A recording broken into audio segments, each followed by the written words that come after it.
Good morning and live from Bayside Bowl in Portland, Maine. This is PBA League Anthony Division qualifying. And of course, the PBA League this year brought to you by Pabst Blue Ribbon. Good morning, everybody. I am $2 Phil Brylow. Joining me later on, various players and managers will be having a chance to talk to them as they get near lanes 11 and 12.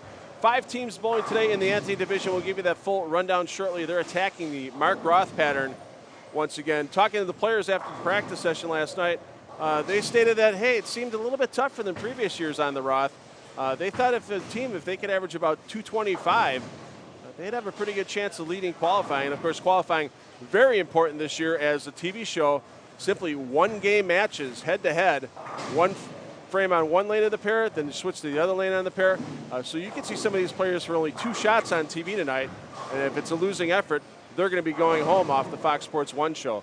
Of course, our winner of the Anthony Division qualifying tonight and stepladder this afternoon on FS1, they're going to be advancing to Sunday's finals against the winners of the Carter Division. We'll have that qualifying for you tomorrow live on YouTube starting at 10 a.m. Eastern, and of course the show on Fox Sports 1 starting at 8 p.m. Eastern tomorrow night for the Carter Division, 8 p.m. tonight for the Anthony Division and FS1. And we are going to let these players finish up their last couple of moments of practice, and we'll give you the full rundown of the teams and players trying to get to that number 1 seed for tonight's Fox Sports 1 show.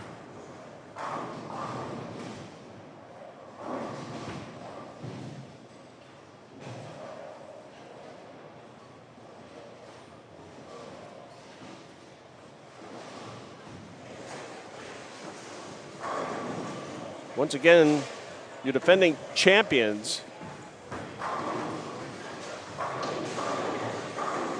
the Portland Lumberjacks.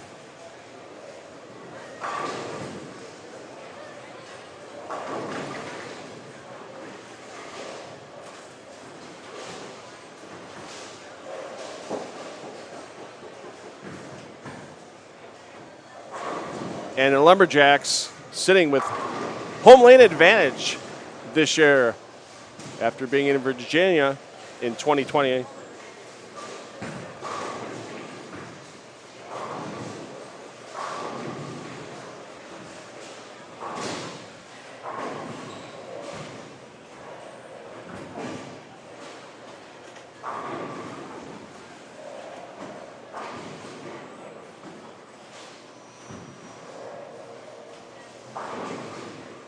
And Josh Blanchard should be making the announcements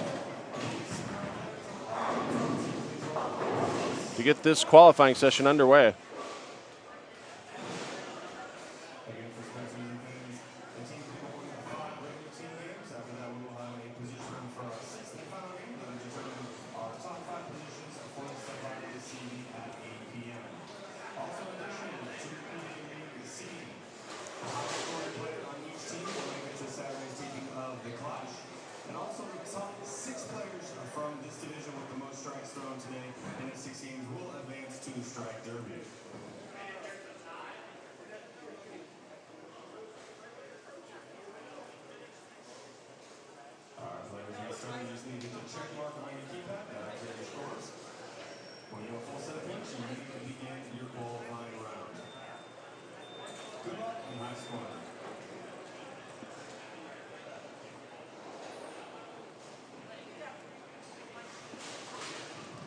And with those announcements from Josh Blanchard, we are underway.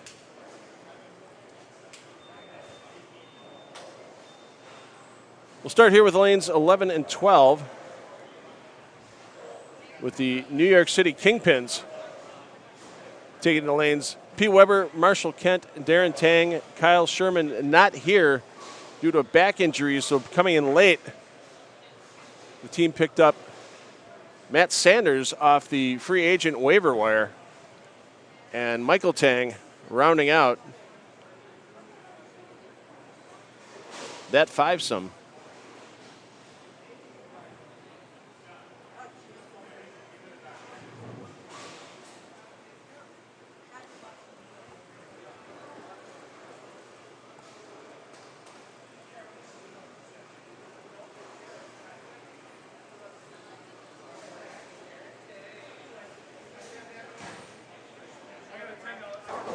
Looks like we have Michael Tang leading things off for the Kingpins.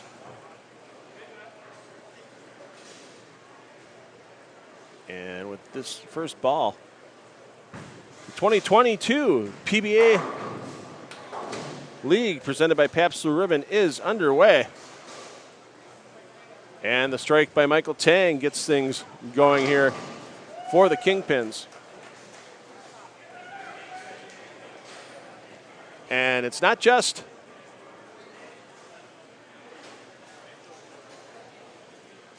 the team qualifying going on today.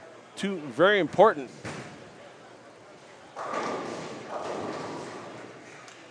TV shows going on as well that will have representatives from out of these qualifying sessions advance to those TV tapings. The first being the always popular Strike Derby. 2 minutes of striking frenzy when the players take to the lanes on that Fox Sports 1 TV show. You hear the Portland fans are out in force already. And to earn your way into the Strike Derby, there's going to be 12 players total, 6 from both divisions. 6 from today's Anthony, 6 from tomorrow's Carter qualifying. And it's a Strike Derby, so we got to count the strikes during this qualifying session. 6 players with the most strikes, regardless of team, will make their way into that Strike Derby telecast from the Anthony division, and then 6 more tomorrow from the Carter division. So there'll be 12 players total advancing to that Fox Sports 1 show.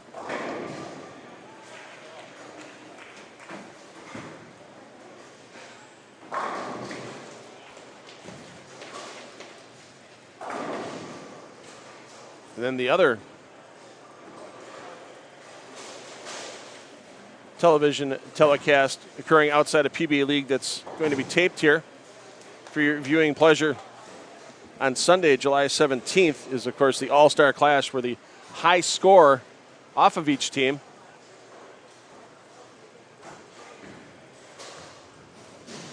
will be the representative for the team on the All-Star Clash. And the unique part about that All-Star Clash is one player from the team is bowling, but all 5 players from a team will split the prize money for the All-Star Clash. So everything with PBA League is live on FS1.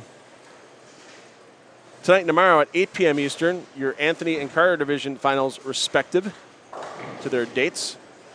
And then Sunday, 1 p.m. Eastern, will be the Elias Cup Finals. And that Elias Cup Finals is a traditional best-of-5 Baker format. So a lot different mindset for the teams that advance the TV shows tonight and tomorrow once they get to Sunday, because they're going to have a little more time to break down the lanes, change lineups if they think someone's got a hot hand or someone's got a cold hand.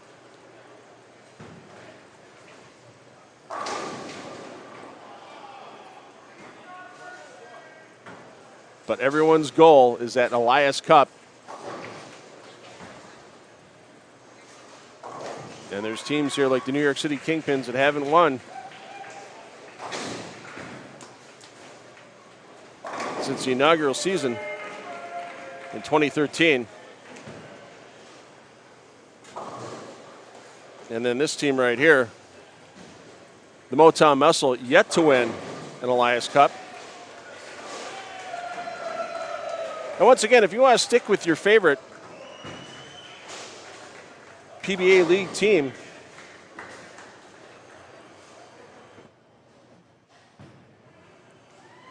throughout the qualifying, want to watch every shot, every pair of this qualifying round has its own YouTube stream. So PBA's glad to be providing this stream for free today to all of their fans. And tomorrow as well, free on YouTube. Here we see for the Motown Muscle, Mitch Hupe. Hupe, he's known the experience of winning a PBA League title in this building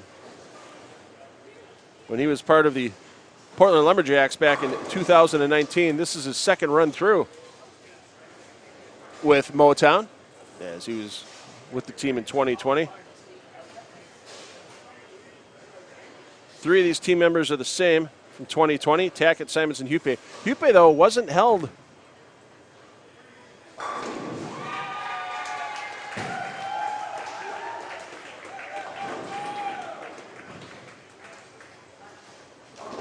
by manager Del Ballard Jr., but he was picked up in the draft,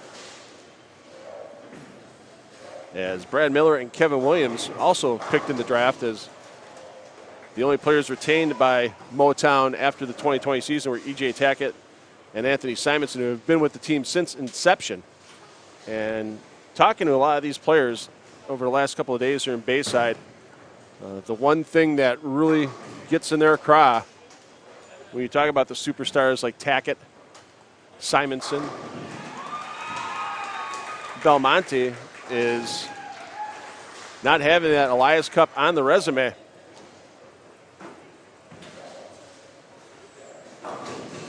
As Simo goes high for the 4.67.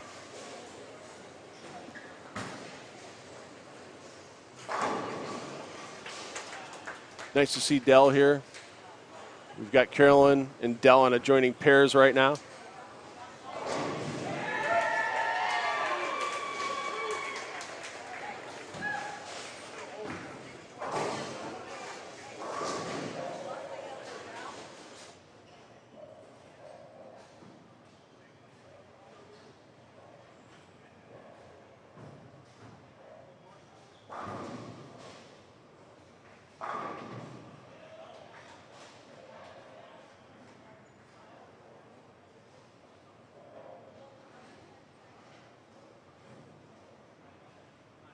Let's see what Tackett can do here in the anchor spot.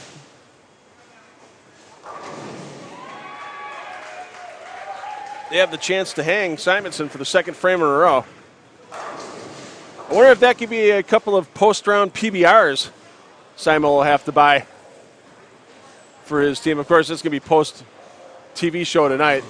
No shenanigans before the TV show, I'm sure. These players want to be 100% sharp for their time on TV. And you already see they're coming back. Simonson's not too worried about what he's done so far. He knows it's a long way to go with 6 games.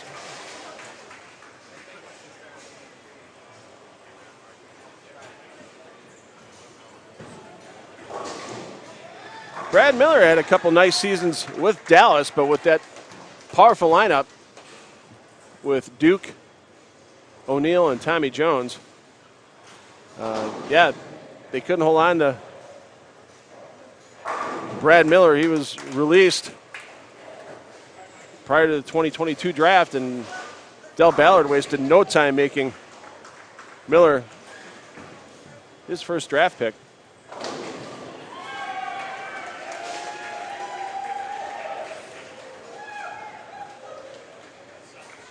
And Hupe. Great start so far for Motown Muscle. We'll get back to them shortly. Let's tune in to our 2-time defending champion, Portland Lumberjacks. Fans are out early this morning, and if you've never been to Bayside, on what they consider the old side here, the original part of Bayside Bowl, it's pretty tight quarters behind the lanes. The chairs filled up this morning about 9 o'clock, about an hour before qualifying started, and there's a short walkway, and then there's a brick wall with a big opening in it, and that opening in the brick wall is full. There's people looking in from the bar area. Yeah, it's a quality-sized crowd here this morning for 10 a.m. And there were a lot of people here last night. Some of you saw my picture on social media. For people who are here to watch practice yesterday, there were people sitting in the front row at 4 p.m., 3 hours before practice started, that wanted to get pictures and talk to the players as they came in. And it's there's a reason why the players outside of PBA League enjoy coming to the center. I know some players that have come here on family vacations to Portland. Great area. Got to go to Duck Fat. Best restaurant in Portland, in my opinion. You can't go wrong with the Duck Fat and creme fraiche milkshake at the end of the night. Oh, so good. So your lineup this year, 4 of your team members the same. Tim Mack wasted no time picking Packy Hanrahan back up as he was available after being released and holding Malat, Prather, and Troop. And then Arturo Quintero as Troop stones a 9. Quintero, a rookie to PBA League. He seems to be fitting into that team quite well. Tim Mack very confident in that pick. And Quintero's been the man of many hair colors over the last few days. I saw him in Las Vegas at Bowl Expo. He was full-blown blonde. I actually walked by him the first time at Bowl Expo, and he was walking with Ildemar Ruiz. Said hi to Ildemar. Almost didn't say hi to Arturo because I didn't recognize him with blonde hair.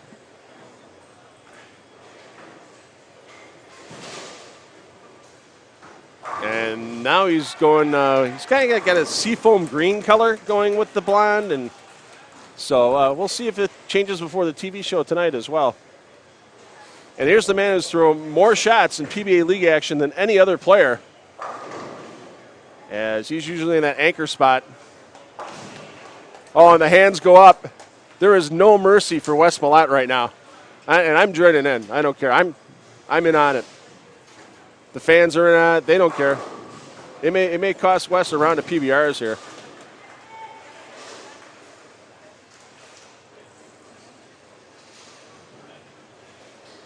But something tells me this should be a no problem for the man currently from Fort Wayne, Indiana. Newest PBA Hall of Famer, and he's all over that 5-pin. Showing no emotion, stone face on the way back. And now he gets a little bit of a chuckle. Okay. He was trying to play it off on the way back. Tim Mack even give him a little bit of a razz there.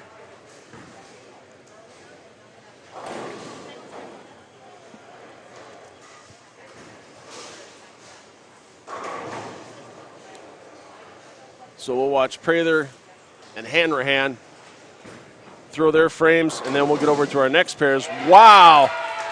Almost a vicious wrap 7-pin. A little unusual on the pinfall there. But Prather gets it to go.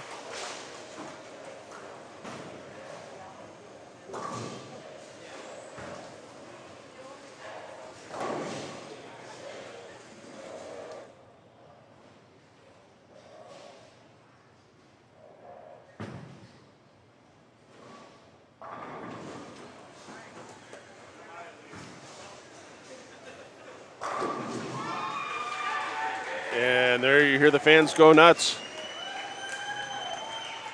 Here's a man that's also tasted victory in Lions Cup competition with Portland. Martin Larson is on that team in 2020 when Portland went back-to-back. Larson joining Belmonte, Stu Williams, and Buttroff as the 3 players retained by manager Andrew Kane. And then, wow, you talk about a heck of a pickup. It was kind of a surprise when the 2020 retention list came out. And for Silver Lake, Chris Barnes for the first time wasn't on that retention list. And Andrew Kane went, hey, you're going to leave him out there for us to take? The guy's a former MVP of this league back in 2018. We're going to get him on the LAX roster, and just experience alone,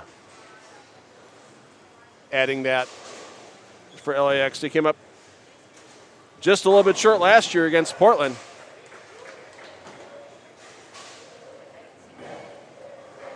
And now they're going to face off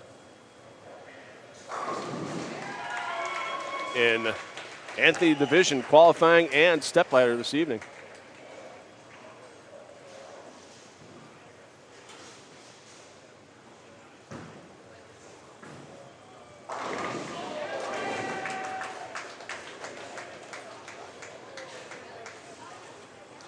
Here's the man that, I got to admit, Player of the Year voting, he's going to have my vote, especially after that win in the PBA Tour Finals at Angel of the Winds Casino a month or so back.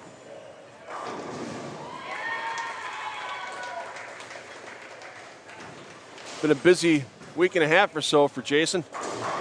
Lots of time spent out at Bowl Expo. He's at the Storm booth for a couple of days, doing a lot of stuff with Lane Talk as well.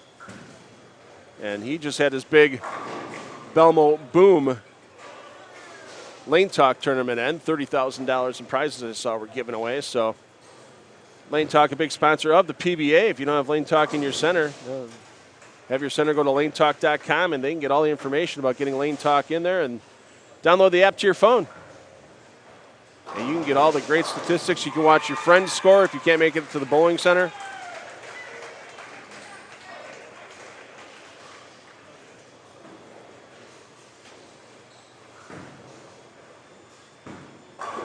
And Buttra.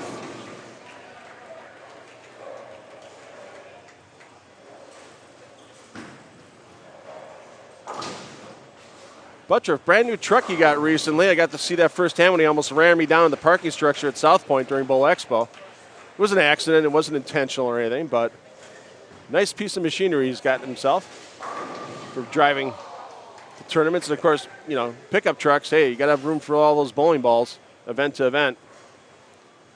He flew here, though, for this thing, but he's been getting a lot of tournaments out on the West Coast and driving there as well. As the veteran Barnes pops another strike on the board in the leadoff spot. Not surprised to see Chris in leadoff for this qualifying competition. He's the guy, great set of eyes, great look at ball motion for all players, and he may see something other players might not see in that first 15 to 20 feet of the lane where it's so crucial in ball reaction. Sometimes it's tough for your eyes to pick it up that quick out of the hand.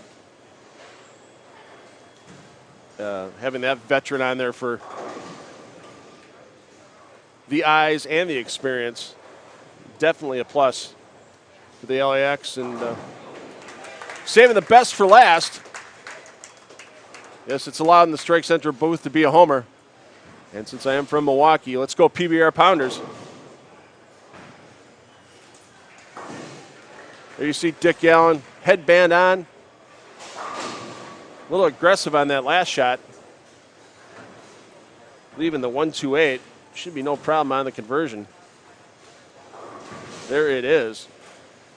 Dick Allen joined by Ryan Siminelli and Sean Rash, the three holdovers from last year's team. Of course, this team's still based in Milwaukee, but renamed with the sponsorship of Pabst Blue Ribbon, not just a sponsor of the PBA League in total, but of this Milwaukee team as well.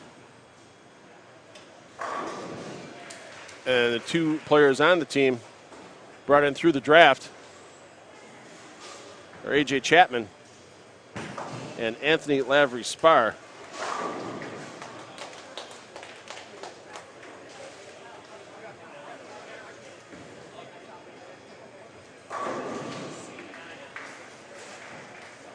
As Chapman been with a couple other teams in the league. It's the Motown in 19, then went over to Silver Lake in 2020. That's a quality pickup by team manager Marshall Holman. Is A.J. Chapman yet to have an open frame on 2 years of TV shows. And Anthony Lavry Spar, almost perfect on TV. 23 of 24 frames filled. 95.8% fill percentage. As Chapman gets that 4 to go down. And here's the man you expect to see. I expect to see Chapman in the Siminelli in the anchor spot tonight as well. Rash last year, a couple of struggles during the TV portion, but all it takes is a couple of struggles. You're bowling. Last year was 4 shots over the 2-game match. And when you're bowling late, you got to make sure you're throwing the ball 3 times in the 10th frame, let's be honest. And if there's a guy that's going to throw the ball 3 times in the 10th frame, it's definitely going to be Ryan Siminelli. As Siminelli tasted victory here with Portland in 2019. And with players with at least 40 televised strike attempts, Siminelli leads in strike percentage. 45 strikes and 62 attempts, a 72.6% strike ratio.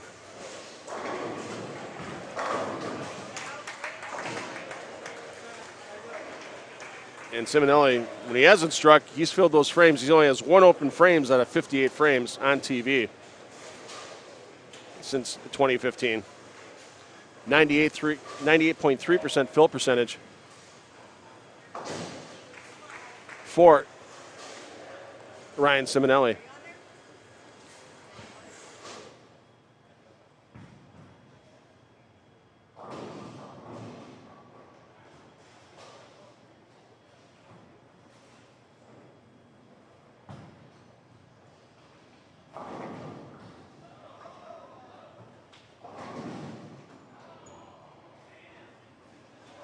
And joining me on the headset from lanes 11 and 12, we've got the manager of the New York City Kingpins, Carolyn Doran-Ballard. And Carolyn, you look up here to your right, you go, I can't wait to get over the 13 and 14. A little tough for your team right now to get more than a double on the board. Early jitters? Yeah, no, I don't. No, I really don't think there's any jitters. They're bowling full games for qualifying, obviously, for position. I know Marshall and Pete, and I'm not sure if Darren did, drilled a couple balls last night. So I think we're kind of looking at that reaction first. We thought it would fit in to something that they were missing last night. Okay. So I think you'll see it kind of start to roll around here in the next couple frames. Pete actually has thrown a couple good shots, left a stone 9, or he'd have a 4-bagger. Yeah. So it's one of those things. I think they're just feeling out the lanes a little bit. The other thing is, Darren and I were talking, and yesterday it seemed, even for urethane, it actually seemed as if it would pick up and continue a little bit harder yesterday. Today it actually looks like it burns up a little more, not enough on the back, so he had to make a really quick change to reactive. Okay. Didn't stay in it very long, so I don't know. We'll see. It seems like the lanes are transitioning pretty quick. I mean, they transition every shot when it's thrown, obviously, right. But it does seem to be a little more apparent, a little more quickly today. Yeah, I thought we were all of a sudden under volleyball rules because I looked over and I saw a guy in a different jersey than the rest of the team. Like all of a sudden you got a libero or somebody like that. But no, actually, you had to replace Kyle Sherman due to an injury. What was the logic behind picking up Matt Sanders? We didn't. How can I say it? It wasn't a lot of thought because, excuse me, sorry, I got sinus issues going on here today. We obviously looked at the list. There were a couple of people right there in the same range that we looked at because, again, you're not going to pick a bad player. There's a lot of great players on that list. I would say the basic reason we chose Matt was the left here does play rather well, especially on the TV pair. They're allowed to play a little bit straighter, can stay on top of it a little bit longer. So we thought that might be an advantage, and he has had the experience also of bowling in the building. Yep. So really, that was it. Yeah, taking a look back at the stats here for Sanders, I saw that pick and I went like, yeah, that was really good. Because Matt's, as you said, he's done decently on TV here, and of course I had his stats and didn't add to my sheet. But he's over 80% on fill percentage on TV. Right. And one of the things that I just want to clarify, because I know that this is kind of a tough week, but that list is full of very good bowlers. I mean, anybody could be a replacement on the team. Right. That the talent pool is so deep.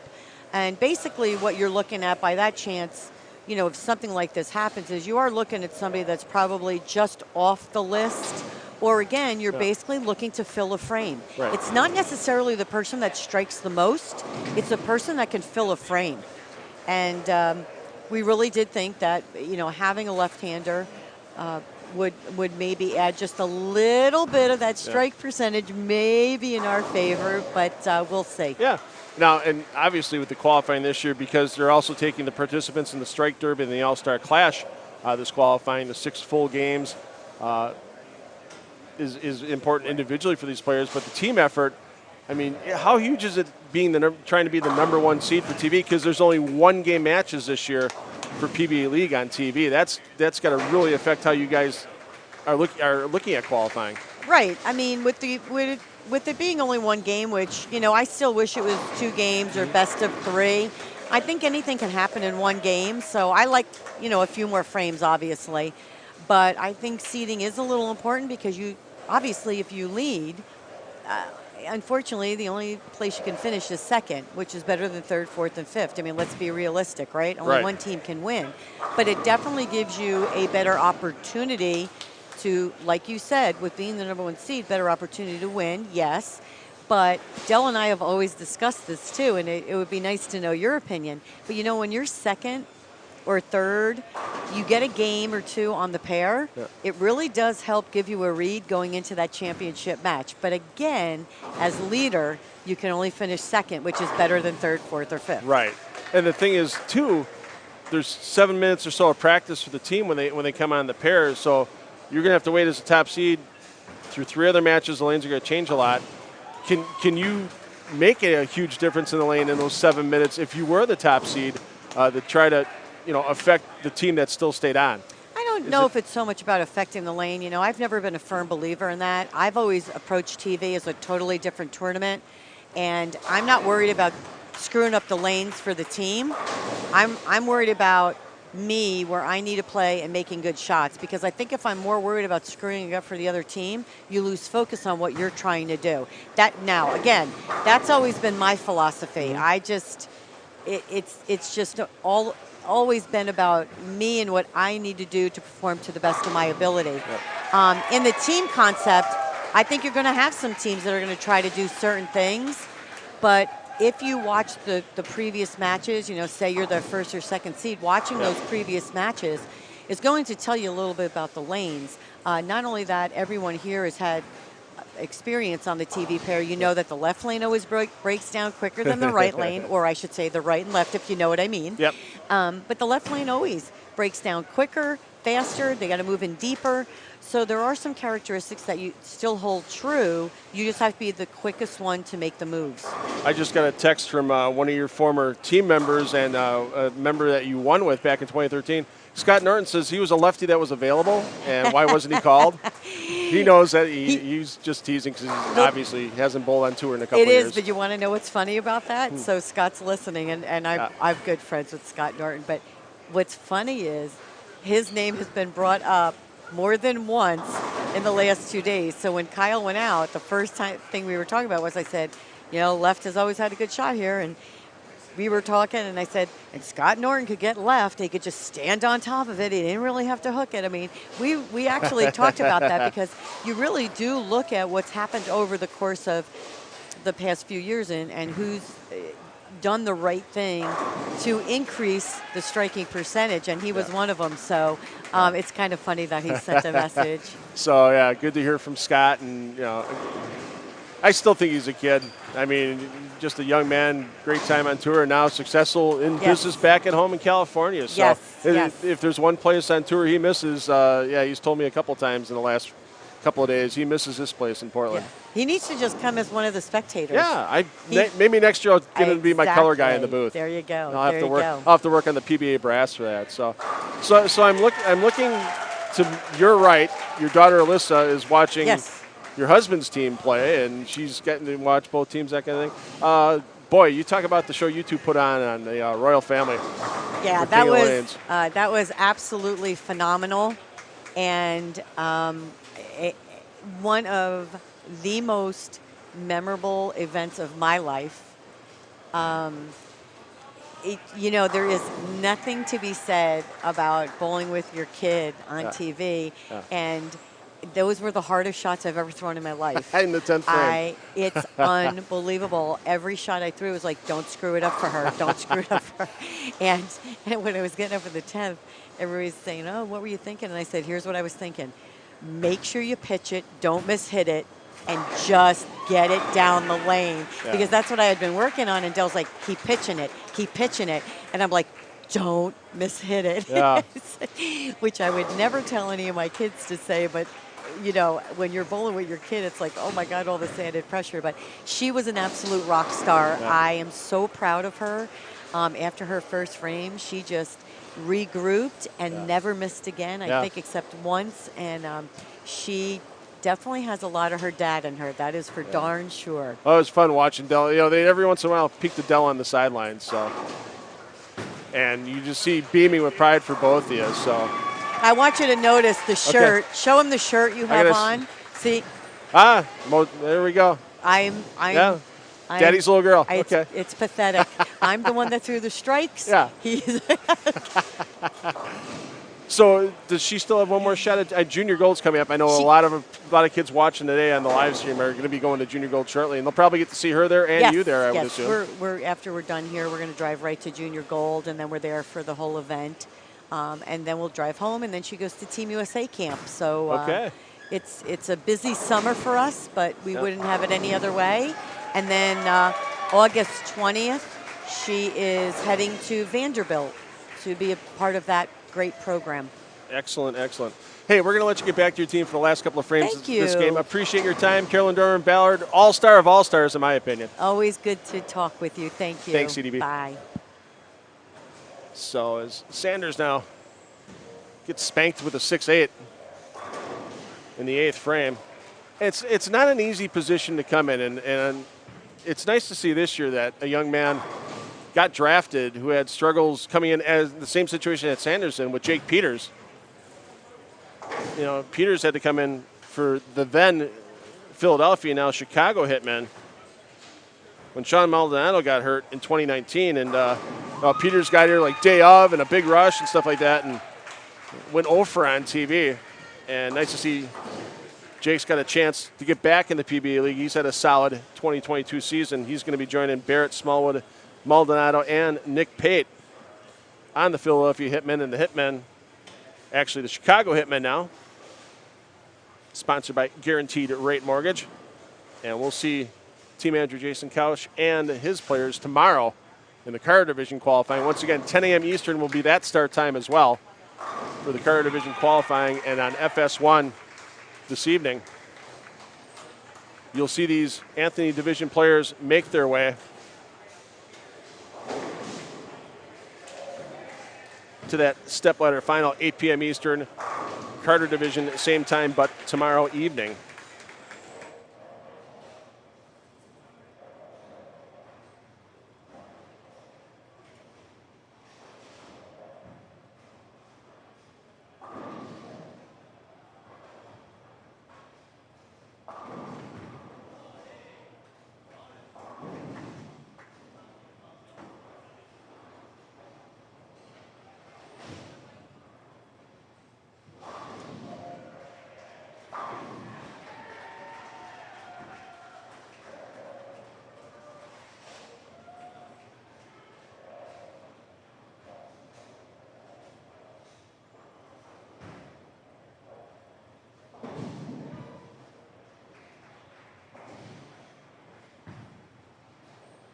So we got a couple of big strings going, and we'll get you over to those shortly. As Mitch Hupe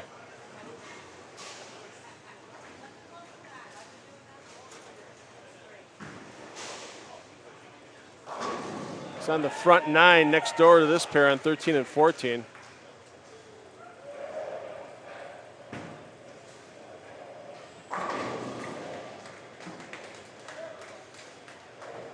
So we have our first chance at a Bayside brick. And Siminelli had a big string interrupted by a single pin in the 7th frame, but Siminelli looking at 279 for the PBR Milwaukee Pounders. As that team looking for a big start, but right now the big start coming with these guys from Motown. Actually, it shouldn't be these guys if it's from Motown. It's these guys from Motown. As the Muscle putting up a huge opening game. Only 3 opens on the board, but a ton of strikes. Pardon me, 4 opens. I missed Simonson's in the second frame as Tackett goes 10 back. And that is a solid foundation frame for the Muscle here in game 1.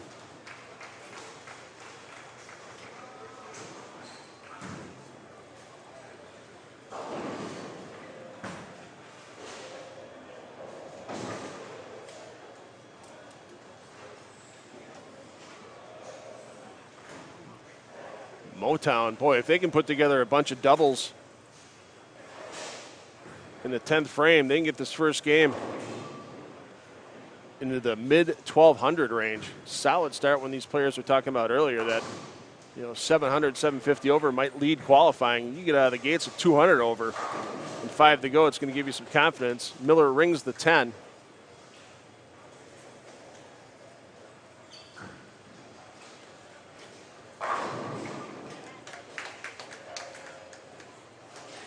Miller's had some spare issues on TV for PBA League. 5 spares out of 7 attempts.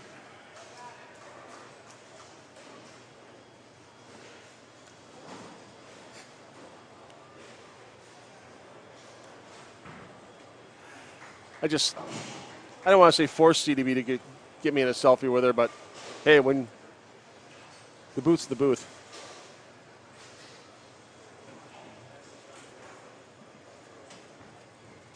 Let's go back, take a peek at Darren Tang, setting up the foundation frame for the Muscle. And the Muscle still can get into the 1100s with 4 of their players working on doubles going into the 10th frame.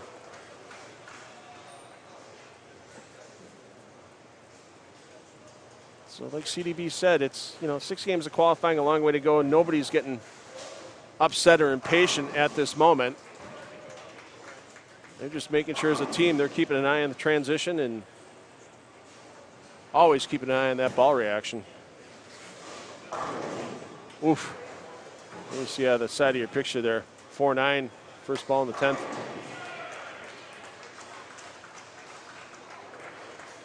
Michael Tang. And we're going to stick here for the 10th frame. Mitch Hupe. Front 9. In the number 2 slot for the Motown Muscle. He likes it, 10 back.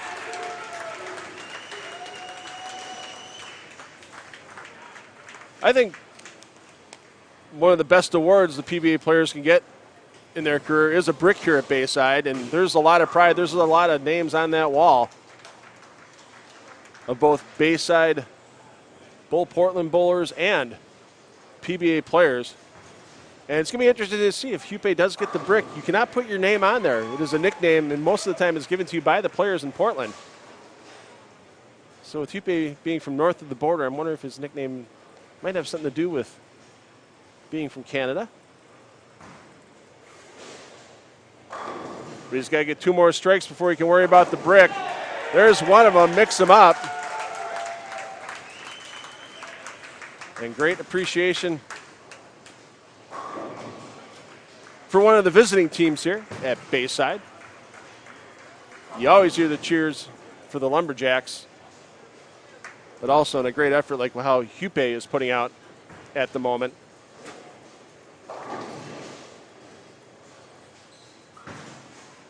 Fans appreciate another brick being added to the wall. And here is Mitch Hupe's chance. He's tasted victory in the center with Portland in 2019. Can he taste a little individual victory here? 6 does take the 10 down. And there you go. Perfection for Mitch Hupe. And another brick added here at Bayside Bowl by the PBA. And we'll have to see what Hupe's brick's going to look like a little later today. Players are finishing up this opening game of qualifying. Game 2 of this PBA League Anthony Division qualifying presented by Pabst Blue Ribbon. Coming up next, player movement, team movement, and more from Bayside Bowl.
I'll tell you what, usually if the players are moving pair to pair in a center for games, they usually start bowling in pretty quick, but it's funny right now because I'm looking down here at Del Ballard Jr. at 11 and 12.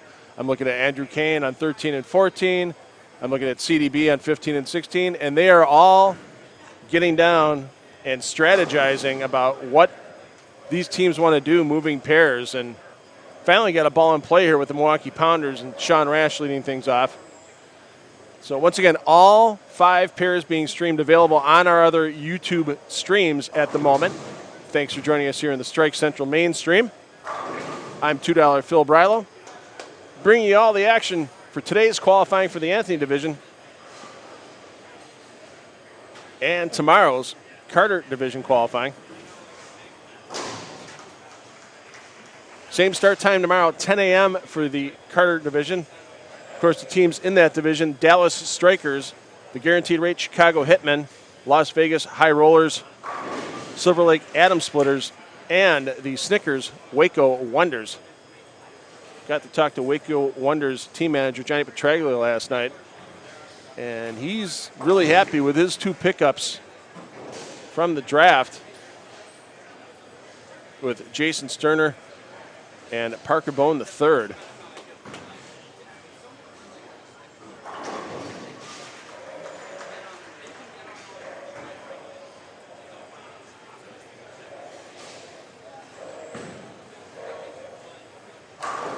You see Dick Gallen in the 2 spot for the Pounders.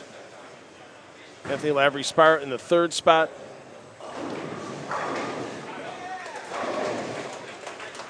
We'll see A.J. Chapman in the 4th spot. Siminelli, no doubt we're going to see him in the 5th spot. Siminelli, 2.58 his first game. We'll get you the full 5-team rundown as soon as those scores are verified by PBA League director Josh Blanchard. And Josh, great history in this building for Josh, as back in 2015,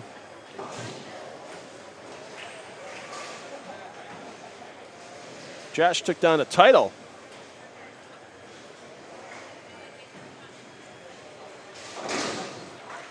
here at Bayside Bowl, but it wasn't in the Elias Cup event.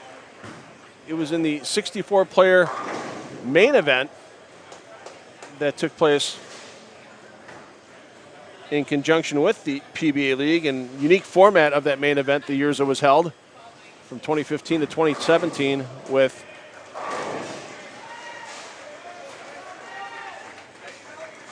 best of 3 match play in a 64-player bracket, a good mix of PBA players, some quality PBA regional players in the Northeast, and some of the Bowl Portland players. Remember the opening round of that inaugural main event. Proprietor here, Charlie Mitchell, took on John Zerbinski in the first round and gave John a heck of a run for a couple of games.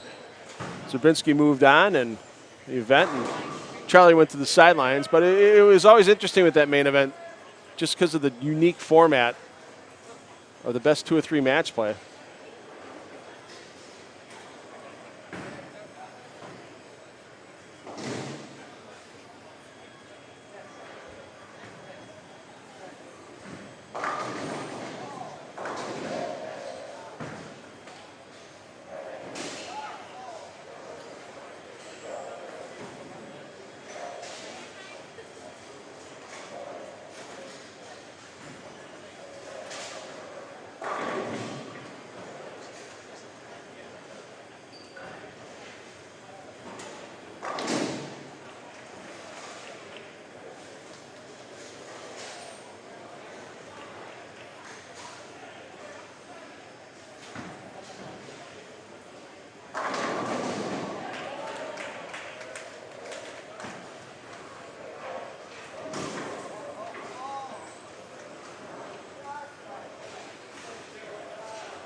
And let's take you back 2015 Days of Extra Frame.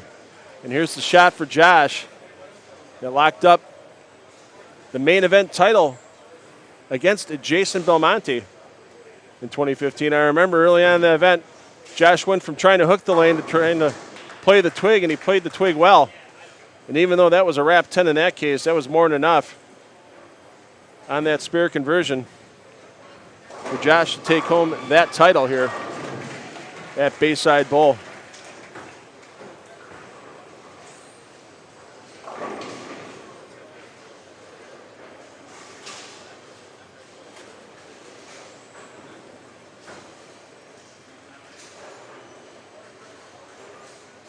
The days of extra frame.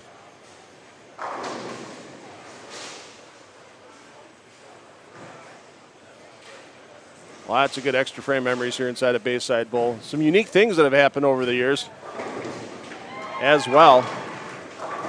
Remember the Oscu Palermo 3-pin that turned into a 10-pin as Rash fails to convert on the 2-4-8-10. So let's give you a rundown of where the teams have moved to here for game number 2. Over on 11 and 12, we've got the Motown Muscle from scanning the scores from where I'm at in the DJ booth. Kind of taking that over this week behind lane 9. So these players on 11 and 12 practically right in front of me. And Miller surprised by that ball aggressively hooking past the 1-2 and leaving the 8. Got the Motown Muscle here in 11 and 12. On 13 and 14, we've got Jason Belmonte and the LAX. On 15 and 16, we've got the New York City Kingpins. We've already seen on 17 and 18 the PBR Milwaukee Pounders.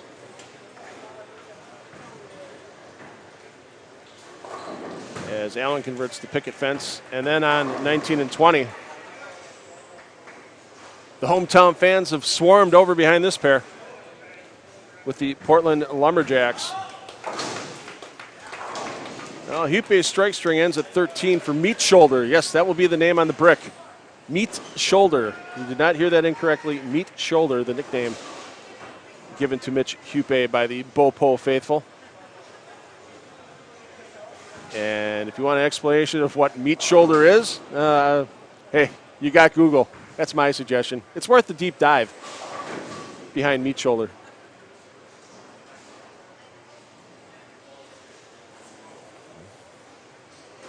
And some of these teams, there is a lot of powwowing going on. Let's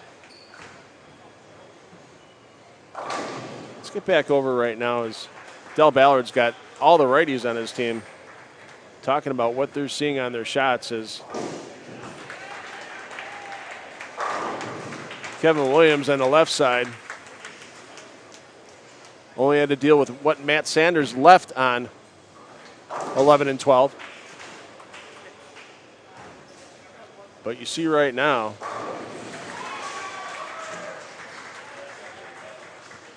Brad Miller with a couple of opens. He looks a little puzzled. He's watching Simonson's ball reaction. And then Simonson goes high, almost leaves the 4-10. And so with the way these pairs were set up by the teams, almost 13 minutes of practice. And they were trying to groom them to themselves. Now they moved to another pair, trying to make the adjustments. It might not even be 600 over to lead qualifying. It's 220 a player per game. We'll get a team to plus 600. It might not even get to that point. Oh, hold on. Deadwood clear, the first Bopo Deadwood clear performed by Darren Tang.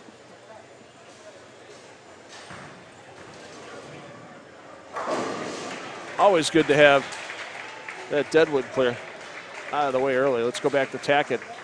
Looking to put up the Motown Muscles' first double of this game. And there you go.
All right, joining me, I just grabbed him from behind the crowd because he's been checking out what's going on. Thomas Larson joining me now, and Thomas, he's going to be bowling tomorrow. He's with the Snickers Waco Wonder. And you got the bowl to practice session last night, and they seem a little squirrelier right now. I don't know if it was how the teams broke them down in the practice session, or what are you seeing out there, Thomas? Definitely, they look a little tougher than what I was expecting them to be. But I'm seeing a lot of, obviously they hook a lot, but I'm seeing a lot of out of bounds today. There's been, like just in the last couple frames, there's been like 3 or 4 guys getting 3 off the right. Yeah. So it definitely seems like there's a little cliff they can fall off.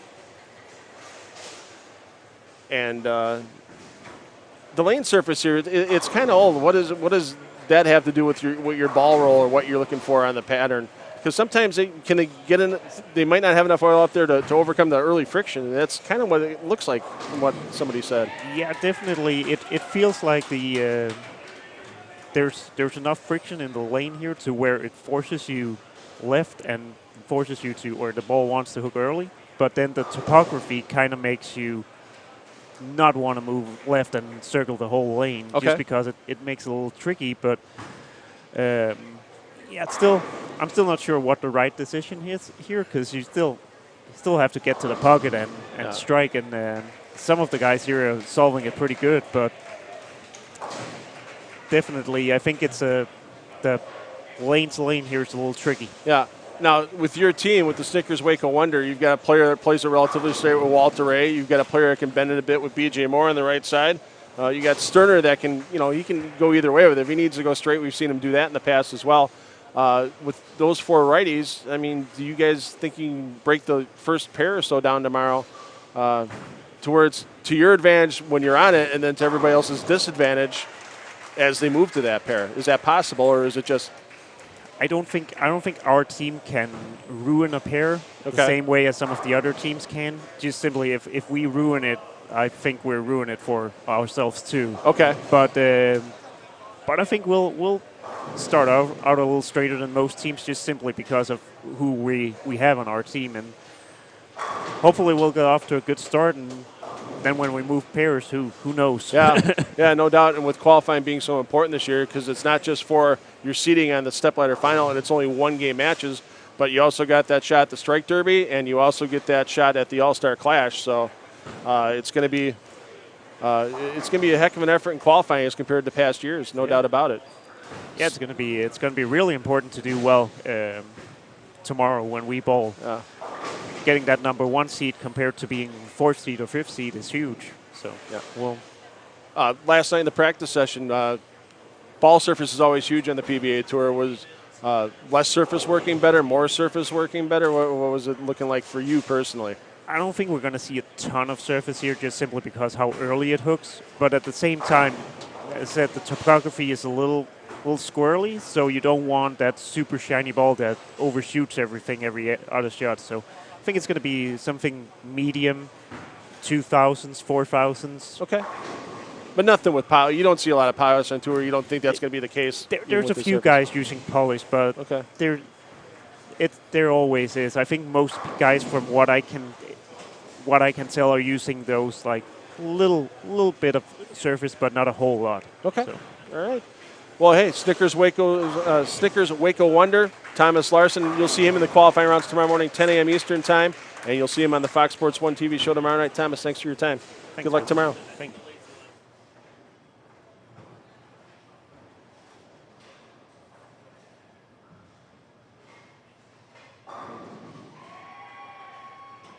All right, we have our standings in. Once again, 3 things coming out of these standings today.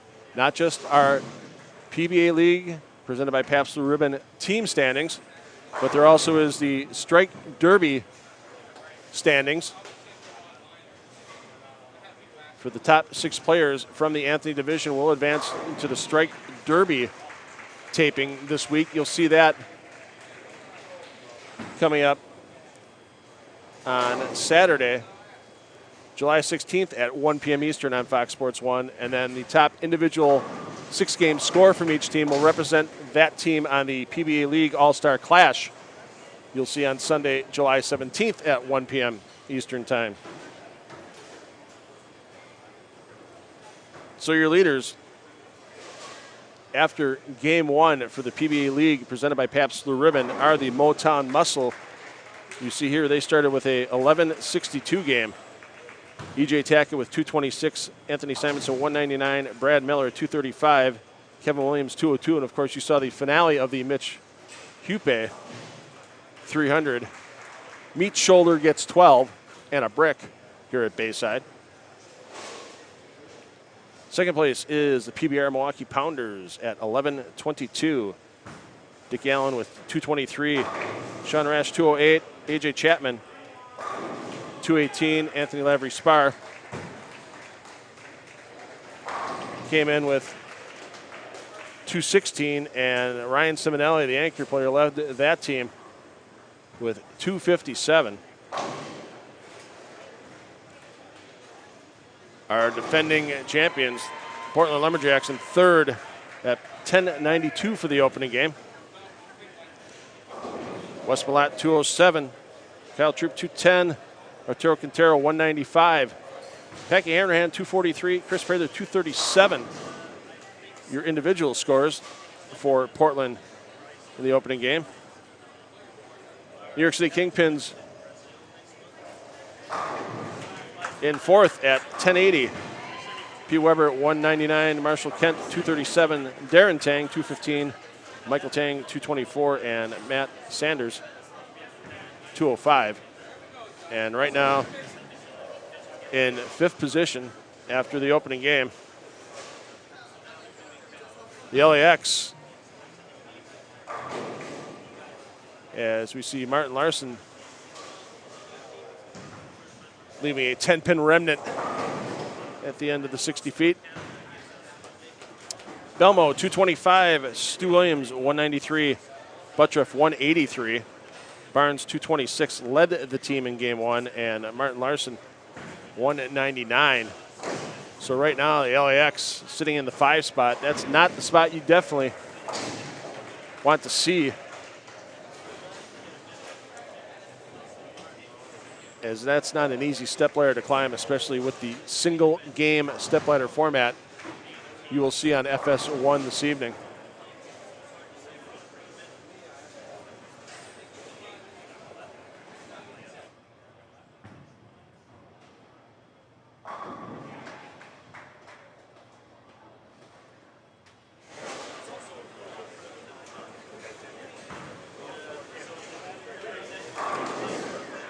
And Stu can't get the 10 to go.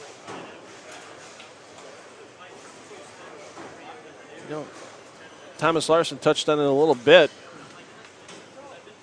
With you getting the right ball, right surface in your hand, because if that ball doesn't finish correctly, then you could find yourself with a series of 6 pins taking naps and not doing the job on the 10, or worse. And Stu with the whiff.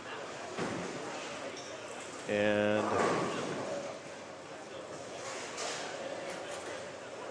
an open frame on the board for the LAX. Once again, during this PBA League qualifying, really doesn't matter where the players are. It's just a comfort factor for the team.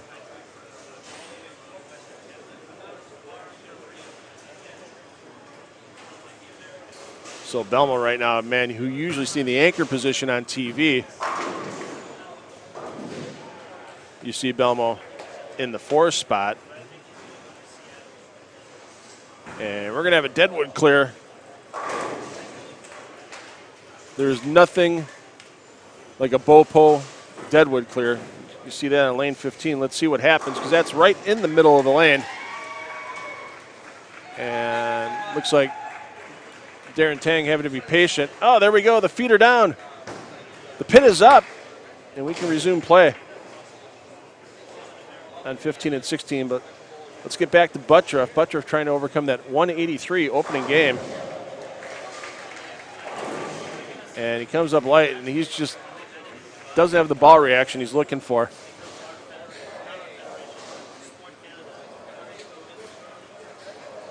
And he'll have a bit of a struggle on the left side.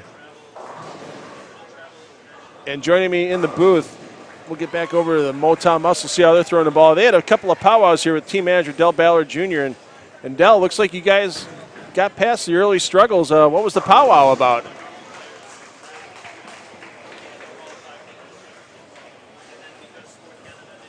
Oh, hold on 1 second, Dell. I got a problem with the headset here. You can hear me. I can't hear you. Let me check the connection.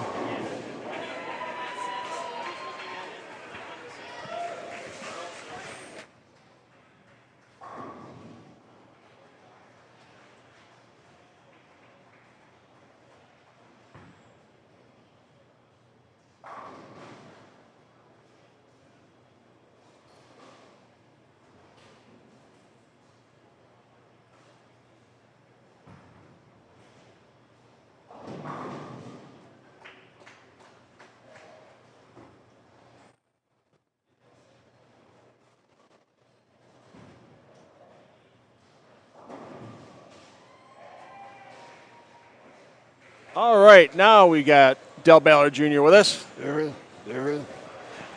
Can you hear me? There we go. There we go. So what was the powwow about? After the second frame, it looked like your guys definitely weren't happy with ball reaction. What'd you do to get them straightened out and start throwing some doubles on the board? Well, we just discussed that Mikey and Darren both used urethane over here. And we didn't know if we needed to go with slower ball speeds or if we had to make moves. So what we did do is move left and throw it slower and go around the urethane to get our ball through the pins. Because Brad was going straight and the ball wouldn't hit. So now we had to move him left and have him go around everything. Yeah, it's going to be really tough for moving pair to pair with this 5-player team qualifying. Is your daughter playing an extra set of eyes for you out there on these pairs? Or I know she's been watching with the Motown Muscle jacket on. Well, actually her official duty is my translator. Not all the guys can hear me in this loud bowling center. Right. So I tell her and then she tells everyone. Okay. But yeah, nice seeing Mitch Hupe got your team out to the early lead.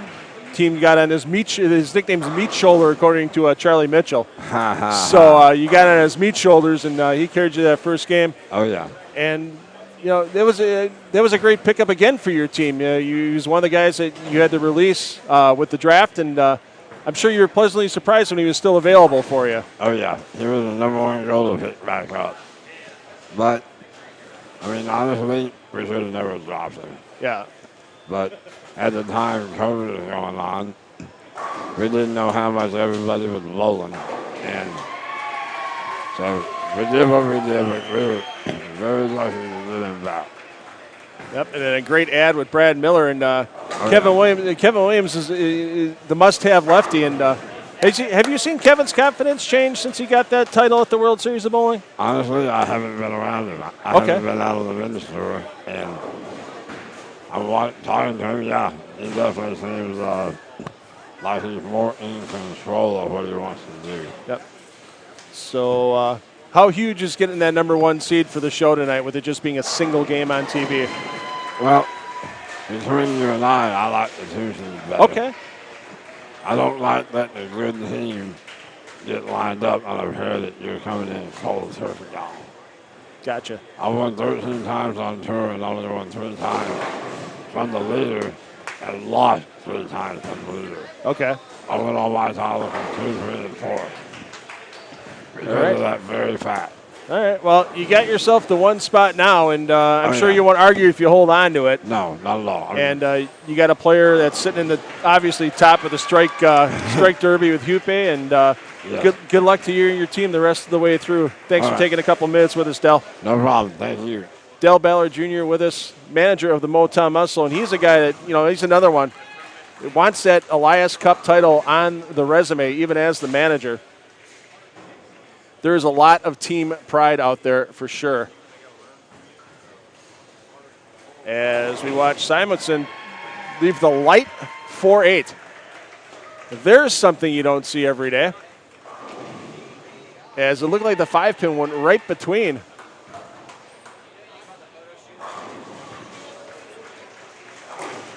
The 4 and the 8 pins. And switches to the polyester ball. No problem on the spare. Let's take a peek back in on the LAX. They're the team that needs to move up from the 5th position. As you see the scores scroll by on your screen, Stu gets the 7 to go late.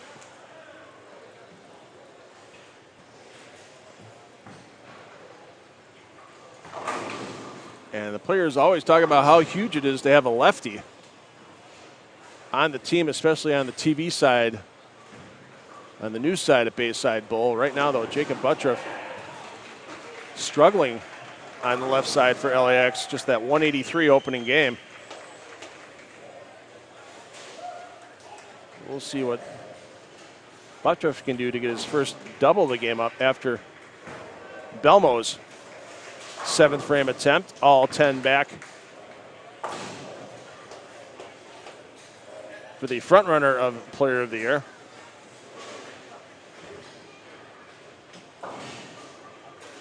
And it's official. All bids for bricks here in game 2 have ended. We will not get another brick on the wall.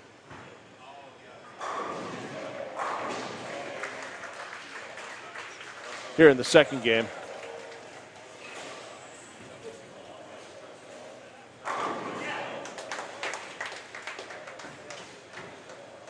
And Buttrick looking for his first double of this game and possibly his first double of the day here on lane 14. Let's give you your rundown while we wait for Buttrick. Let's give you your rundown of your strike derby leaders. Once again, the top 6 players, regardless of team, with the most strikes as Buttrick doubles. Get over to the home team here with the Lumberjacks. Mitch Hupe, meat shoulder, of course, leading with 12 after his perfect game. Packy Hanrahan second with 9 strikes. And 4 players with 8.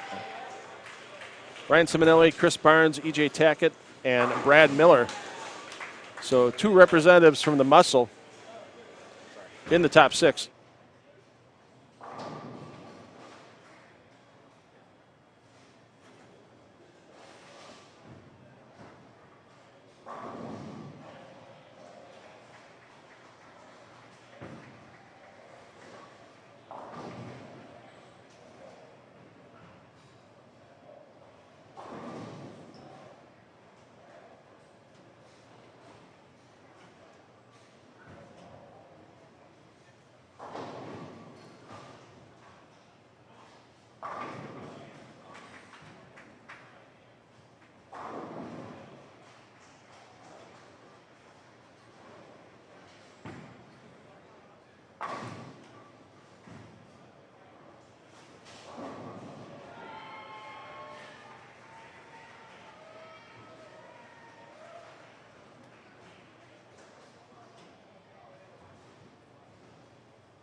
And joining me in the booth, you didn't just get on a plane, Tom Clark. You've been here for a little while in Portland today, or? Yeah, oh yeah, I was here yesterday.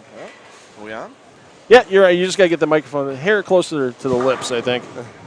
There we go. I was here yesterday for practice session. I drove. From New York, so okay, wasn't that far. Only about 7 hours. Yeah, and. It's awesome to be back. There's places on the road where you still feel like home, and this is one of the ones on the PBA Tour where it still feels like we're both from the Milwaukee area, like I'm somewhere back in Milwaukee. It feels that much like home. It does. This is home. It really does feel like coming home. And you see your family members, which are the Bopo crowd and Charlie Mitchell and the whole crew. But it's also this event that people are getting a chance to watch on YouTube right now. And I was watching it myself and switching between pairs and following one team for a while, then watching this main feed. And this is one of the most unique opportunities a fan could have to watch pro bowling, basically in the history of bowling. I mean, there's never been this many great teams competing at the same time like this, and bowling full games in one room like this. I mean, 5 teams here, and then the other 5 teams in the league tomorrow. And top to bottom, I mean, these are the greatest players in the world. Players fly in from England, Finland, Sweden, Australia, and then, of course, the legends, Barnes and Duke and Walter and Parker, and then, of course, the young kids, and the people that are the up-and-comers. And each team has its own kind of personality, righties, lefties, two-handers. To be able to watch them all compete like this at the same time, it's really cool. I'm in love with the qualifying format this year. 6 full games. You get to see these players bowl 6 entire games in qualifying. You get to see them make all the adjustments. Where in past years it was Baker qualifying. I'm a fan. I think a lot of the other people, some of the YouTube comments that were forwarded to me are fans of this qualifying effort as well.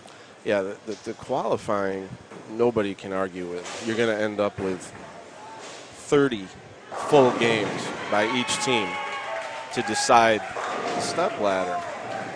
But the step ladder tonight, live on FS1, now that's where people are going to say, wow, this is too quick. or one game Baker match to decide the winner. And you're going to hear a lot of people say, this is almost too intense and too immediate, and one mistake and you're in big trouble. Yeah. But what I would remind them is that that's basically the situation in every major championship we've had since 1958. Right. In that you bowl 50 games all week, and it comes down to that one game for the title, and one game to advance up a step ladder. And now we're doing the exact same thing, but just in a team atmosphere. And so you're only as good as your worst player that game. And that kind of pressure with everybody on your team, counting on you, it's going to be really, it's going to be something else tonight. Literally, that opening match, one team is going to throw 2 balls per player, and one of those teams out of the 2 is going home after 2 shots on TV. Yeah, but it's 10 shots, it's 10 frames, it's a team. This is a team event. Of course, as you've been saying, there's also an individual component to this thing, and the top 6 people who strike the most in this field will make the strike derby, and the same tomorrow. And we'll have 12 people in the strike derby based on strikes during these qualifying rounds, and then also the All-Star Clash, the top player in total pins for each team will make that. And those shows are actually going to air July 16, 17. Yeah, 1 p.m. Eastern each day. Set your DVRs now. Yeah. But the team event, today, tonight, tomorrow afternoon, tomorrow night, and then Sunday afternoon, all live. Right. So this is pretty much it for the Big Tour 2022 season. You'll see some of these players if you go to a regional near you. You'll see some of these players there. And there's some players that aren't here that the first big event to kick off 2023, once again, that you and Bolero helped put together is the Regional Players Invitational at South Point in Las Vegas. And you stopped by last year while you were out there. And, boy, you talk about guys that take pride, the weekend warriors that take pride in what they do. It showed in that RPI event. Yeah, they were very grateful, and we're all happy that the RPI came back. Yeah. And it gives all the regional players something to shoot for. It's for players out of the top 50 on the PBA points list. I just watched about 3 straight splits get converted. Belmo made a 4.9. Michael Tang made a 2.10. Yeah, well, the spare making ability is needed on this Roth pattern today. It's not the not the strikes in a row that we've seen in years past sometimes on it. Yeah, well, each lane in here is definitely different. We hear that everywhere, but it's definitely different. So moving and adjusting is going to be key all day. The 42-foot Mark Roth is something we've used pretty much every year on the PBA League, and of course the Mark Roth MVP award goes to the MVP at the end of the day on Sunday. We keep him tied to it. And how about the managers involved with this thing? I mean, it's who's who in bowling, I'll tell you what, I haven't seen the managers work this hard in qualifying till now. Because with the Baker games, it kind of went by so quick when it was just 12 Baker games through qualifying. Now it's like, hold on, okay, we've got to do this now, but then I got to worry about what the lanes are going to do by game 5, and we got stay up on things. So I haven't seen the managers work as hard as they are today. That's definitely for sure. I mean, even Marshall Holman's given Ryan Siminelli advice, and Siminelli struck more in PBA League on TV than anybody else percentage-wise over the years. He's at about 73% of his shots on TV have struck for Siminelli. Yeah, I think it's a big part of their job is to keep their guys focused, and I know that what one part of their job that they put a lot of emphasis on is how they set their lineup, and that tonight is going to be incredibly critical. What do you do Right. what do you do? Like we were talking about it last night. When you're talking about a one-game Baker game to win or advance in a stepladder, and you think, let's use Belmo as an example. We all kind of think, well, if he's on your team, he's your anchor. Yeah. But do you put him anchor and hold him for the 10th frame when maybe you're out of a game by the 10th frame? So do you load him in the beginning? Do you want to get a fast start in a one-game Baker match and put your best players 1-2 rather than 4-5 like you traditionally would think? It's kind of interesting. Yeah. But then you'll regret it if it comes down to the 10th, and you need the first two to win a game, and you might think, well, they should have had him in the anchor spot. Yeah. But it's the other side of it is you can't really go wrong on any of these teams. So. Oh, exactly. I mean, you look at last year with now the PBA Milwaukee Pounders. Sean Rash was always playing anchor. We're watching him in qualifying today. He's in the leadoff spot, and he's trying to finish with the last 7 and save his game. I mean, he was sitting on, 60 in the 5th. Wow. He's getting out of there with 2 teams. So.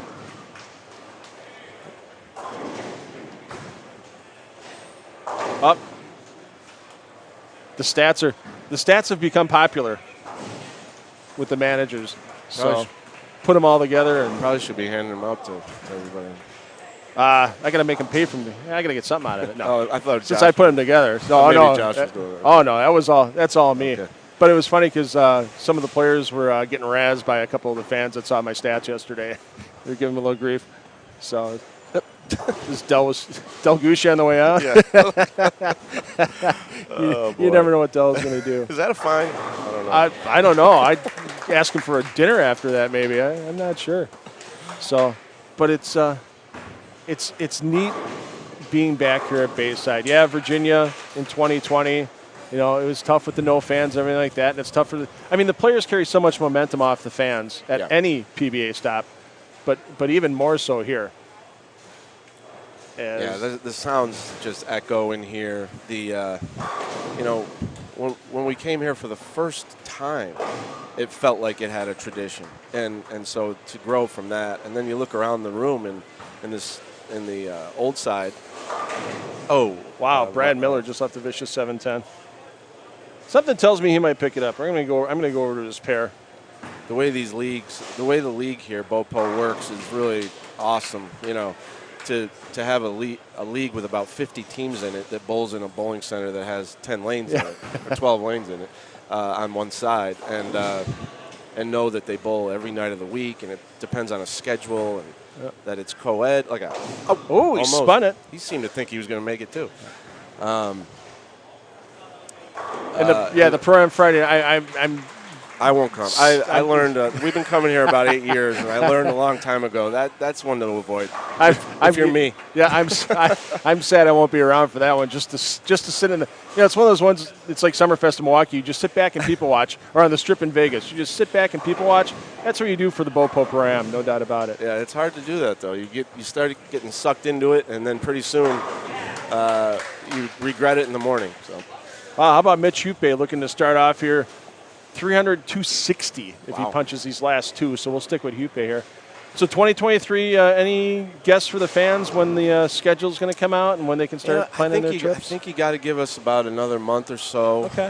And to be able to put it together exactly how we want it. Working with Fox, they're really the most important partner in our schedule for the national tour.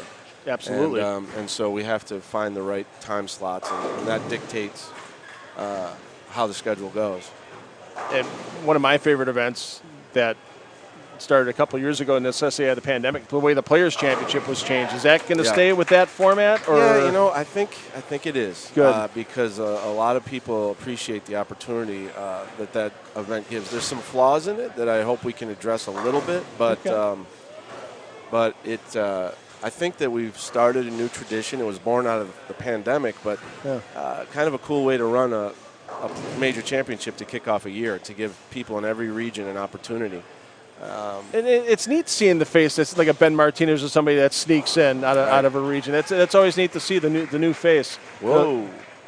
Wow. Mitch got 3 on that one, on his fill ball, so I don't know if that was... Thomas Larson was just talking about that, how all of a sudden this Roth pattern doesn't play with the old Roth pattern. And if you leak it a little bit, the way the ball picks up early and then just keeps, all of a sudden it just keeps going off the end of the pattern. So was that going on blue oil? Yeah. Which I really find interesting, because by the end of the night, and I'll go around and take some photos of it, but by the end of this of these 6 games, and you'll really see the difference between what it looks like at the start and what it looks like at the end of a full round of team bowling like this. Anthony Simonson taking a picture of Hupe's 253. scoreboard. Yep. That's one you see every day. But Hupe definitely should stay in the lead for the strike derby as well, as he's got himself, looks like about 9 strikes out of that batch. So, Hey, and Hupe, of course, with 12 the first game. So, yeah, Simonson's kind of been in a bowling center pretty much every day of his life for about, for a long, long time. And when he's taking pictures of the scoreboard, it must be a little unique. So a 9-strike 253 is interesting. yeah. Well, hey, and fans, speaking of a guy who takes a lot of pictures and puts them on social media, PBA Tour Commissioner Tom Clark, if you haven't followed him on Facebook, do so, because Tom puts stuff out there and he gets some unique perspectives that you only get to be as commissioner that you throw out there. So if you haven't followed him on Facebook yet, follow him. And he's on Twitter as well. So always a good Some new uniforms this year. I'm digging the logo changes and the shirt changes for some of these teams. And I actually, from H5G Brands, I ordered myself the replica PBR Pounders jersey. Yeah. It should be there when I get home, so I'm looking forward to that. How do you live in Milwaukee and not want that? Right. I mean, heck, I grew up on PBR there, so who hasn't grown up on PBR in Milwaukee? And of course, I get to be I said I get to be a homer in the booth. When Milwaukee's on, I'm full-blown cheering, so there's no objectivity when the Pounders are on, like right now. I mean, some solid games out there. Siminelli on the anchor spot again. Boy, as we mentioned, this guy has struck a lot in this bowling center. He's won a singles title here with the PBA main event in 2016. That's right. Yeah, he loves this place. Richie Allen always traditionally loved this place. And they're both on the same team this year. That's why I think, they got Sean. They have Sean Rash on there. And I think the sneaky pick that they got in there that's going to do really well is a guy that can get deep and wing it if he has to is ALS, Anthony Lavry Spar. Yeah, he's come back from a lot. Really some interesting team makeups here. So Pete Weber, obviously said he retired from the national tour, but he's in the PBA League. Same thing kind of with Norm and Walter, and you get another chance to watch these guys. I haven't seen the smile as big on Norm Duke's face in the last few years as I did when he sat down here last night, walked in the Bayside, saw everybody in there sat down. And he just sat down just inside the bar area. They got a nice long wavy table there, and he sat down and he just smiled. Just looked around and smiled. It's good to see for Norm. So, well, you're the one who said it a long time ago. This was, didn't you call it bowling's heaven or something like that? Our good friend Steve Sparky Pfeiffer. This is right. Bowling heaven. Yeah. And then Charlie made the T-shirt for it. So when you get a guy like Norman, he's in the middle of bowling heaven, he's going to be smiling. Right, no doubt about it. So, all right, we're wrapping up this game. Tom, thanks for coming in the booth for a game or two. I'm going to probably grab you tomorrow as well for a little bit. I would just tell the fans that are watching this, if you do us a favor, is share it with your bowling friends and fans and family. And get them to watch, because if we can really, illustrate that we can get a strong audience on a live stream on YouTube like this, it makes it a really compelling argument to do it more often. And if you know me, I care more about the fans than any aspect of this game. Absolutely. I want to give them an opportunity to see as much pro bowling as possible. So they're really the most powerful. So the things that you say, the things that you show through your interest, and when it comes down to things like ratings and supporting sponsors and supporting a live stream and sharing that information and helping us basically market, that's all really appreciated, and it will help you in the future, to stay more and more connected with the PBA. So thanks a lot. And thanks, Phil, for you doing it. Appreciate your time. Tom, we'll All be right, back man. with I our will see third you. game momentarily.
as we enter Game 3 here at Bayside Bowl, Portland, Maine. PBA League presented by Pabst Blue Ribbon.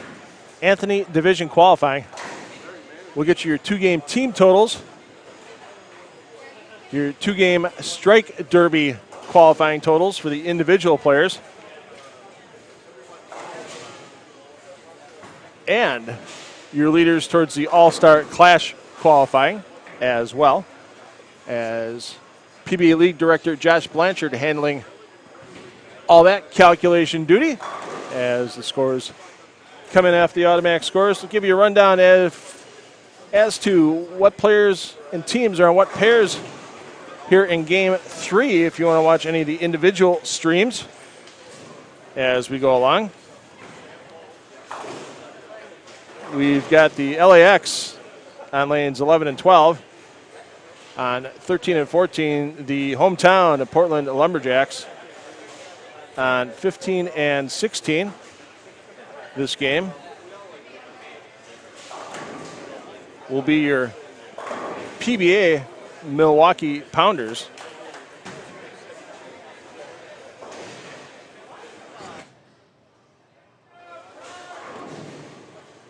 On 17 and 18, the Motown Muscle. And on 19 and 20, there you see the late replacement, Matt Sanders, in for Kyle Sherman. Make sure you change it on your rosters and scorecards, as Sanders part of the New York City Kingpins for this qualifier. Kyle Sherman, get well soon. I know the fans here at Bayside miss having you here, as Sanders gets the lucky break for his opening strike on 19 and 20.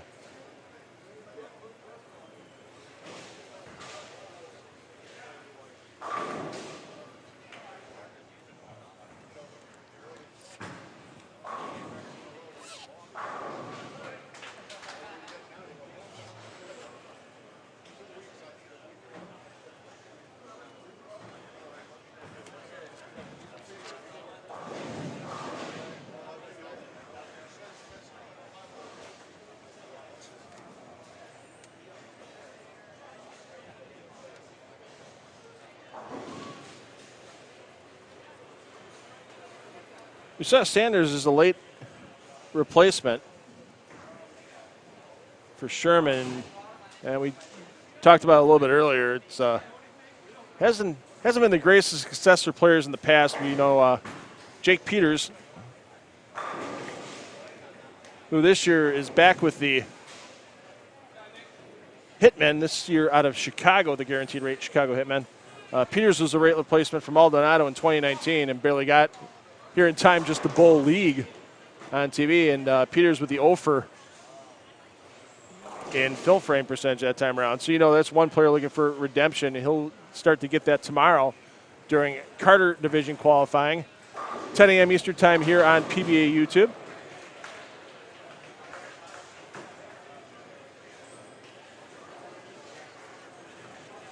But Peters also came in, and he had no league experience. He had been under the TV lights before, obviously being a PBA Tour titleist.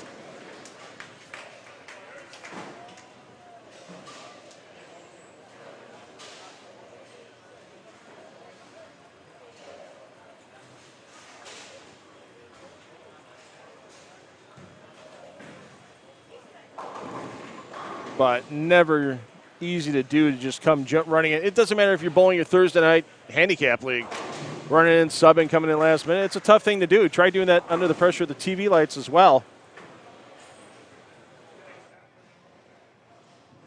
And nobody could really fault Sanders for the rough time he had on the lanes back in 2019. I'm sorry, not Sanders, Jake Peters.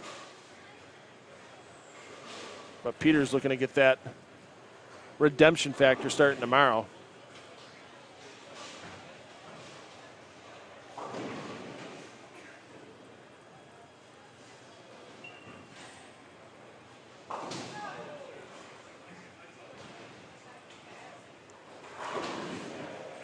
So as we mentioned earlier, players with at least 50 attempts in PBA League televised competition that Ryan Siminelli has the highest strike percentage.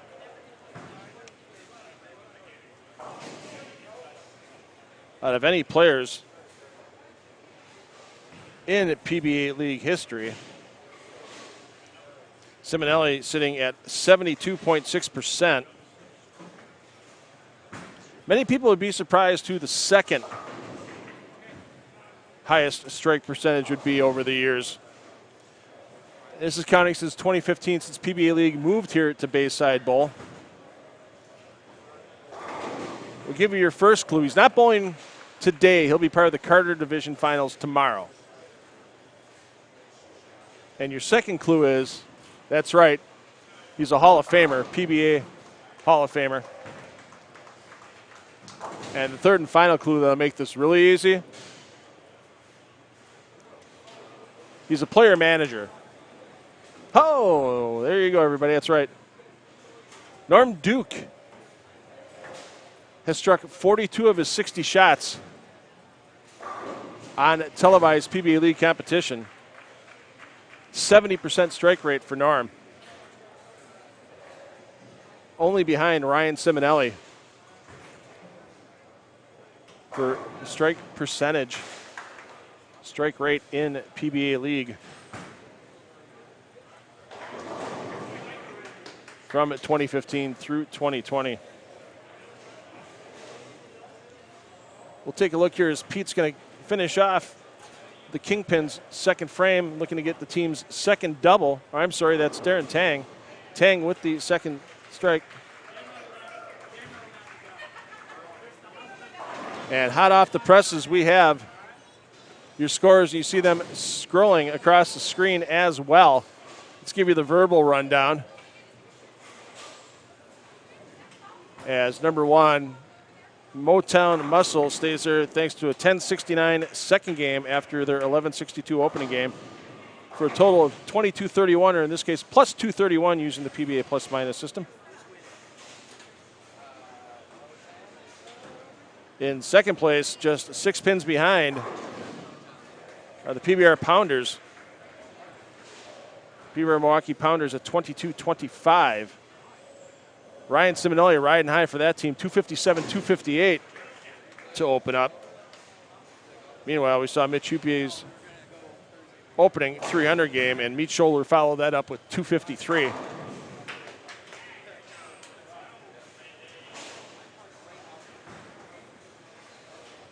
In third place in the team standings right now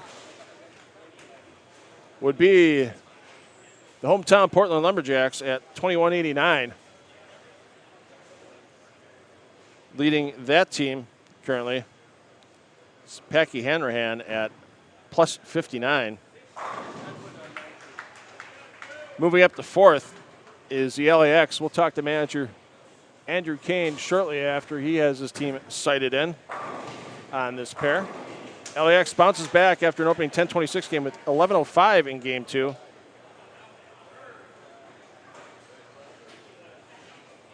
And leading the way, Chris Barnes with a plus 45 total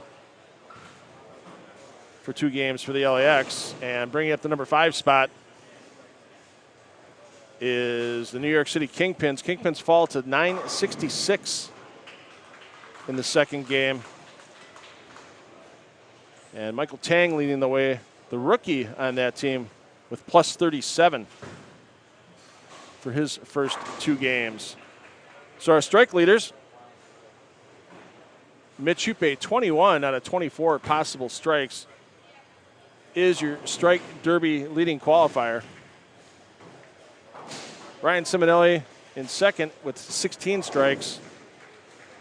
3-way tie for 3, 4, and 5 with Kyle Troop, Packy Hanrahan, and Dick Allen. And a tie for 6th with Stu Williams and Chris Barnes, teammates here on the LAX, at 14.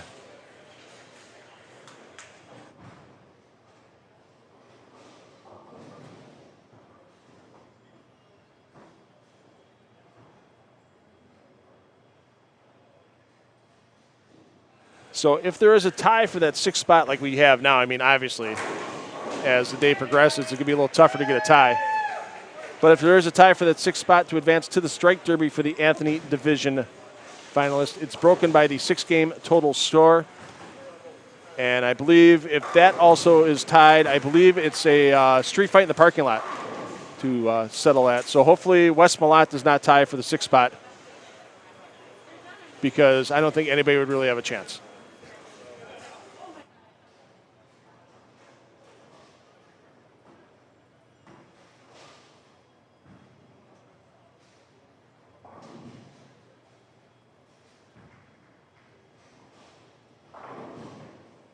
And joining me in the booth, it's odd to see you in non-bowling apparel, but he's done a great job taking over the West and Northwest regions for the PBA, and he is the director of the PBA League operations for this event, Josh Blanchard. And Josh showed it a little while ago in Game 1. We showed your win over Jason Belmonte here back in 2015, playing the twig, saying, screw it, I'm not hooking it anymore, for that PBA main event title. And a lot of history for you in this building. It's got to be mixed emotions coming in, not being part of that Motown muscle. Yeah. This is the first time I haven't been a part of the PBA League since its inception, I think in 2012. I was a part of the league every year, so it's nice to be back here. This is a great environment, great venue, and I'm just happy to be here and being a part of it and being a fan this week and watching these guys in action. It is hard not to be on Motown, but I'm happy to see they're doing good. Obviously, they don't need my help. Do you still get a cut? Yeah, no, like a remnant from being a former team member? They give me nothing. No pension? No. I mean, even the Major League players get a pension. Yeah, they don't give me nothing. You got enough years of service in, you should get a pension from them. So your lovely wife, Amy, here with you as well, and it's got to be nice having. Does she help you out at a lot of the regional events now? Come along and help. And a lot of my regions, I run dual events. I run PBA and PBA 50 the same weekend, so it's hard to do that, and without her help, a lot of times it wouldn't be possible. And she actually ran her own regional in the Northwest a couple weeks ago. Nice. So she ran her first regional, so getting her feet wet. So okay. She enjoys it, and she loves bowling more than I do. It's hard to believe. Yeah. She's a big fan. Yeah, and it's kind of a history with the West and Northwest, because you had Gary Mage and Tony Mage. You took over for Gary, but honestly, let's be honest, you took over for Tony as well. So I got to ask, does she bring the baked goods like Tony used to? I mean, Tony used to have a spread out at these events. Tony Mage would have the cookies and all the good stuff. Yeah, she does. She's a great baker. Excellent. She's a great baker. So yes, she brings goodies for the guys. I hope to get to a regional out west sometime soon, no doubt. Good times. So you got yourself a busy week here. I mean, there's no rest, because you got to get everything set up for TV this afternoon, and then tonight, 8 p.m. Eastern time is everything you're going to watch on FS1. And yeah, it's a long day today and tomorrow. We're here 8 a.m. till basically 11 p.m. So let's see if Butters can get that 7-10. Oh, he slapped it around. So, do you have a brick here at Bayside? I do not. I haven't. Okay. No, 289 is the highest I had here. But okay. Yeah, I tried to get a brick, but Hupe getting his today. Meat shoulder. I think Fabio's a better one though. That's what everybody said, but But as everybody knows, the Bopo fans pick the nicknames here. Yep. So that's what Charlie wants. Exactly. That's what Hungus wants. So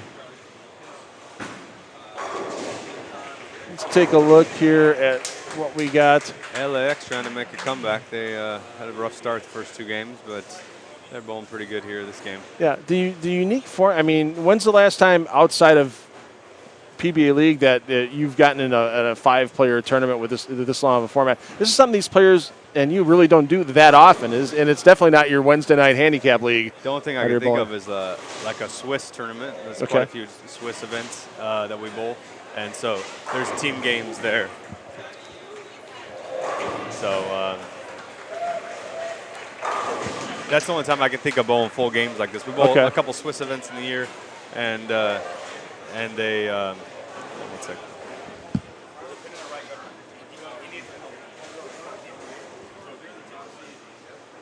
Josh taking care of some tournament director duties here. We got some deadwood laying out we're going to have to get rid of. So we'll get Josh back in a little bit. Tournament directing always comes first above the commentating booth. No doubt about that. So, and we got him back. All right, sorry about that. Oh, that's okay. Hey, you got to keep the tournament running smoothly. I'm glad you stopped by and got a chance to talk to us. But yeah, we got to make sure for the fans and the players, everything runs smooth. Pin on 15 that's not clearing out of the gutter. So Yeah. there, now he's getting it by hand. There it is. Now it's cleared. Yeah. There it is. That's not a fun deadwood clear. This is when they get halfway on the lane. That's when we switch to them it's here in the hard booth. with these machines. They don't bounce out here. So Nope. These ones, they keep the kickbacks pretty good. They didn't stay down in the deck pretty good there. Yeah. So I was teasing you last night because I said I was on Facebook and I was putting something in and it typed in Josh Blanchard and it came up with Josh Blanchard, PBA athlete. Yeah. I'm like going to myself, well, I know you're still an athlete because you had a great run at the USBC Masters. Is it tough being on the other side of the bowling equation now, going from player to regional director and not? I mean, the grind of going from tournament to tournament's got to be something that you don't miss. I still go to tournaments. Well, that's true, yeah. It's a little different stress.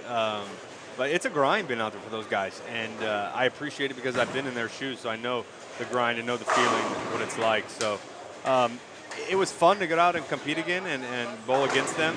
But at the end of the week, my body was telling me that I'm glad I'm not doing this anymore.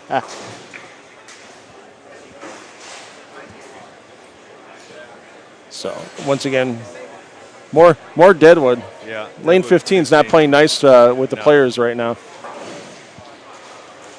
So. Yeah, but it was fun to get out there, but man, the lanes were hard, and I was after I lost, I was kind of like, oh, thank goodness I lost, because they were hard. Yeah. They were really hard. I mean, is it tough to get out and practice at home? I mean, yeah, I don't get much time to practice. That's the problem. And then when I was at such a high level, or anybody that's been at a high level, and you don't get enough time in practice. You don't get enough time in practice to put in the work that you're used to. Yeah. There's a couple shots that are errant that I know I wouldn't have made if I was sharp. Okay. And so that's what's frustrating about it is you're not at that same level as you were when you're competing and practicing. And I don't think that's enough. I think people don't give these guys enough credit. There's a lot of time off the lanes or at home, actually off tour, that they put in that people don't see. Yeah. And that's the amount of time and effort you put there. It pays dividends when you're out here. If you don't put that time in at home, out here you're not as sharp as those guys. And you see it at the regional level as well. Yeah. With how much time those guys put in. And the weekend warrior guys, they're the bread and butter of the PBA. I mean, everybody sees 50 players here, and they see a few other things there. We're gonna let Josh take care of something here once again.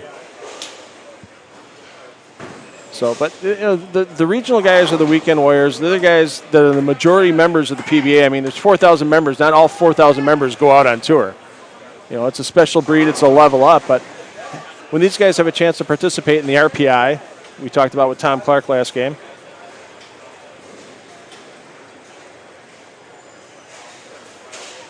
It's a great benefit.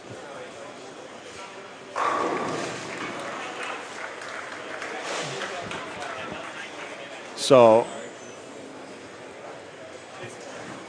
got some people waking up on the West Coast. Hey, Phyllis, how's it going? Las Vegas still warm? It was warm when I saw you last week. Of course, it was, once you got to Bowl Expos, it was a little hotter. So, appreciate all the fans coming in today. Sorry about the hot mic there for a second once again. We'll get Josh back in the booth, maybe tomorrow, maybe later. It's tough. It's tough running a PBA event any time something happens. There's player questions. Now there's manager questions on what's going on in case situations happen. Now Josh is clearing Deadwood on 19 and 20. So it's one of those things where you got to do what you got to do to keep things running for everybody. There's Josh. Successful Deadwood clear. Didn't take out the gutter. Good man, good man. And now Chris Barnes finds a little bit of trouble.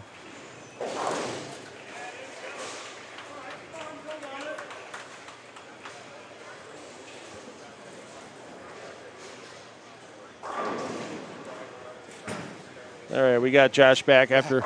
Man, you're getting your footwork in today. Yeah. Your balance beam and your steps. There's like no calls and nothing happened until I get on this, and then all of a sudden everything happens at once. But I won't stay on too long. But I appreciate you live streaming this weekend. Hopefully, people at home are enjoying seeing these guys in action and bowling some full games, that it actually means something. I mean, the most amount of strikes and the score, you can get into the clash and get into the strike derby. So there's a lot of line. You can see there's some emotion out there right now from these guys, so they know that this means something. You can't take the competitiveness out of these guys, even though if it's not a singles event, they still are very competitive. Right. I mean, you talk to, at Bowl Expo, listen to people talk to, guys like Belmo and EJ, and they want that Elias Cup on their bowling resume so bad. It's something that they don't feel their career is fully successful with. Honestly, that's what it seemed like for EJ. He just wants that cherry on top of everything else. Yeah, if they win this year that I'm off, I'm going to be pissed. Like I said, you should get a residual. You help build that team to where they are now. There should be some type of pension or residual. Well, I'm gonna check out, but I appreciate the time, and I appreciate everyone watching at home. Appreciate all your work with the regional tours on the West Coast. Thanks, Josh Blanchard. We'll see if we can get LAX manager Andrew Kane to jump on the headset here. Talk about what he's done to get his team moving back up the standings.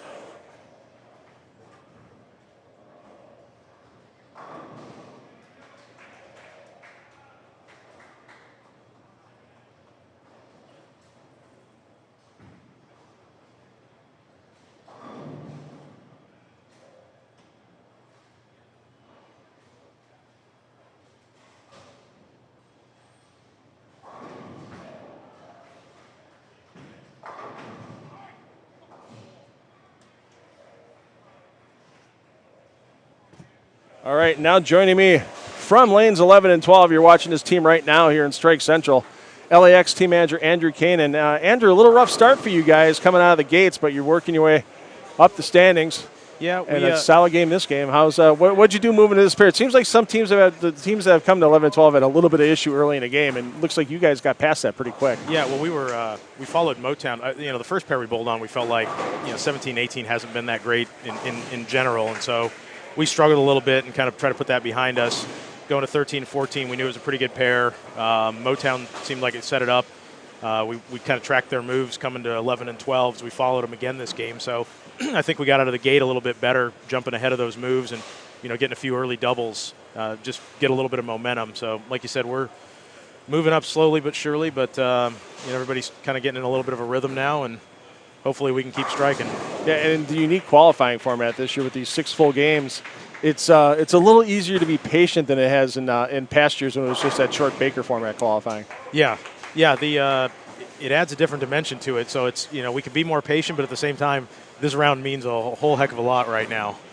Is there something with the strategy right now with Buttroff being in the anchor spot? He struggled a little bit early on being the lone lefty on your team, and what's the reason for leaving him in the 5 spot right now? Yeah, I think a big part of it with Jacob, when he gets comfortable, he strikes a ton, and having him in that spot without the pressure of needing to win matches right now, it kind of lets him get a little bit of confidence, get us a little bit of momentum, and it hasn't started the way that we wanted to, but he's starting to come around now, and I think we're going to see some strikes here the next couple of games. Yeah, I mean your team right now, sure they're in 4th with 4 games to go, but it's only 100 pins out. Is the top spot going to be a huge advantage getting into tonight's FS1 show with that just single game matches, or is there another position like Del Ballard said he's hoping his muscle kind of land in the 2 spot? Yeah, I think I tend to agree with that opinion.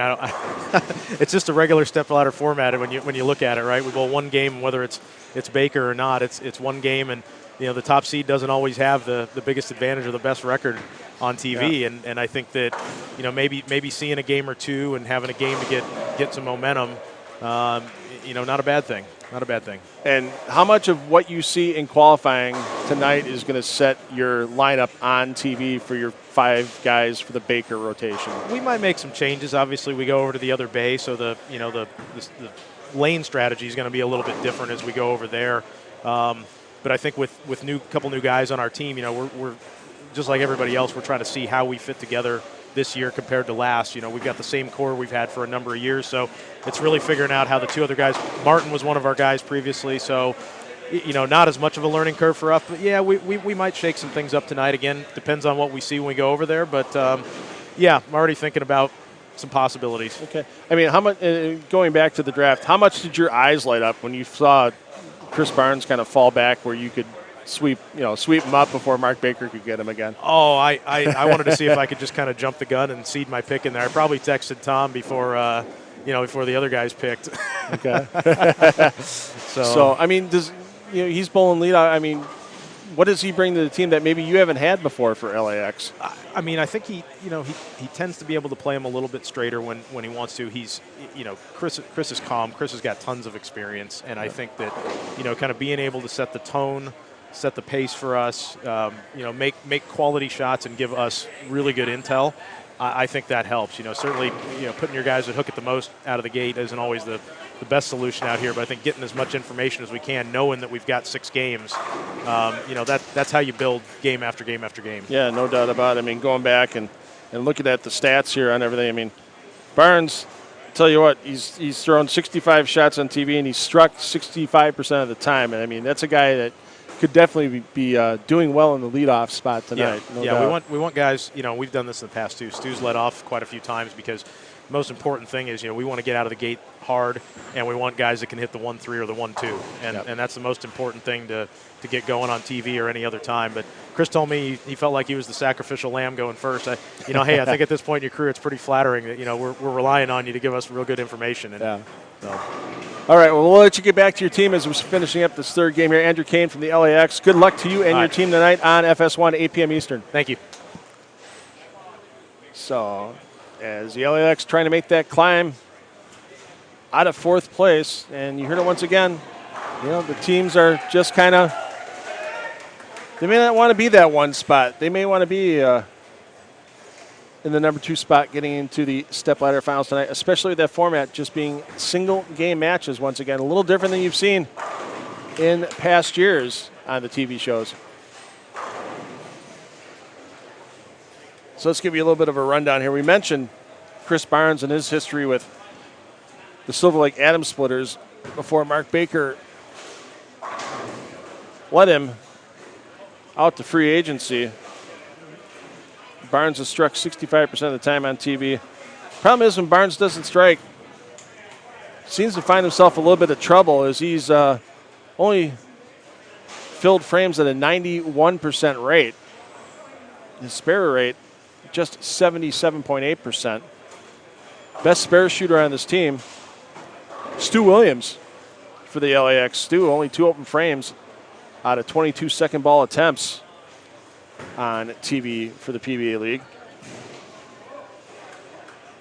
And the surprising stat I saw, that if I would have went back and looked for all these shots Martin Larson threw himself, Larson has struck 66% of the time on TV, even with tripping over ball returns. I think they've bubble wrapped the ball return for Martin over on the TV side. Well, I was teasing him on social media about that about a week or so ago.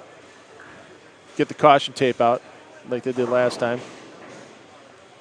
But Martin Larson's filled 95% of his frames on TV. Only 2 open frames out of 40 frames bowled for Larson, and you see why right there is Larson looking to get to 269 here.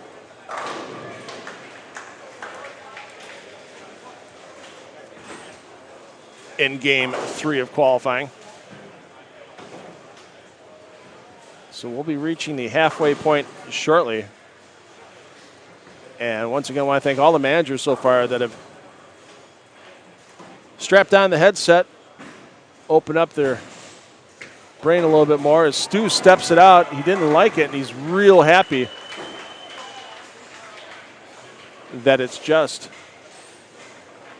a 10-pin sitting at the end of the lane for him. Let's check in with the hometown Portland Lumberjacks bowling right next door in 13 and 14. And there you see Hanrahan.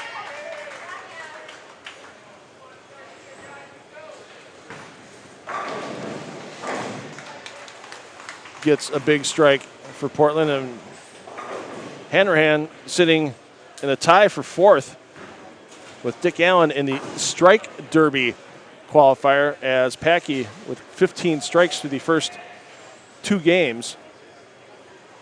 Talking with Josh Blanchard off air. He's thinking somewhere between 40 and 45 strikes would be in the number 5 spot. So, of course, I went right in the middle. I go, yeah, let's go with 42. So that'd be 7 strikes a game out of a player to make the strike derby here in the Anthony division.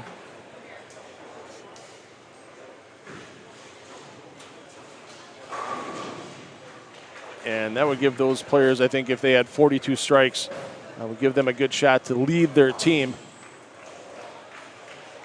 and be the team's representative in the All-Star Clash with a high 6-game total score for the individual All-Star Clash qualifiers. And Belmo came up late for a 2-4-8-10. We'll get back to that because I'm going to throw a little personal interjection here after Troop's attempt. Gets 10 to go. As much as Belmo gets credited for his strike ball, the power of his game, his split-making game is so under-discussed. If you made a highlight reel of all the great splits Belmo has made on TV with 2-4-8-10s and 3-4, 6, 7, 9-10s, you'd probably have about a 7-minute reel of just TV stuff, not counting what he's done on live streams and such. I mean, when Belmo walks up to this 2-4-8-10, I give him a 50-50 shot at it. With as good as he's done over the years. And that one, a little bit of a pull. And Belmo now looking at 232 for the max here in qualifying game number 3. Back to Portland.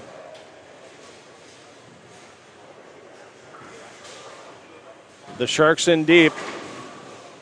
And he needed to get that one a little farther to the right down lane. But as we've seen with Mitch Hupe in game 2, you get a little farther to the right and you can still get 3 off the right. Barnes playing the tight one, and that Messenger, I got a pretty good angle here from the DJ booth. And that Messenger was in front of that 10-pin by a good foot, if not more. And the players know that. They know when it's a close Messenger, and they know when the Messenger comes off the sideboard and it's basically just behind the 3-pin spot or almost in the 6-pin spot like that one was. Butcher finding something. He's looking to close with 246.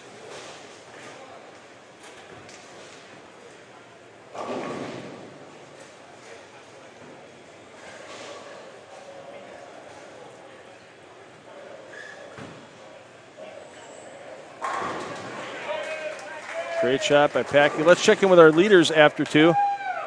Motown Muscle, and nobody really setting them on fire this game. Simonson still with a bit of a struggle. 3 opens and no doubles through the first 7 frames for Simonson. Simo games a 199, 215 to this point. Of course, the man that's done the most damage on the scoreboard, Mitch Hupe. 553 for his first 2, perfection, and then 253. Sitting in the number 2 spot. Doesn't look like Motown's changed their lineup at all. If you're in the lead, why change a good thing? Taka comes light. And these managers are talking about how things are changing from shot to shot to shot. And they got to keep an eye on stuff. And let's see what Taka can do here. Not much, because when it's the 8-10, it's going to take a heck of a bounce or a lucky slide. Tackett did not have an open on the board, and he's just going to fire it as a strike shot. Try to get some intel and try to start getting some strikes on the board in a hurry.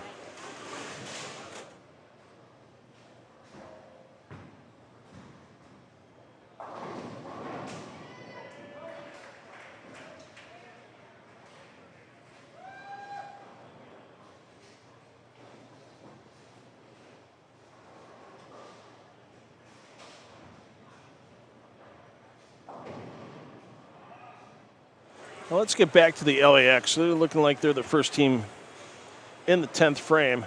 Barnes already in the clubhouse with 194. He's already going to work on the thumb hole, trying to get a different feel. Larson gets the 4-5 to go last. It ain't pretty, but it's a double in the 10th.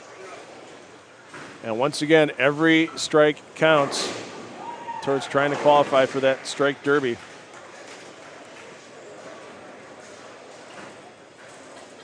As Martin Larson on the outside looking in, not by much. He had 11 strikes through his first 2 games.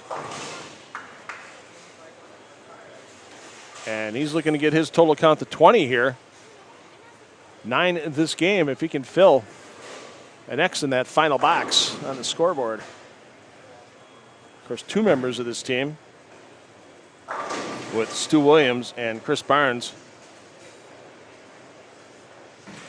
were tied for the number 6 spot at 14. Looks like Martin's going to pass Barnes no problem, as Barnes with only 4 strikes this game.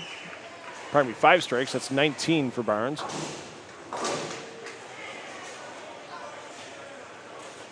And Stu currently sitting at 19 going into the 10th frame.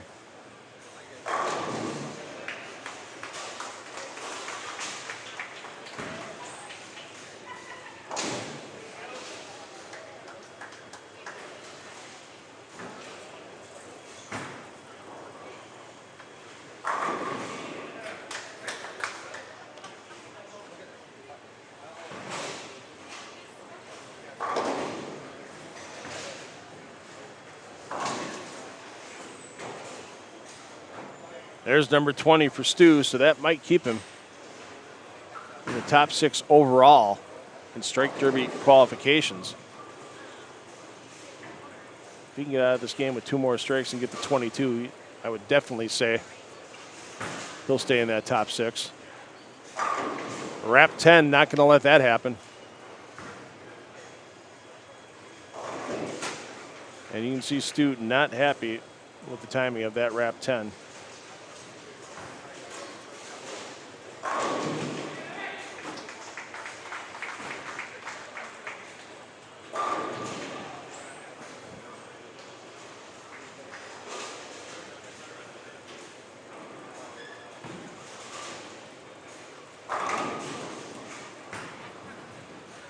There's the spare for Stu. Now, if Belmo can strike out, Buttriff can strike out. Team should be in the 1150 range, and that probably will move them up another spot, if not 2, in the team leaderboard.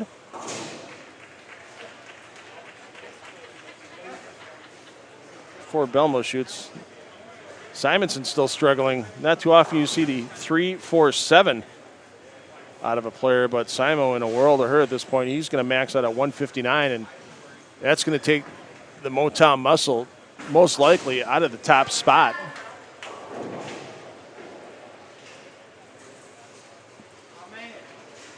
And once again, it's Mark Roth pattern playing a little tougher here at Bayside Bowl than it has in years past. Wow. Wow. You don't see pins zip around that quick on a 7-10. That is almost like back in Columbus in the Players' Championship a few years back, where Belmo left a similar 7-10 to lose out on taking home that championship. All you can do is fire. Hope for a bounce. Doesn't get it. And open takes Belmo from a game that could have been in the 250s and drops it to 211. And now even with Buttriff punching out, you're looking at getting in the 1120 or so range, plus 120. Once again, like we said, should move them up the standings, but it may only move them 1 spot.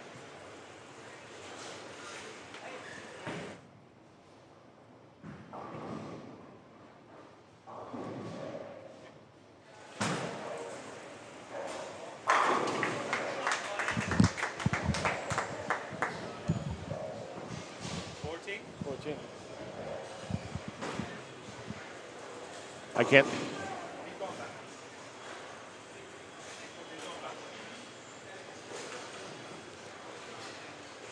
Wasn't sure what Sean Rash was signaling there. For a second, I saw him, but I didn't see Josh Blanchard behind me. Trying to get a deadwood clear taken care of. Well, Buttriff had 11 strikes coming into this game, so his problem has been when he's not struck, he's gotten into a bit of trouble. He's trying to make makeables. 183, 218 from Buttriff, +1 for his first 2 games. Looking to add 46 to that number. And the 7-pin doesn't let that happen. So he'll add 8 strikes to his 11 coming into this game. He'll be at 19. So a lot of the players from the LAX trying to fight for their spots in the strike derby. And let's go over to the team that's currently in second position after 2 games on the scoreboard. Dick Allen on the 11th shot with the big 4. Still a pair of 232s between him and Rash. Looking good. Keep the Pounders in the top couple of spots.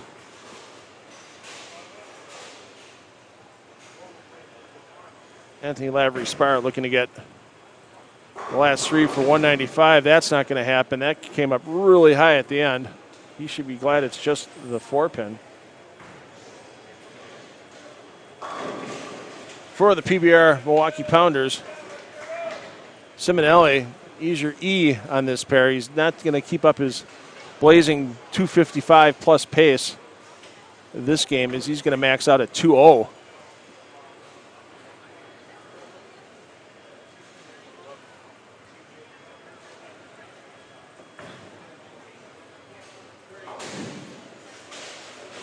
As Siminelli came out of the gates 257, 258.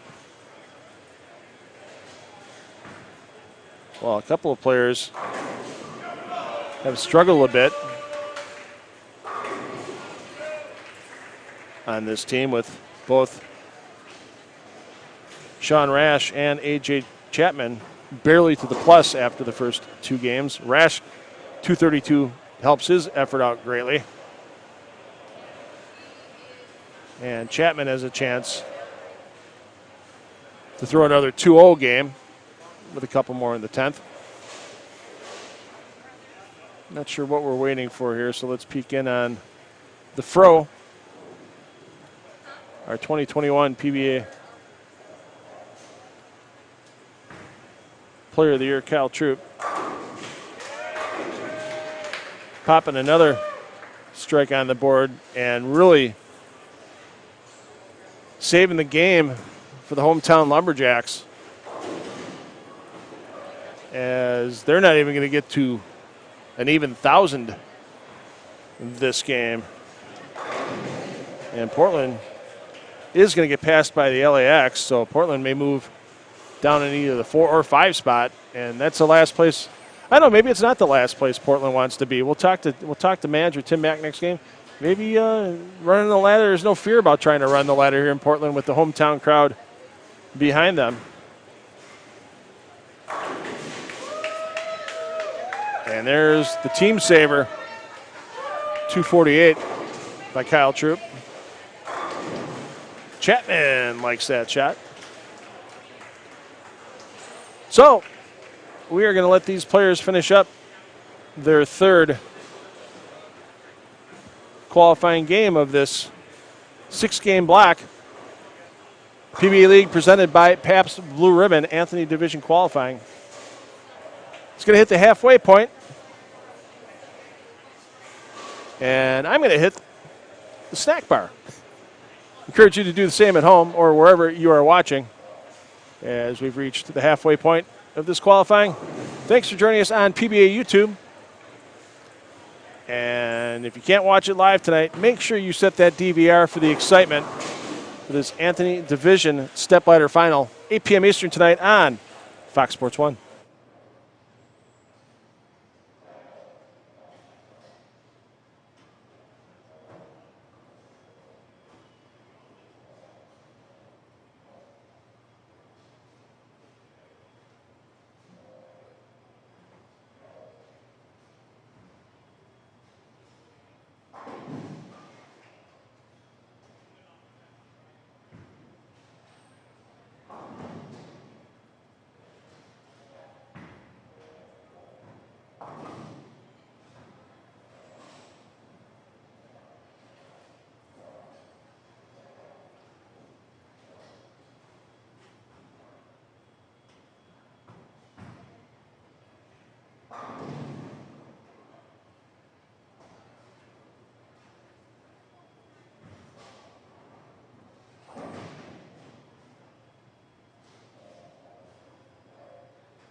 As we get underway with Game 4 of this 6-game qualifying block, the PBA League presented by Pabst Blue Ribbon. This is your Anthony Division.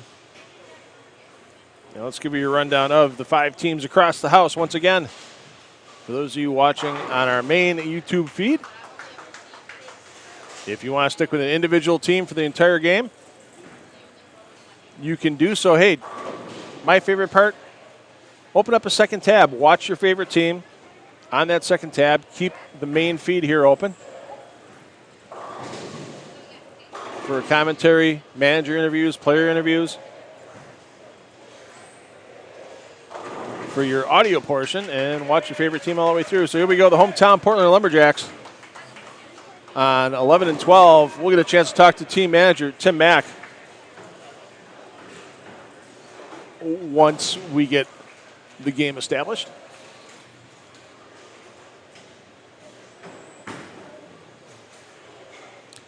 Two-time league MVP, and with that carry, you see why. Wes Malott finishing off the first frame for the Lumberjacks. PBR Milwaukee Pounders on 13 and 14. 15 and 16. Jason Belmonte and the LAX on 17 18. Michael Tang, the rookie for PBA League, on the NYC Kingpins. And that leaves one team left in the Anthony Division. They're over on 19 and 20. They were the leaders after 2 games. Probably won't be there after 3. And that is the Motown Muscle. Anthony Simonson on the Muscle. Having some struggles early on in this qualifying block. Let's give you some Lumberjack love here on lanes 11 and 12. There you see rookie to the PBA League, Arturo Quintero.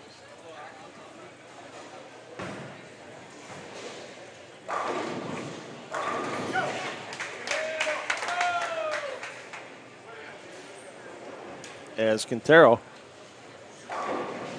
no rookie nerves going on for his qualifying to this point.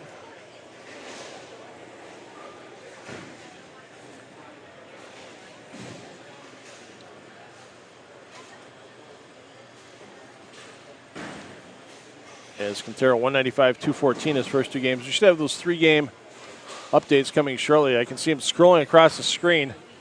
That's unofficial. I'll wait for the official results coming in momentarily. Wow, Motown drops unofficially from first to fourth after that bad third game. There you see LAX, nice game. They move from fourth to second.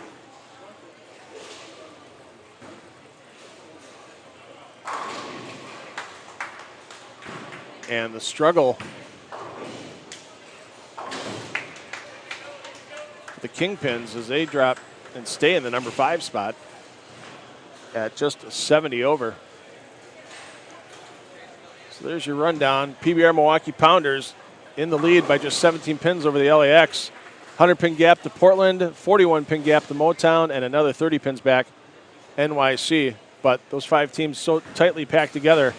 One hot game out of a team could move them. Well, hey, New York City puts together a 1,200.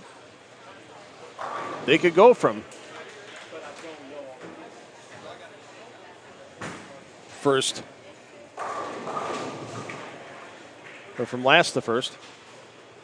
And with a bad game, as we saw for Motown, a team like the PBR Milwaukee Pounders could go from first to fourth or fifth.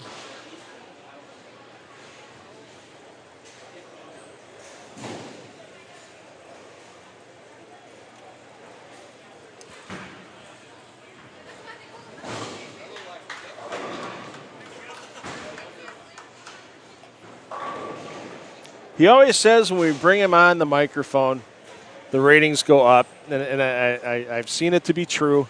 Yes.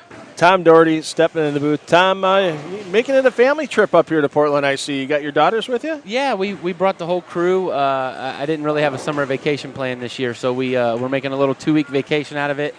And they've never one of them's been to a show, but she was young, so they're old enough now to enjoy it. They've never been to a live show, usually because, we make the show the day before. And right. The logistics of getting them all there is just too hard. But we knew about this one, and what better place to bring them than Bayside and let them go nuts and crazy and have a good time. Yeah, and I mean, the one thing is that, there's a lot of people that bring the fans that are bringing their entire families here. So really neat to see that way as well. Yeah, being at the summertime, I've seen, BJ Moore has his kids here, and there's a couple other bowlers that brought their kids. So I think it's going to be it's going to be a fun. It's always a fun event, but I think it's just going to make it a little bit more special with the kids here. So we'll see what happens. Absolutely, and you get to qualify tomorrow with the Silver Lake Adams Splitters, and it's got to be a little weird for you seeing that Barnes guy in a different color jersey right now here in the lanes. Yeah, I made a joke. I made a joke on social media a couple weeks ago that, for whatever reason, it seems like the Adams Splitters and the LAX always met one way or the other, and we always came out on top of Belmo. And I figured they drafted Barnes when they had the chance to, so they could try to figure out a way to get past us finally. So we'll see what happens with that. It's pretty funny. So looking at the stats, put together the stats for the league shows since 2015, since we came here to the Bayside. Your strike percentage pretty good, 58.3%. On the strike rate, you've struck 28 to 48 times on TV. You've made most of your spares when you've had a chance to shoot at a second spot. Filling 92% of your frames. You and Jesper Svensson both doing pretty well. I guess the guy that's going to be the X factor this year is your rookie, Brandon Novak. What was the logic between you guys as a team? Because you teams, you and your manager Mark Baker always talk. What was the logic we were going with Brandon Novak as the rookie? We talked a little bit about it, but the conversation was more. Bakes kind of had his mind made up that was someone he wanted to draft, and he obviously makes that ultimate decision. He just wanted to make sure that we didn't have a problem with him as a person or that as a pick. He didn't really ask for advice about the pick itself. Just wanted to make sure we didn't have a problem with that pick, and none of us had a problem with that pick whatsoever. He's a great bowler. He bowls good on TV. He doesn't get the credit he deserves, I think, because of the style of the look. It's not the prettiest. He'll be the first to admit it. But this isn't about who looks the prettiest. It's about who knocks the pins down the most. And I'll put my money on that guy to throw a strike for the cheese against almost anybody. So qualifying a bit different than we've had in past years. I see a few players. I see your teammate Jesper Svensson here. He's watching the lefties, obviously. And it doesn't seem like the lefties have that big of an advantage this year over the rest of the field like we've seen, at least on this side of the house. But that kind of changes when you guys get over to the TV side. Well, in the two different sides, the two sides are drastically different. And we have had qualifying before over here, different than what we're doing now, obviously, Bakers and stuff like that. And Jesper has always said he doesn't like this side of the building. And he's not on our team for this part of it. Yeah. He's on our team because when we get to that other side, he's going to throw 2 strikes when we need it. And that's why we have him. So he does not like this side as well. We practiced yesterday, and he was actually surprised about how good his urethane balls looked over here. Okay. They usually don't look that good over here. They look a lot better over there. And it's just the topography and the age of the lanes and stuff like that. He feels pretty confident that he's going to bowl good tomorrow, and we obviously know he's going to bowl good for the TV show. So that's why he's on our team. Do you think Mark Baker is going to play around with the lineups during qualifying to try to get a feel, or is it an entirely different field for qualifying than when the lights come on TV? It's a different lineup. I just got here, so you might know this better than me, but Okay. I believe Baker told me yesterday that whatever lineup we start with is the lineup we have to stay with. So I don't know if you've seen something to. I'm under the impression. I'm under the impression that whatever lineup we start with is the lineup we have to do. I think our performances in the seeding round will help make Baker's decision for the actual TV shows. Then that's when the lineup becomes a little bit more important. Because let's face it, we're all bowling 5 games. We're all bowling 6 games, all 5 full frames. Yeah.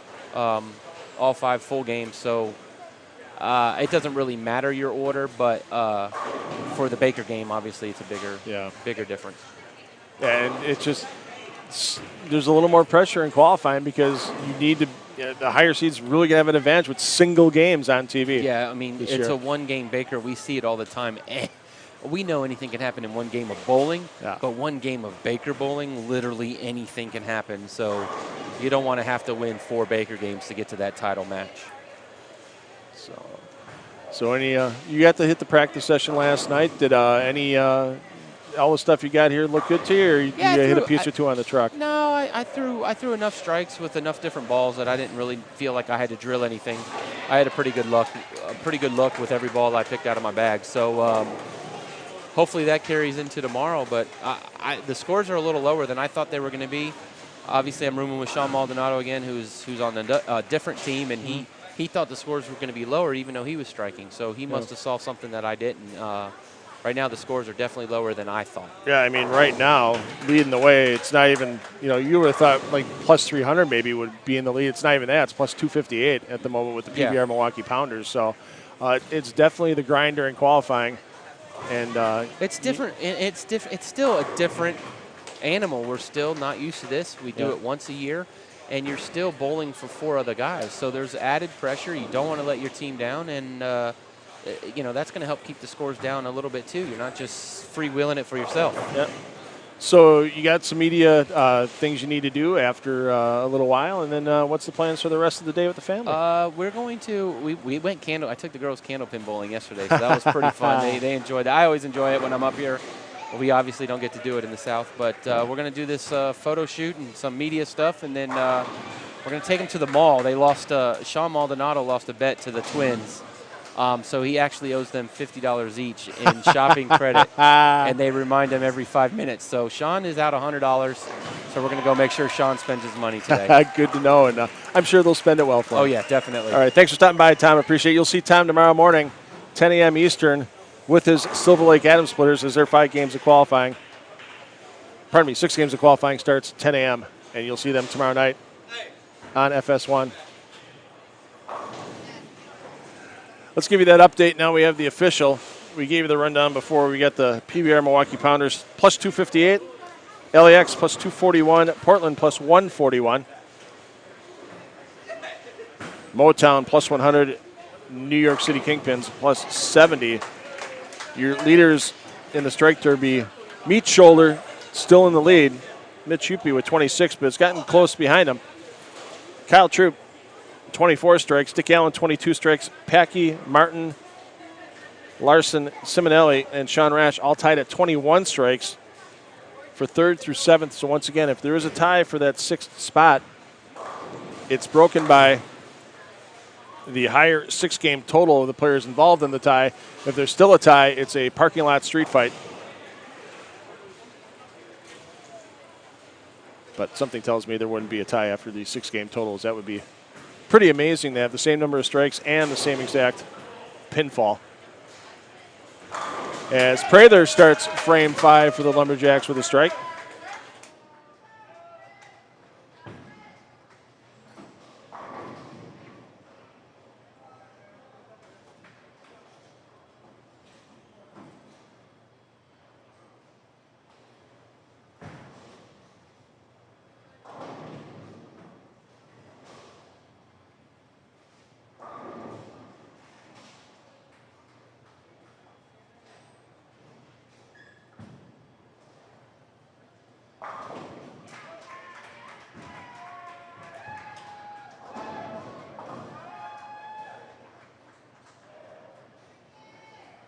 Well, we'll get a chance to talk to Portland Lumberjacks manager Tim Mack in a few minutes. He's been powwowing with his guys. They're seeing some transition that they want to make sure they keep up with, especially with the hot start they've had here. We've seen some teams struggle on 11 and 12, and you look at his bottom 3 players and trying to get some doubles on the board out of these guys. And here comes Tim Mack on the headset. Tim, how you doing, sir? Well, we battled a pretty tough game last game. There's some pairs that are pretty difficult in here right now. And, we're all trying to find our way. And we feel like we got this pair, we're lined up on this pair on 11 and 12. But there's a lot of landmines out there right now. There's a lot of 9 counts, it looks like, out there. It seems to be you guys are getting into the pocket. It's your bottom couple of guys need to get, consistent 10. Yeah, at the moment. Wes and Kyle had kept us in the last game while the top 3 guys struggled. So it's nice to see Prather get a 4-bagger. We made a ball change here with him, and Arturo is fine in the pocket. So I think we're all comfortable on the pair. It's I really think this is going to come down to the last game on who's going to be the number 1 seed. I just don't see anybody really running away with it because the pattern, the pairs are so difficult. They're so different across the house. And right now we just saw last game, Motown Muscle hit a tough pair. They went from 1st to 4th, and it could be done the other way. LAX went up to 2nd. So and they're still close enough. That's got to go. I'm happy about that. Sorry about that. I'm happy about that. That makes me happy. Way to go, Minnow. That boy, way to go. That's what you got to do. It's tough keeping an eye on the guys all the time and stuff like that. And I'm putting a bug in your ear on top of it. So listen, I know there's we got a lot of experience. We've got a wealth of experience. We know how to win this thing. It's a different format this year. Obviously, we know we want to try to get up as high as we can in the seeding. Yeah. Regardless of what happens, we're still going to have a chance to win this thing again because we're going to be on the show. So, but we're trying to do the best we can to get as high as we can because the more matches you avoid, the better your opportunity are. So take a look at where Wes is at. Looks like he made a ball change, didn't he, a couple frames ago? Made a ball change, and that was a good 9 count there. Like I said, they're really tough right now. The lanes are really tough. There's some pairs in here. I mean, if you look across the board, there's not a lot of people striking right now. No. I do know the guys on the end up there at Detroit had a bunch of strikes early, but I mean. And then they faded in game 3. And no, I'm saying right now. They got off to a good start, but I'd really like to see this one strike from Prather. So even though I'm standing behind him and watching him, he threw that one pretty good. 7 doesn't agree, unfortunately. Yeah, the 4 and 5 baggers are pretty tough to come by right now. So we just got to keep staying patient, stay in the course, and try to fill some frames and try to catch a couple double triples here.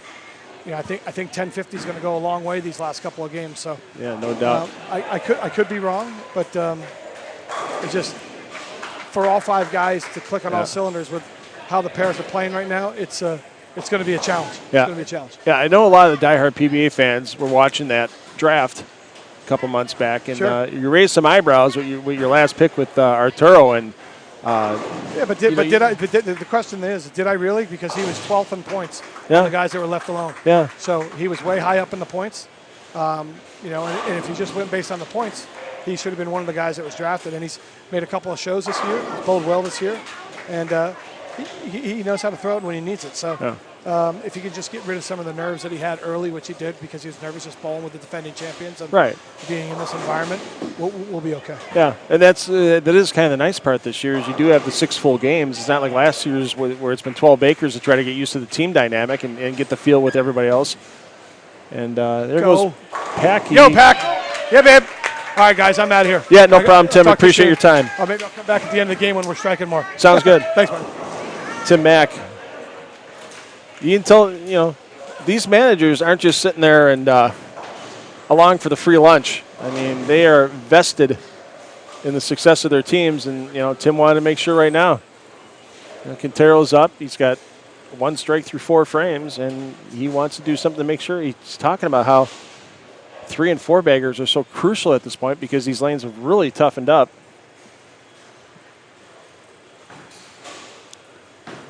Over the last couple of games, and there is Quintero. He mentioned Motown. Let's take a peek in on them with a hot start. There you see Kevin Williams stepping up. Williams, turkey, spare, strike through 5. And the 7 doesn't go for Williams, but only 3 opens through the first 5 frames for Motown. As Motown trying to make that bounce back after falling from 1st to 4th in one game.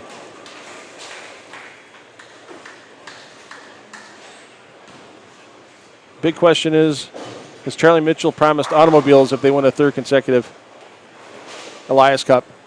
You gonna buy your team automobiles if they win the 3rd straight cup? Times are, well, it doesn't have to be a big one. Just get the little Matchbox. Yeah, get them a Matchbox car each.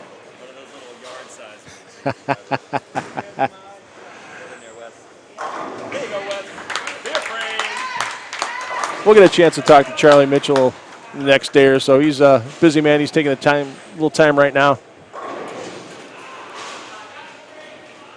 It's 11 months and 4 weeks of planning to go into 6 days here, and the fans here appreciate it. I know the fans watching at home appreciate Bayside Bowl, and it's bowling heaven for a reason, ladies and gentlemen. A friend of mine coined that years ago, and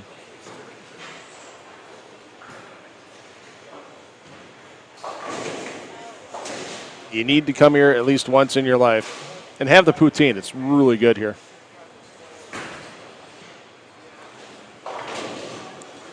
Well, Prather, he's going to eat up some of that 4-bagger.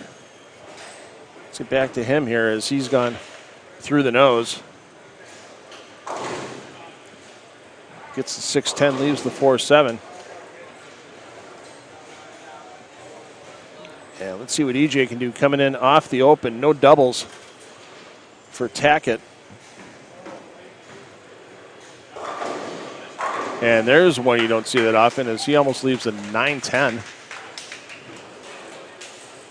Oh, pardon me, 3-10. A little tough to see from this distance.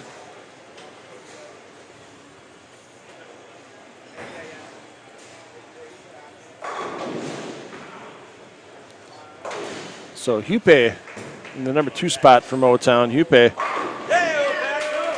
is leading the strike derby qualifying with 26 strikes.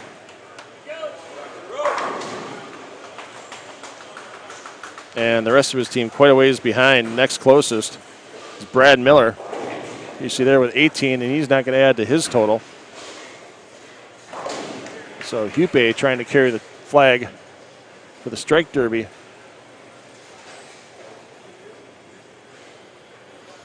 For his Motown muscle. Big shot here for Quintero. He's looking to get his first double of this game. And once again, these corners are starting to get brutal on some of these players. They're finding ways to make the adjustments pair to pair to get to the 1-3, but then it's a whole nother story to take all 10 down in the 1-3.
Well, at the rate that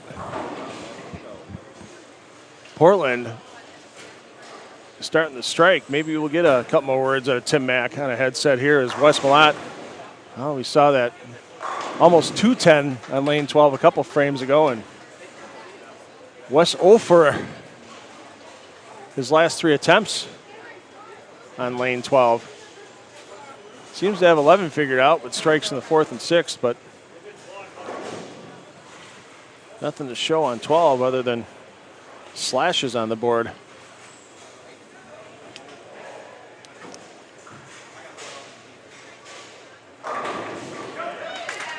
Prather dances him down. He's still looking at a possible 243.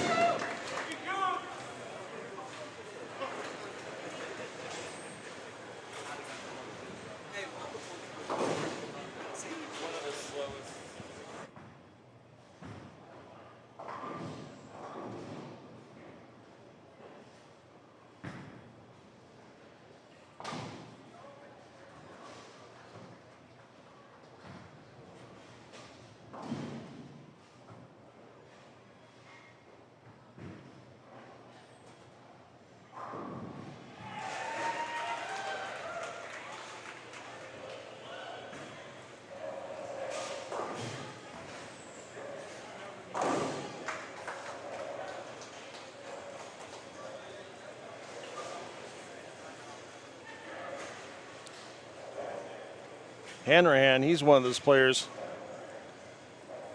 in the running to try to make the Strike Derby telecast. He's sitting on 21 strikes after 3 games, and he's already got 7 more to add here in game 4. So realistically, the Lumberjacks are going to get 2 players to advance to the Strike Derby if they keep doing what they've done for almost 4 games. Kyle Troop came in with 24 strikes in 2nd place in that Strike Derby qualifying. Packy was in a tie for 4th at 21. And next closest out of that group was this man here for the Lumberjacks to try to qualify for the Strike Derby. Quintero at 18 coming in. Still going to need a few more as Hanrahan's open the gap. And Quintero only with 4 strikes so far through 8 frames of this game. Let's take a peek in on your PBR Milwaukee Pounders. Sean Rash in that leadoff spot. High hard one for Sean as the PBR Milwaukee Pounders, your leaders after the first 3 games of qualifying. And Dick Allen,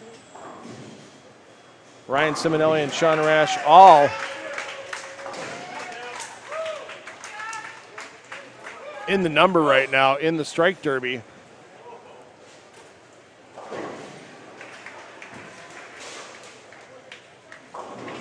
And Dick Allen gets a huge break to take down the 2-4 and just leave the 10.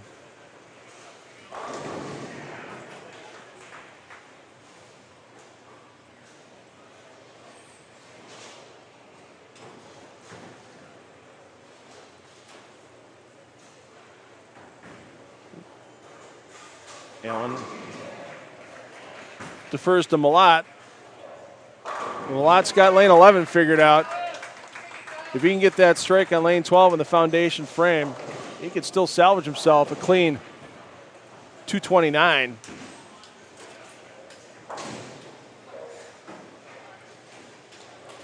West currently sitting at just plus 18 after his first 3 games for the 2-time reigning Mark Roth MVP.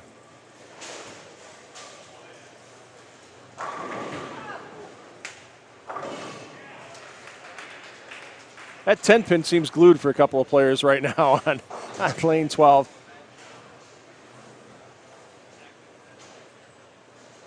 Those semi-weak 6-pins not doing the job on the 10s. Here's Lavry Spar. Comes high. Lavry Spar plus 13 for his individual effort.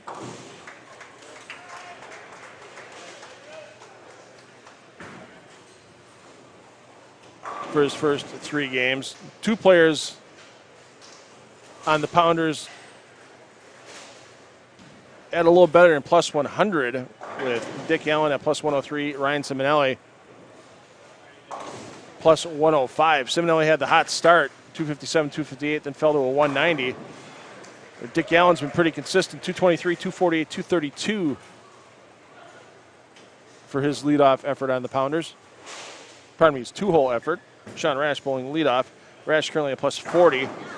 And this man stepping up, A.J. Chapman, trying to make something happen. As Chapman -3 for the first 3 for PBR Pounders. After this shot, we'll get back to the Lumberjacks 10th frame, and we'll be back in time for the Pounders 10th frame. As Chapman makes it happen in the 8th.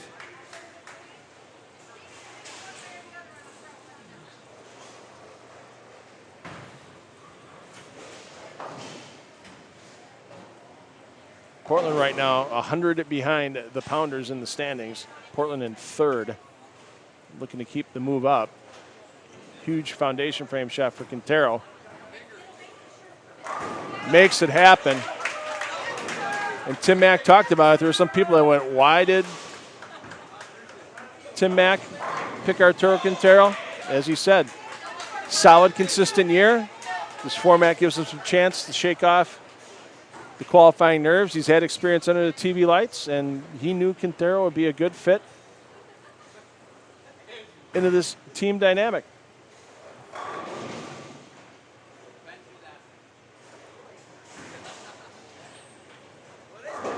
Troop looking for the handful. It sparked early, and that ball hit the lane and just he had a little bit of dry there. You can really open up the front of the lanes now. You could just see that ball jump a hair. Caught the oil pattern again, straightened out, but it still was just left enough to leave that 9-pin. And sometimes it's the subtle things the players can't catch off the iron. I guarantee you, Tim Mack's telling him that same thing right now. Good shot, it sparked early, make that little bit of a move.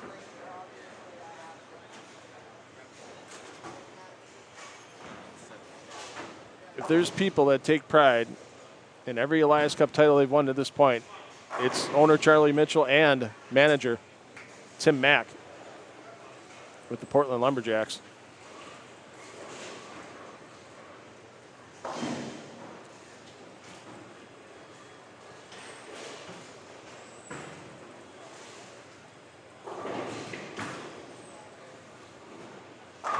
West finally figures out how to get that 10 out on lane 9, and they're looking at a big finish.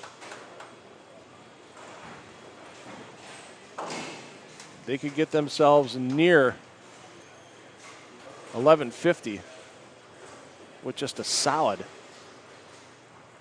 10th frame. Prather can get the 2-2-3. 6 hits it, leans it. No justice for Prather. That pin got to about 6 degrees out of the 7.5 it needed to topple. Dick Allen finding some struggles. Once again, we'll get back to our leaders for their 10th frame. Prather, no problem on the single pin. You talk about how spares are huge at this point in time when the lanes are getting tight. Look at the scoreboard through 9 frames for the Lumberjacks. 2 opens through 9 frames. When you're filling 95% of your frames and more, you are going to have a successful game even with a few spare attempts between those doubles and turkeys, or as Hanrahan has the occasional 6-bagger.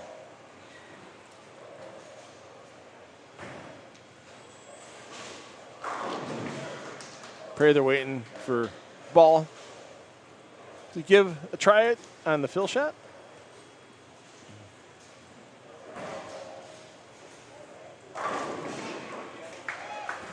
Lavry Spar trying to fire his team up with the PBR Milwaukee Pounders.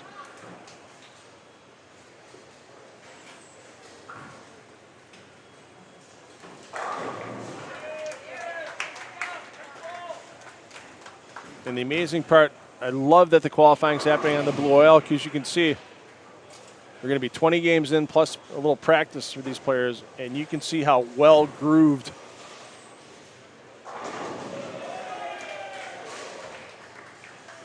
this Mark Roth pattern has become in some areas of the lane, and in other areas you can see how patchy it's getting. And with that patchiness can come some problems. One guy that's not having problems right now for sure is the two-handed lefty, Packy Hanrahan. No lazy four there. Bottom of the four hits the bottom of the 7.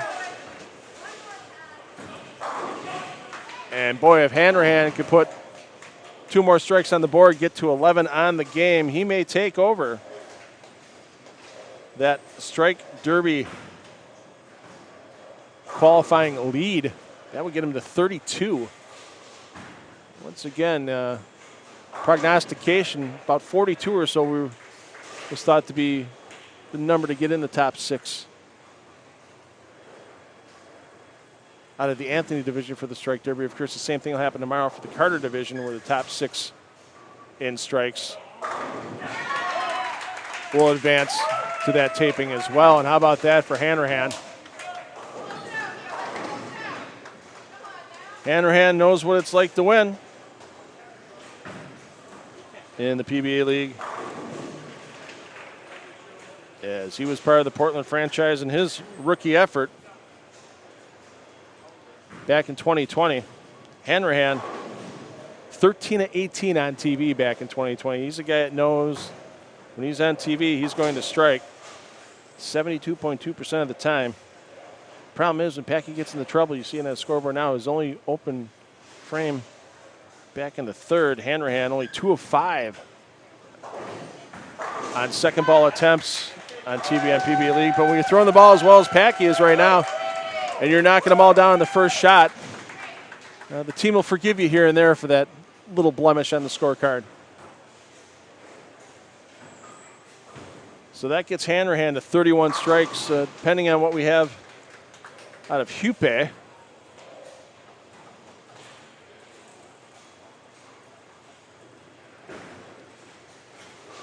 We could have a new leader. Let's peek in on Hupe, and we'll get back to Quintero. Hupe with, well, ring 10. So, yeah, we may have a new leader at this rate in strike derby qualifying with that great game for Packy Hanrahan, adding 10 strikes to his total. Oh, that is makeable. And talk about a confidence builder if Quintero can convert this 3, 6, 7, and 10.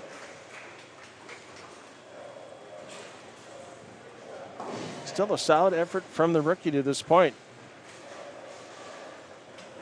Sure, he's -9, but it's his first time in this building, first time in this atmosphere.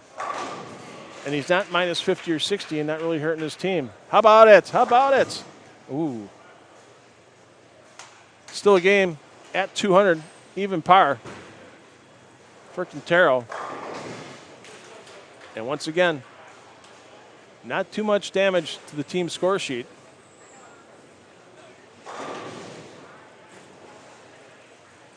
As with a full ride here by Troop, full ride by Malat, we could see a game in the mid-1100s by the Lumberjacks. Troop likes it. 6 says, not this time, sir. And that messenger ain't got enough oomph. I'm glad those English classes paid off. Ain't got enough.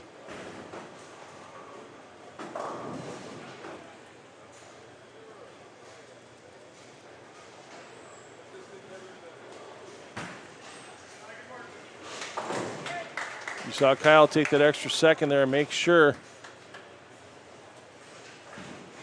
that conversion happens. Every 11 pins you build keeps somebody else away from you. And let's see. Yep, we think we're going to see a ball change for Kyle as well. A little experiment. Let's check in on the LAX. They made that nice move in Game 3.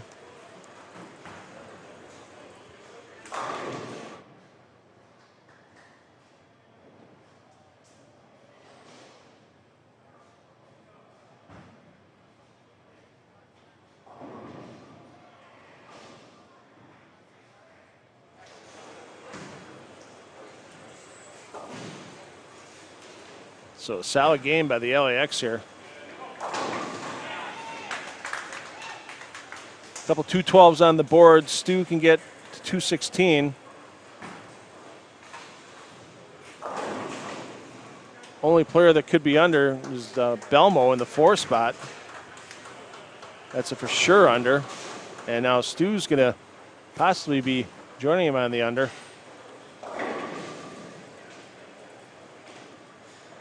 As right now, pretty even for the scoring pace by the LAX, as Martin Larson leads with plus 88 and Stu Lowe at plus 31. So they've held together. Nothing too big, nothing too small to get themselves into that second position at plus 241, just 17 pins behind the PBR Pounders. West looking to get to 229. There's the first one. That's why that man has been PBA League MVP 2 seasons running.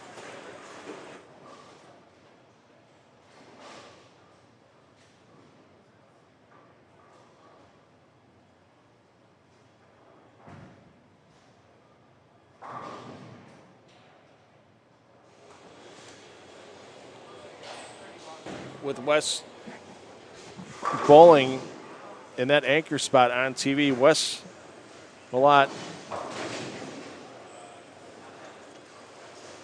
has thrown 39 more strike attempts than any other player in the PBA League since 2015.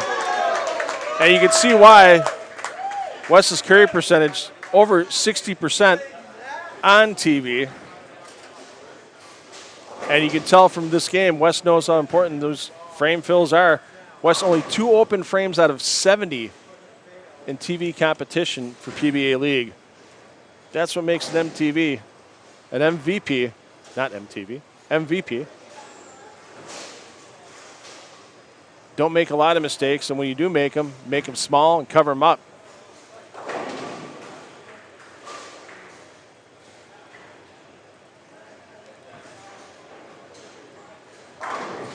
So most of these teams finishing up around the same time. 4 games in the book. We'll get you your leaders in both league qualifying and strike derby competitions. As the PBA League, presented by Pabst Blue Ribbon, rolls on from Bayside Bowl.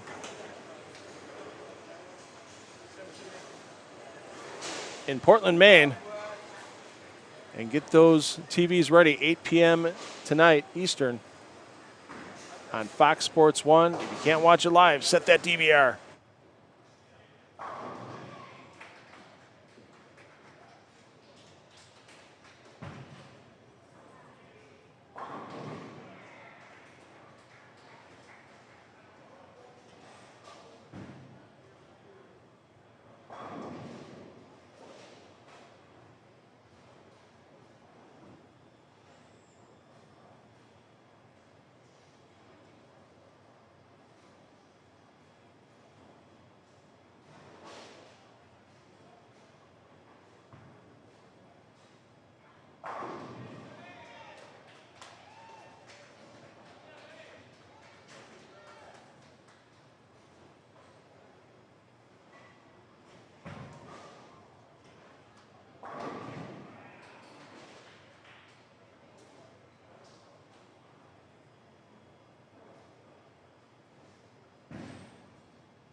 PBR Milwaukee Pounders were your leaders after 4 games. Will they be your leaders still after after 3 games? We'll get the 4-game standings momentarily. This is Game 5 starting off. As we are in the PBA League presented by Pabst Blue Ribbon Anthony Division qualifying. For those of you joining us late, 6 full 5-player games are happening during this qualifying round to seed the teams into tonight's Fox Sports 1 stepladder finals. Yes, ladies and gentlemen, you heard that correct. Unlike past years, this year is a stepladder final for each division. A single game bowled head-to-head between the teams. After qualifying is done, we'll see them 1 through 5, and you'll see them on Fox Sports 1 tonight, 8 p.m. Eastern Time, your start time for that show. And tomorrow, we repeat the process, but this time with the Carter Division teams. The Dallas Strikers, Guaranteed Rate, Chicago Hitmen, Las Vegas High Rollers, Silver Lake Atom Splitters, and Snickers Waco Wonders. Your lineup for tomorrow at 10 a.m. Eastern Time for their 6 games of PBA League qualifying. And they will take to the lanes for their stepladder tomorrow evening live on Fox Sports 1 as well. 8 p.m. Eastern Time, that start time. There's A.J. Chapman. He caught fire late last game for the Pounders. Looking to get his team fired up here. In our last scheduled game, the teams will be reassigned for their 6th and final game. By their 5-game totals, they'll bowl 1 final 5-person team game. And once our 6 games are in, we'll know our top 5 and their order for this evening.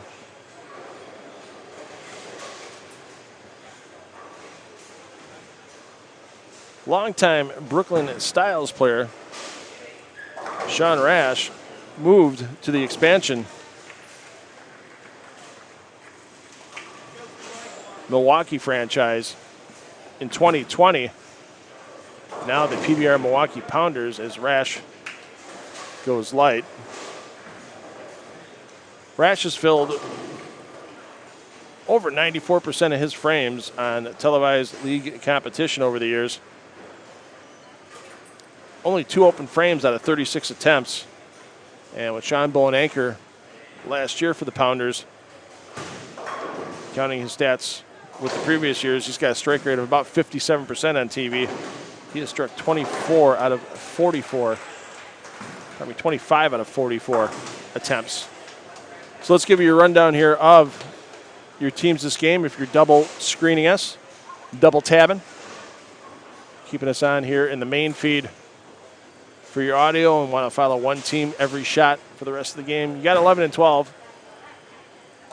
PBR Milwaukee Pounders over on 13 and 14. We'll get to them momentarily. It's going to be your New York City Kingpins. Kingpins were sitting in the 5th position after the first half of the qualifying games were complete. There you see Marshall Kent from the Kingpins converting that spare. Over on 15 and 16. Brad Miller, E.J. Tackett, and the rest of the Motown Muscle. Muscle had a solid game 4, terrible game 3, dropped him from 1st to 4th. We'll see how much of a comeback Motown made with that 4th game. Our defending league champions, 2 seasons consecutive, Portland Lumberjacks, over on 17 and 18. Packy Hanrahan should be our leader, if not any worse than 2nd in the strike derby qualifying. For those of you joining us late, the top 6 players with the highest number of strikes, doesn't matter if they had 22 opens, if they had 70 strikes to offset 22 opens, they would be in the strike derby. That will be taped and airing next weekend on Fox Sports 1. And the team that was making a charge late last game trying to get in the number 1 spot. LAX, there you see Barnes already in front of the ball return. As this Mark Roth pattern, 5 games in, is starting to get a bit crispy, a bit torched. And there you see a couple of the players for the LAX. First frame opens for Barnes and Belmonte, and now Buttroff may be working on a first frame open as well. Chapman can't convert the 1-2-4. We've seen some shots. They go to the right, they stay right. This isn't the freewheeling Roth pattern we've seen in past years in PBA League competition.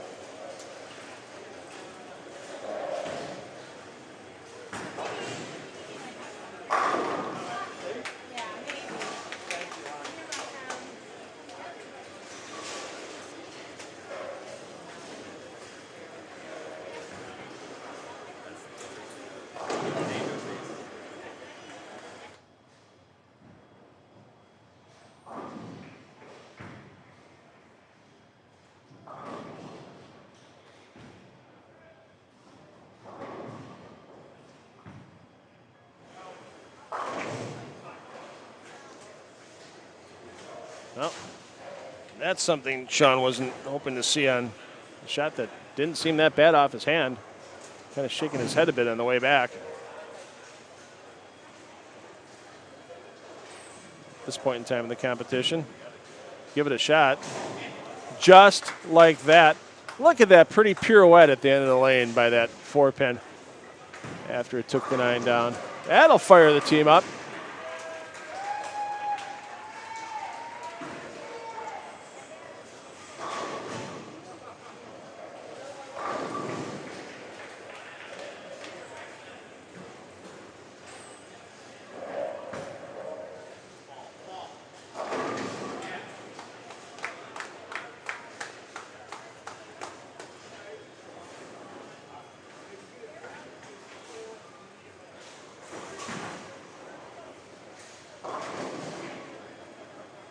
Dick Allen, a couple times he's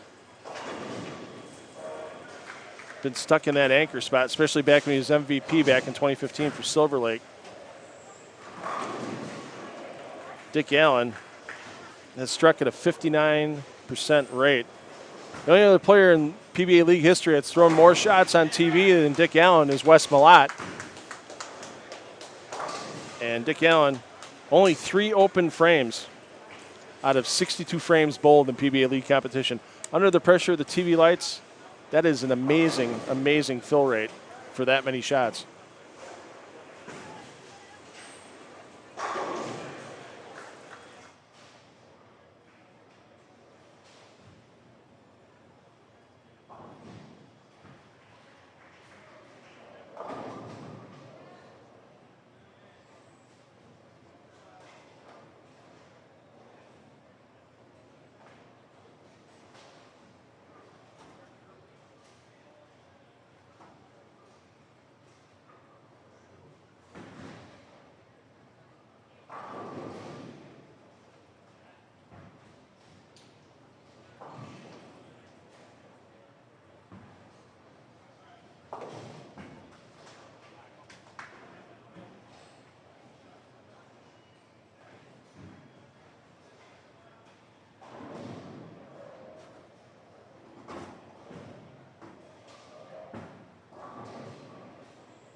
All right, let's get you your 4-game scoring update. Team-wise, you're watching your leaders. PBR at plus 312, but less than 40 pins behind are the defending champion Lumberjacks at plus 273. LAX hanging tough. LAX at plus 246, except we saw LAX having some struggles early. You saw 3 opens in the first frame, and they are having trouble getting doubles on the board here in game 5. LAX plus 246. Kingpins move up a spot to plus 109, and how the mighty have fallen after 3 games.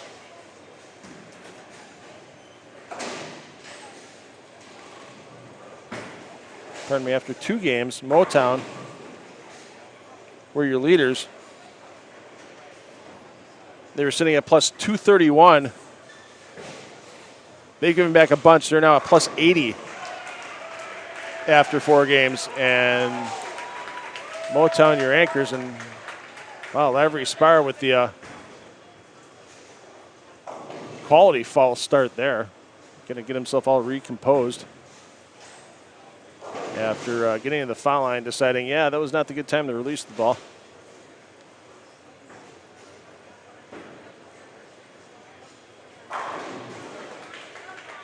So right now, your leaders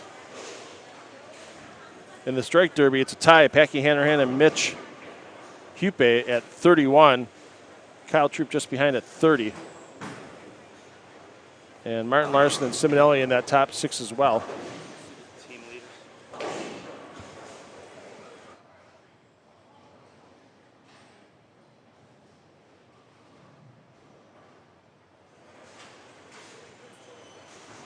So we know our league team standing to this point is qualified for the step ladder tonight. We're working on the strike derby stuff as well. And don't forget the All-Star Clash. 1 player from each team in the PBA League will represent their team on the All-Star Clash. Right now, your leaders for the NYC Kingpins would be Darren Tang at plus 122. Motown Muscle, Mitch Hupe at plus 152. For the Portland Lumberjacks, it would be Kyle Troop plus 124, just ahead of Packy Hanrahan. Hanrahan plus 111. For the LAX, Martin Larson leads at plus 100. And for these PBR Milwaukee Pounders, Ryan Siminelli, your leader, at plus 107, and Siminelli got most of that plus 107 the first 2 games when he came out of the gates 257, 258.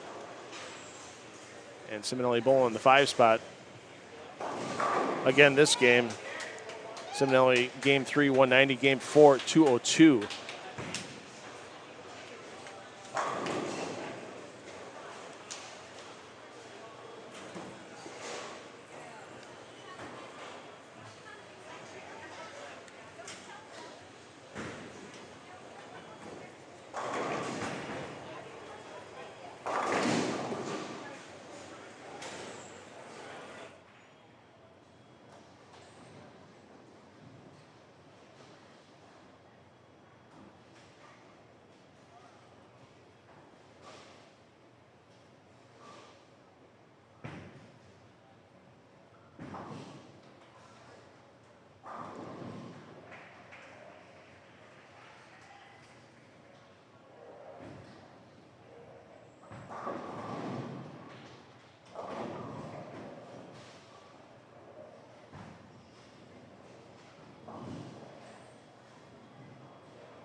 And joining us here from lanes 11 and 12 at Bayside Bowl, PBR Milwaukee Pounders manager Marshall Holman. And Marshall, it has not been easy for your players out here today. This Roth pattern isn't the same one we've seen in years past at Bayside or otherwise in the league. No, Phil, it's playing very, very difficult. There's been a lot of adjustments, people switching their ball. I'm watching my guys right now, and it's just difficult. There's just so many variables with the speed and different kind of equipment you can throw, so holding my breath sometimes. Yeah, I mean, Ryan Siminelli, we talked about how he struck more on TV in PBA League history than anybody else, and he's done a lot of striking early on today, and he's coming across some of the other lefty transition right now, and it seems to be tough for him to get past the double. Has he been making any changes out there on the left side? Yeah, he's been making some adjustments, but he talked about the other lefties and how they, what they do with urethane and chewing up the lanes on the left-hand side makes it difficult for him. But it's not easy. We're doing the best we can, and I'll tell you what, being a manager is tough because you're just sort of here watching and hoping your guys are going to make good shots and get things done. Yeah. So Anthony Lavry Spar, he's been getting it done, and there he goes. He gets a big shot on the board. Keeps himself clean for the last 4 frames. Yeah, it's got to be brutal moving pair to pair to this house normally, and then now you're in Game 5 on a tough Mark Roth pattern, and boy, the wheels got to be spinning on some of these guys right now. Yeah, right. Right now we're trying to bowl a credible game. We're currently in the lead. We want to stay in at least first or second place because we want to bowl that position round on lanes 13 and 14 the next game and give ourselves the best chance of leading this round. Now, we talked to a couple other managers, especially Del Ballard Jr. has a fuller version of not wanting to be in the first place qualifying spot. He goes, because it's bad. It seems to be tough to win that one match sometimes. How do you feel about it if your team qualifies number one? Is it going to be a big advantage over anybody else coming up the ladder, or is it more superstition for some of these? You always want to be there. I led 21 tournaments. I only won 7 of them, so I've got a bad record from the top seed, but that's where we all want to be. All right, Ryan. Ryan got another strike, so that's good. Yeah, we all want to be in the top seed, and we understand that it's less than a 50-50 chance of winning from there, but I'll take my chances. Absolutely. So tonight, the lineup, you can change it from obviously what you have here in qualifying. How much of what you're seeing here in qualifying is going to affect that, or is it going to be more what you see in the practice session before TV? It'll be what I see in the practice session. It'll be what I get the information from my guys telling me the way they feel. It's important to get that lineup to where it's cohesive and you've got the right kind of people going together.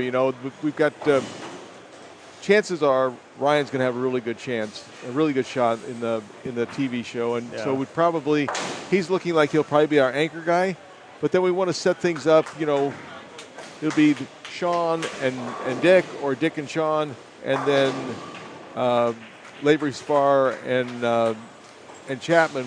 They'll go back to back as well, but we'll shuffle it around. We'll try and do the best we can to get it comfortable and make it so we can bowl the best we can bowl. Well, hey, good luck to you the rest of the way through, because I am rooting for the Pounders to take this whole thing, being from Milwaukee. So no pressure on you and the rest of the team, but I'll definitely be cheering on tonight. I'll be back watching in person, and hope to see the Pounders make their way to Sunday. Okay. Hey, thanks a lot. Thanks, Marshall. Appreciate your time. Good luck on the rest of the day. Thanks, Phil. PBA Hall of Famer Marshall Holman, and he's another one of those guys that winning this means a lot as a manager. Marshall keeps his toe in the water with the game, doesn't bowl much anymore. He bowls USBC National Tournament every year, and that's about it. But he loves this sport, and he loves to see players be successful. And I guarantee you, if the Milwaukee Pounders take home this Elias Cup, I guarantee you're going to see Marshall Holman pop in at least one PBR, if not a full 6-pack.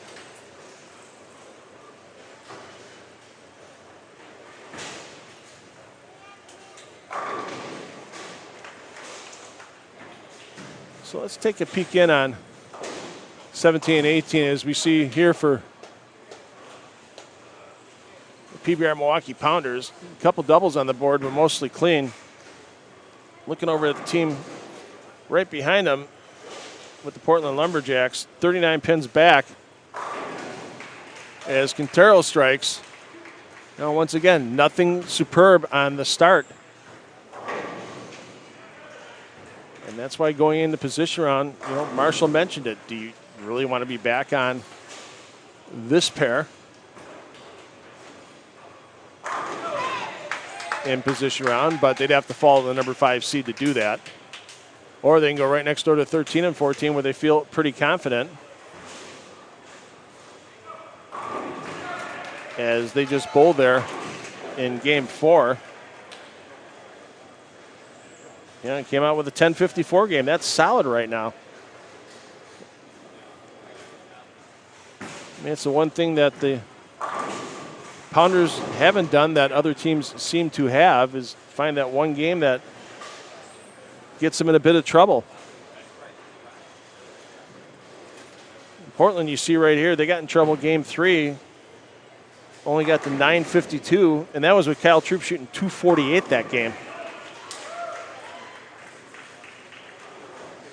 And they've had 3 games at or near 1,100 outside of that one, as Rash rings a 10.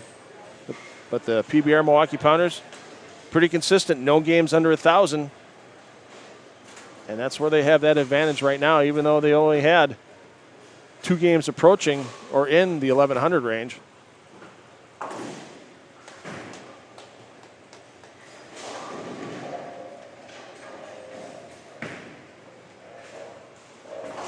And you got to watch out, lurking not too far behind as well. The LAX are only 66 pins behind the PBR Milwaukee Pounders. Problem is, they had a slow start on 19 and 20. Let's peek in and see their progression. And there are not a lot of doubles on that board right now for the LAX. I see 1 double, and that's by their lefty Buttroff through the first 5 frames. So the PBR Milwaukee Pounders staying relatively clean, as Dick Allen can't get that 10 to fall. Right now, just 2 opens through their first 31 completed frames as a team.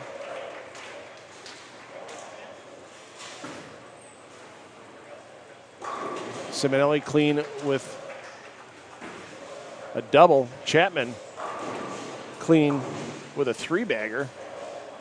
And Dick Allen looking to stay clean with a 3-bagger. And they, if they do that, they stay clean the rest of the way out. Rash is frustrated with all his 9 counts out there, but he's covering the spares and he can still get to 220. You get out of this game with another, like Marshall said, grind it out. Get out with the 1050, 1060, 1070, and you're still in really good shape going into the last game of qualifying. And he knows, the number 1 spot might not have the greatest record, but that's where you want to be, knowing you only need that 1 game to get to Sunday's Elias Cup Finals. And wow, several things tried getting that 9-pin for ALS, and everything missed it.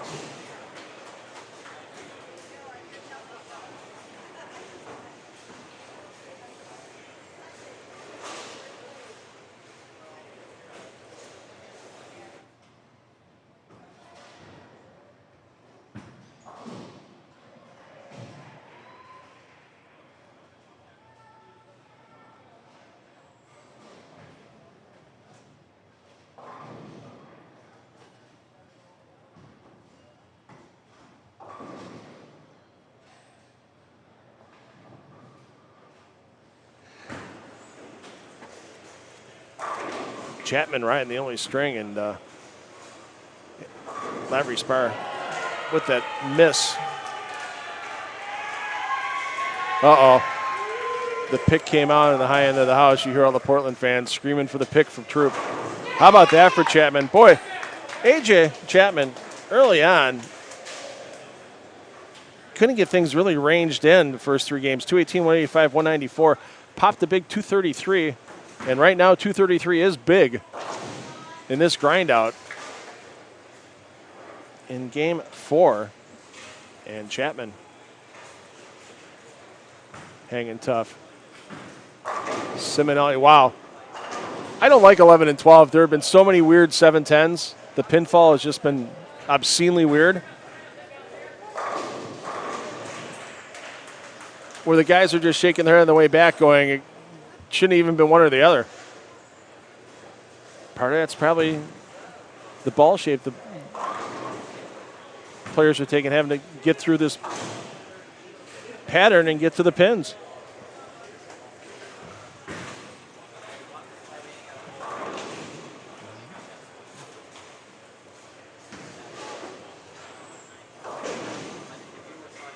See what Rash can do here.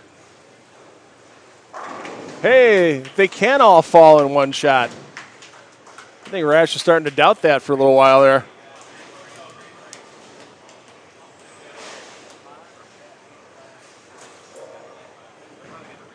Once again, I'm allowed to be a homer in the booth for my hometown PBR Milwaukee Pounders. And if you like the way those jerseys look out here, I actually will have my PBR Milwaukee Pounders replica jersey from H5G Brands waiting for me on my doorstep at home. That is a sharp-looking jersey. Once again, H5G Brands, the official jersey of the PBA Tour. If you like any of the league jerseys, want to get replicas, or any player jerseys you like out there, h5gbrands.com. And I thought I saw Lee and Chris DeSant a little while ago from bowlerx.com, another great sponsor of the PBA. Several of their staff players, including AJ Chapman here on the PBR Milwaukee Pounders, part of BowlerX. Ryan Siminelli as well. So I want to thank the support of all the product registered companies for the PBA. And you can get that full list of product registered companies at pba.com.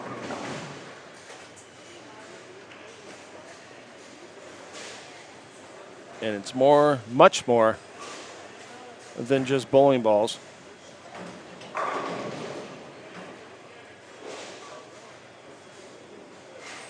There's all the ball companies, but then again, you've got companies that do coaching and accessory products like Creating the Difference, Genesis with the various bowler tapes as Chapman takes a hose on that shot. Blower 7.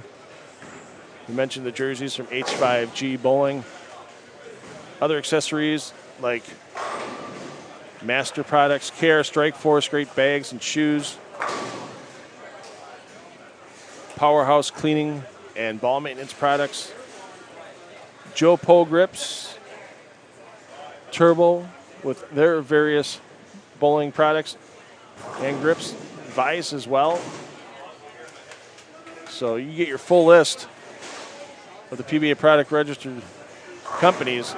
Go to the PBA.com website, then scroll over that top menu bar to Player Resources. You'll see a drop-down menu, and that'll show you the registered products for the PBA. There's a lot of noise coming down from them Portland Lumberjack fans. Let's take a quick peek in as Siminelli leaves that corner. You can tell these guys, the grind is real, and they're not used to this type of pace either. They're used to maybe a couple players on a pair and then throwing shots, and that'll put the fire out in the crowd for a little bit, barring a miracle conversion, as that's 4 through the middle for Troop. Let's get back to the Pounders. Rash looking to pound a double. And yeah, full right to use that expletive on that shot. Sean thought it was going to be all 10 down, and that 6-pin went around the 10 at about Mach 3.2. If Troop makes this big 6, you're going to hear the crowd go absolutely wild. And he gave it a try. Got 4. Wow, you just saw Buttriff miss a single pin.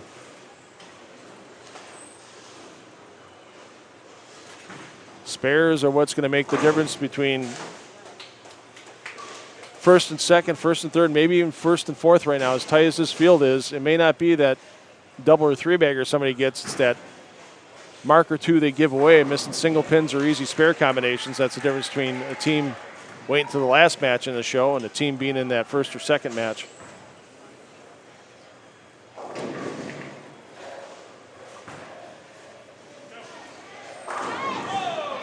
Dick Allen, big shot in the foundation frame, set up that double.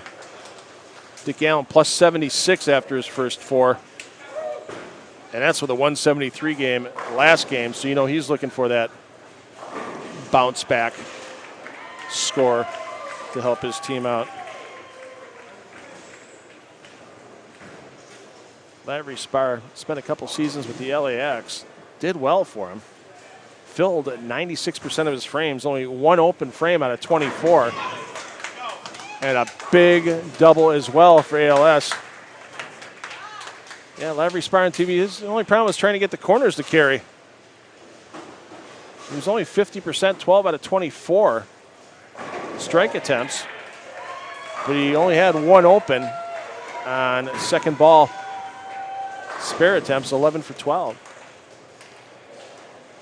As we mentioned, Chapman, he hasn't had an open frame yet on TV for PBA League competition, but he's only bowled 8 frames.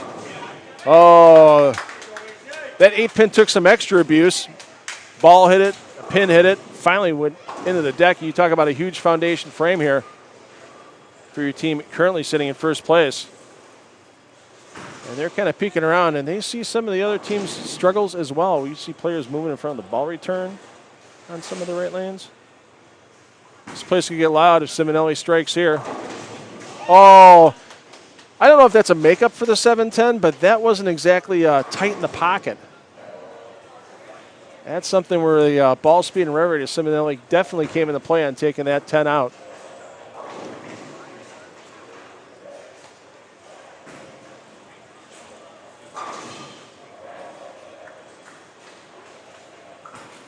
So they can still get themselves near 1,100 with a solid 10th frame. And that's, of course, solid being all players double in the 10th. But I can imagine right now if you told these players they can get out of this game 5 with a plus 50 or so, a 1050 total, I think they'd tell you, let's do it. And let's get to game 6.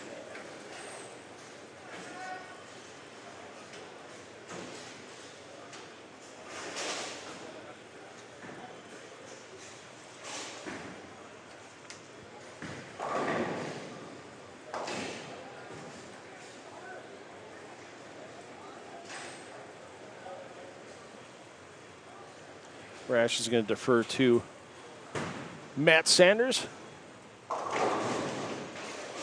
As Sanders, as mentioned, replacing Kyle Sherman due to an injury to Sherman.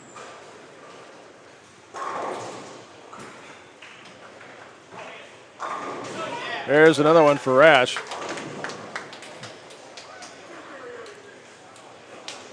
Kids make your spares. There's proof of it right there for Rash as he's converted everything he's left on the deck this game and can still get to 203, and that's huge for the team right now. We've seen, 150 games drag a team back down the standings, and now Sean and Chapman talking it over about what they're seeing on lane 12, and let's see if Rash stays in that same ball. And I think they're just kind of slowing down the pace a little bit because they're only in. They're just starting the 10th frame and a couple other lanes, and you don't want to stand around too long. It's already going to be. You're going to stand around for a couple minutes as they tabulate the scores, and then assign the teams to their pair for their 6th and final game of this Anthony Division qualifying.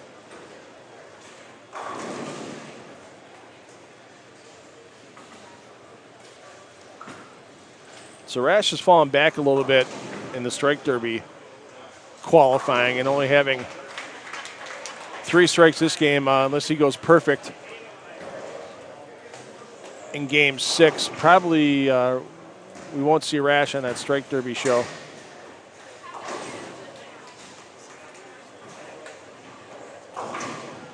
On Saturday, July 16th, as they'll be taping that here at Bayside this weekend. But Siminelli still with a solid chance at the strike derby. If Siminelli can get all three in the 10th, get 7 this game, and get to 34 total, he should be in good shape. Dick Allen can't get the 7 to go on the light hit.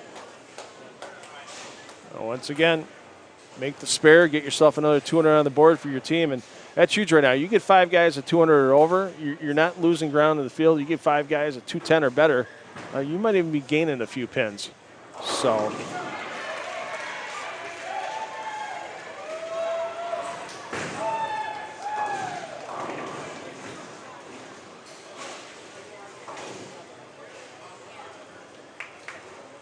So Allen with the easy conversion. Let's take a peek in. There's some rumblings down there again. The Portland Lumberjacks. As the Lumberjacks currently sitting just 39 pins behind the Pounders.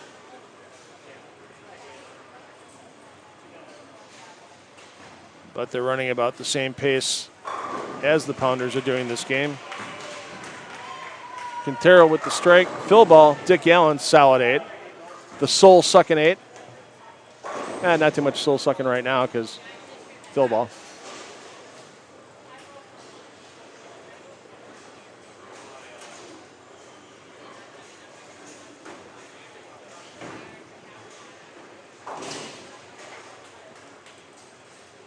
We'll get over to Kyle Troop firing his 9th frame in the 4th spot. Coming off back-to-back open frames. Needs this one and 2 more in the 10th to get the deuce. Staring it down. He wasn't sure until it got there. And the confident stroll on the way back. 6-pin just does nothing.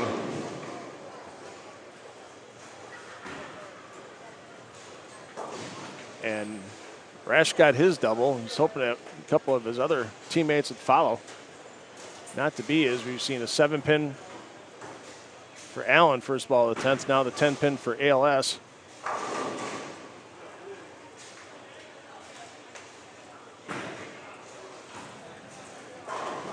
Lavry spark cover.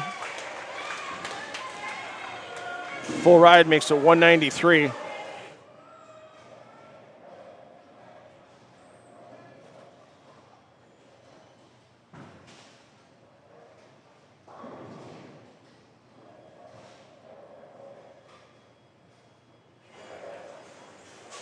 And getting to that 50 over number for this game, still somewhat achievable. Ouch, as Lavry Spire really came over the top of that one, not happy with the footwork. So 190.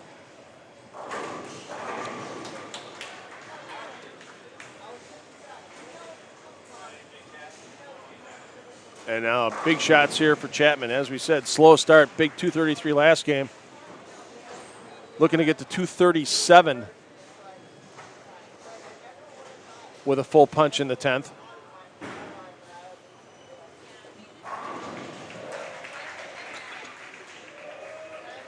And he and Sean had a little talk before he got there. So Sean must have seen something in his 10th frame, relayed the info to Chapman.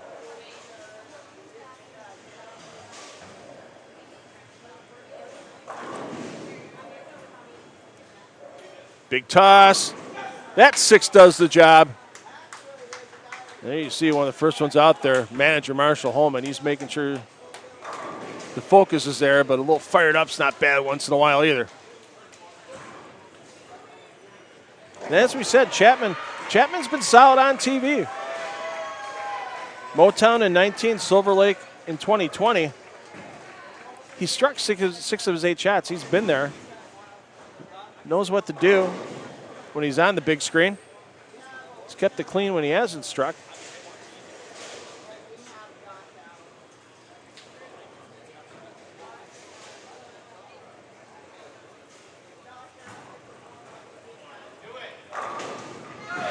Seven just goes for Chapman. And I mean, you look at this lineup, and sure, it's a small sample size for A.J. Chapman. It's only 8 frames. But you got Anthony Lavry Spar. He's filled 23 of 24 frames. He's at 96%. You look at Sean Rash. Sean's filled 34 of 36 frames. That's 95% almost. Dick Allen's filled 95%. Siminelli I mean, he's a striking machine. He strikes at 72% on TV. He's filled 98% of his frames. Yet, you know, past performance doesn't indicate future results, but it gives you a pretty good baseline on what's going to happen. Not a lot lost there for Chapman, just 3 pins a count.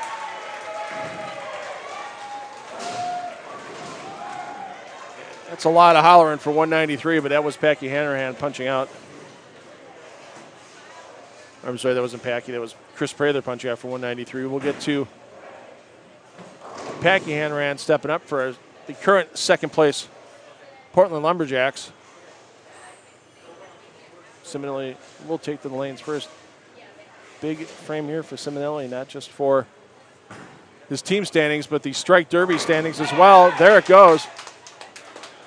Yeah, if Siminelli can get the last 2 in the 10th, get himself 7 more strikes on the game, and get himself to 34, that might squeak him out of that number 6 spot he's sitting in right now for the strike derby qualifying.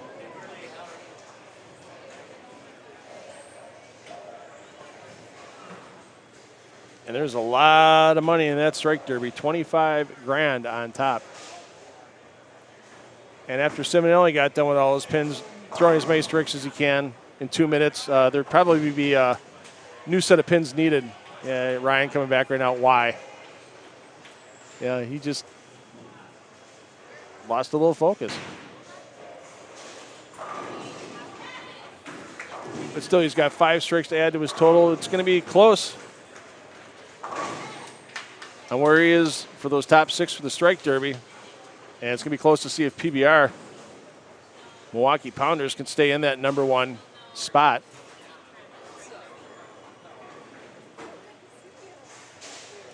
Let's see how Portland can finish this game. There's going to be a short intermission as Quintero strikes. As the scores need to be tabulated and verified, then the teams will be assigned the lanes. Whoever is in the number 1 position after 5 games will end up on 13 and 14, number 2 and 15 and 16, and so on. They'll wrap around. Number 5 squad will be on 11 and 12. We'll give you the full rundown when we return with the audio portion of your programming. Meanwhile, enjoy the ambient sights, great sounds, and lots of strikes here at Bayside Bowl as the PBA League, presented by Pabst Blue Ribbon, Anthony Division qualifying, finishes up Game 5, and we'll be back with that last game momentarily.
Once again, for those of you waiting for action, we're just making sure the scores are verified and totaled properly.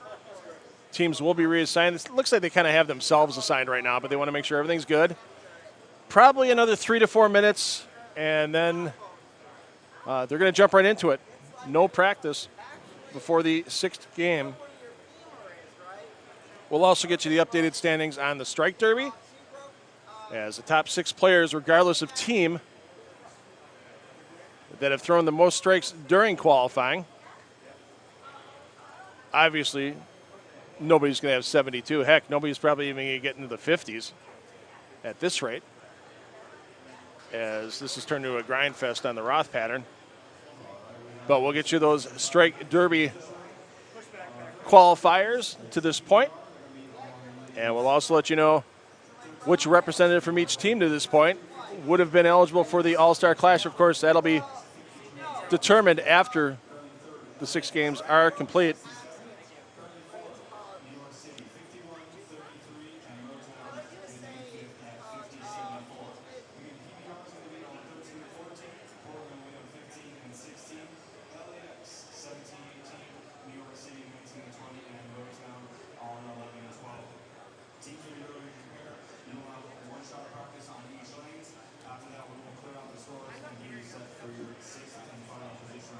All right, so I was mistaken. There is one shadow ball on each lane prior to the start of this game. So we'll be back, give you your full update momentarily. There is a 3-way tie. Mitch Hupe, Darren Tang, and Kyle Troop at 35 strikes. In 5th place, Wes Malott, 33 strikes. And there's a 4-way tie for our 6th and final position at 32 strikes. Teams, when you get to your starting pair, you can go ahead and throw your shots of practice. When you're done, hold up and we'll get the scores erased.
Once again, this is just practice for the players. Scores you see on the scoreboard are not valid scores.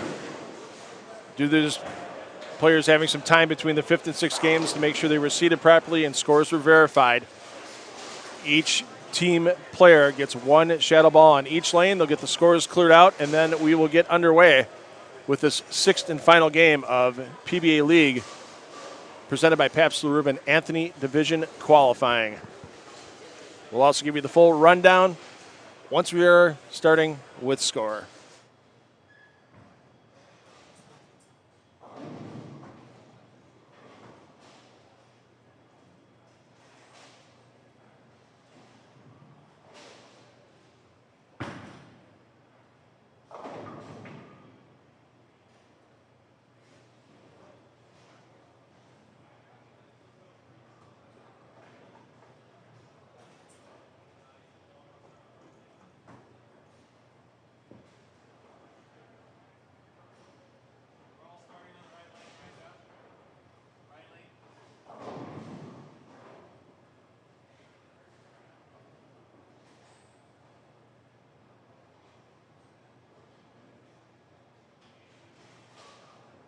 All right, looks like it's just a couple of players looking to finish off their final practice shots. Let's give you a rundown. Here you go for the team. And we'll take you through here on the scoreboard. So you see your PBR Milwaukee Pounders. They are your leaders right now at plus 359. Just 45 pins behind your defending Elias Cup champions, Portland Lumberjacks.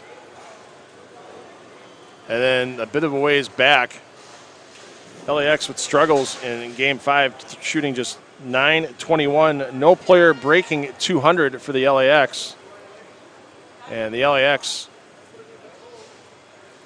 are on 17 and 18 this game. They are 100. Pardon me. They are just about 90 pins behind PBR. No, I'm getting it. No, they're 190 pins behind PBR.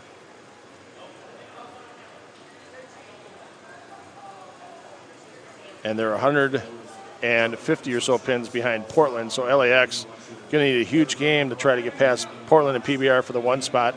Same thing for the New York City Kingpins. Kingpins are on 19 and 20. They're at plus 133, and then Motown at plus 74 rounds things out on lanes 11 and 12. So it looks to be a battle of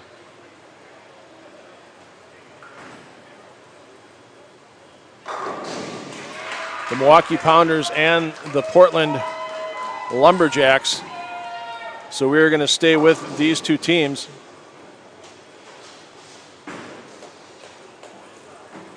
As this final game of qualifying starts. PBR coming off a solid 10:47 game. Low man was Anthony Lavry Spar that game with 190, so solid shooting there once again by the PBR Milwaukee Pounders. Portland, though, stayed close. 10:41 for their Game 5. So really didn't gain or lose a lot of ground against the Milwaukee Pounders. Just 6 pins lost. And that's why we've gotten to this point where it's going to be a battle for that number 1 spot between these PBR Milwaukee Pounders and the Portland Lumberjacks. Now, Portland opened up competition on this pair lane, so not much you can use from Game 1 here in Game 6, as these lanes with the Mark Roth pattern have been thoroughly chewed by the ball surfaces, speed, and rev rates of these PBA Tour players. The Portland did start with 1092 on this pair.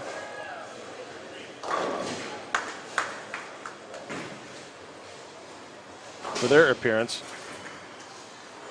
For the PBR Milwaukee Pounders, they hit their pair of 13 and 14 in Game 4, so they've seen this pair a little more recently. And in Game 4, they shot 1054. So one would think, going off what we've seen earlier, Portland may feel a little more comfortable on 15 and 16, even though they haven't seen it since the opening game.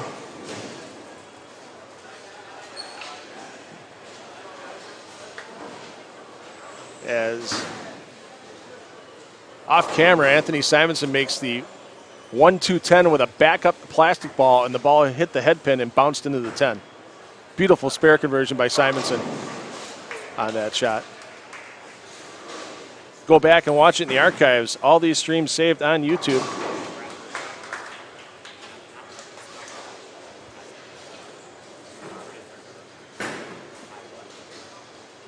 So we'll know our top 5 for tonight's Fox Sports 1 show and the order they will appear on the stepladder finals as soon as this game is complete. Check out PBA.com as well for all additional information, not just pertaining to tonight's live Fox Sports 1 telecast, but also the rest of this week here at Bayside Bowl in Portland, Maine. And once again, can't thank the city of Portland, can't thank Charlie Mitchell, can't thank his great staff and this wonderful facility at Bayside Bowl enough for having us back to the PBA League presented by Pabst Blue Ribbon here in 2020. Oh, Prather caves in the 4-9. And that's the one thing, you know, the Pounders and the Lumberjacks are watching every shot by the opposing team as well as their own. And Siminelli can't get that flat 7. It's hard to believe that Siminelli can leave a flat 7.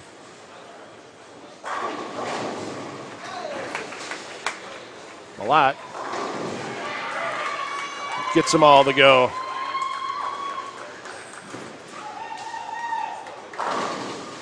Wow, take that 9-pin. Do not try to stand against the might that is one Sean Rash.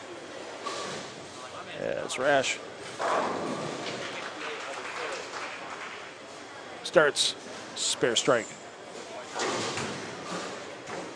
Now, players that are eligible in the strike derby, obviously all players are eligible, but down to this point, some players mathematically eliminated. One that is not is Packy Hanrahan. Packy actually leading that strike qualifying round with 37.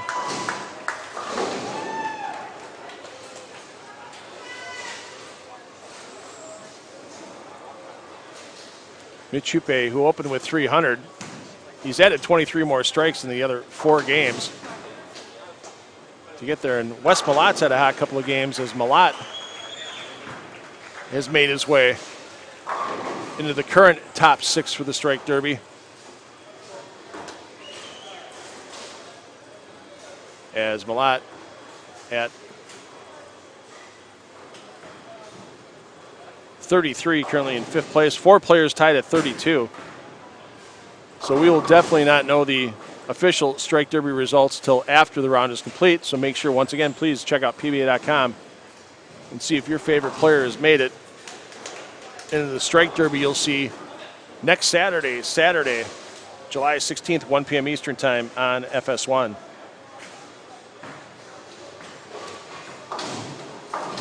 Quintero loses a bit of count. Can't fault him. I mean, he's going for the 2, not like he was going for the spare. Lavry Spire taking care of a dust bunny. So we'll go back over to Troop for his second frame of this final game of qualifying.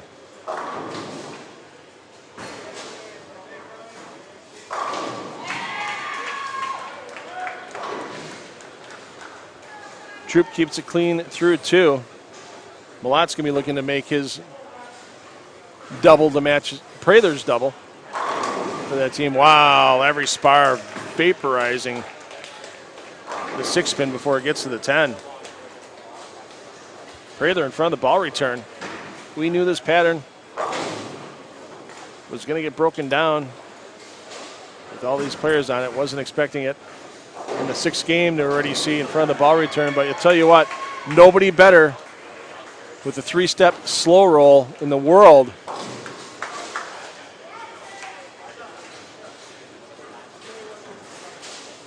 than Chris Prather.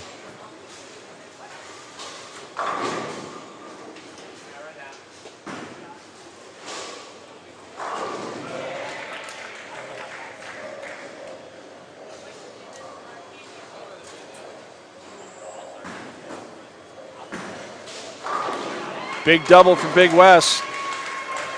Prather on that 3-bagger. Chapman looking to give the Pounders their first double on the scoreboard. Not going to happen, and even worse, split on the board. Boy, if the Pounders give away first place here, they may be kicking themselves a little bit. And if the Lumberjacks can steal first place away in qualifying, watch out tonight, as the crowd's going to have plenty of time to get themselves well lubricated and fired up for that final match of the Anthony Division stepladder. Chapman failed to convert that 4-7-10.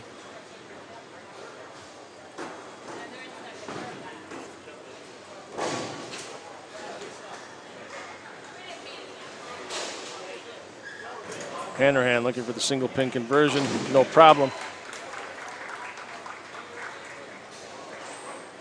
Siminelli, one of those players that's real close to qualifying for the strike derby. He's going to need a few more of those to get there, as he's in that tie for sixth place at 32, and there's three other players in that tie with him.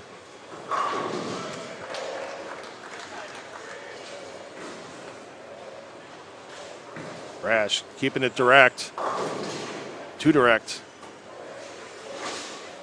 Here's the rookie to the Lumberjacks, the sea foam hair of Arturo Quintero. And that's half. It's not even half.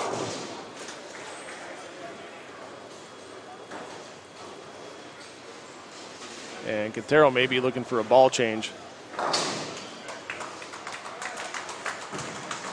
Good cover by Rash. Quintero looking at back-to-back red donuts on that scoreboard.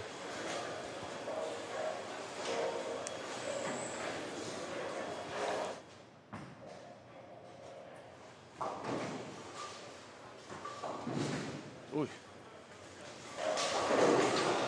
We're in Maine. He's looking for candlepin rules right now. He's looking to get that third ball in a frame. As Quintero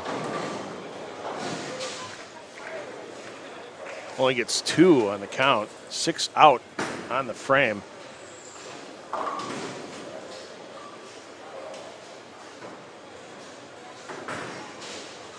Troop looking to double. There it is. Back over the PBR Pounders. Dick Allen from Milwaukee. Keeps it clean. Trace spares on the board. Prather will throw prior to Malat. It is the team's option. If they have the fourth player complete with a frame, they can elect to have their first player lead off on the opposite lane. And Prather once again sticking with the 2.5 step. And you see why. Keep the rhythm, keep everything going, as that rhythm has gotten the front four for Chris Prather. Prather a little bit on the outside for the strike derby. He's only got 24 strikes through his first 5 frames.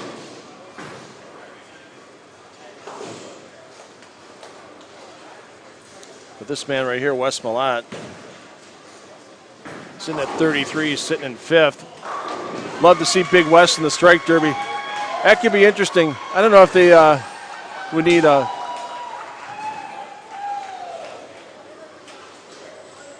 track shoes for West or something. I mean, that's a lot of strikes to throw in 2 minutes.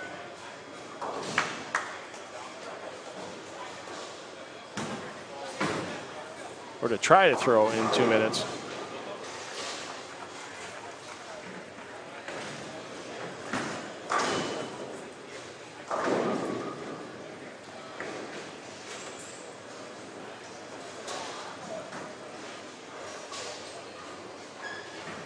Hanrahan throws first.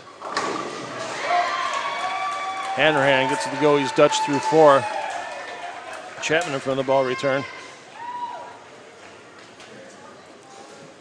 Chapman, Siminelli, and Dick Allen on this team. All tied for that 6th spot with 32 strikes for strike derby qualifications. Martin Larson, the 4th player, at 32.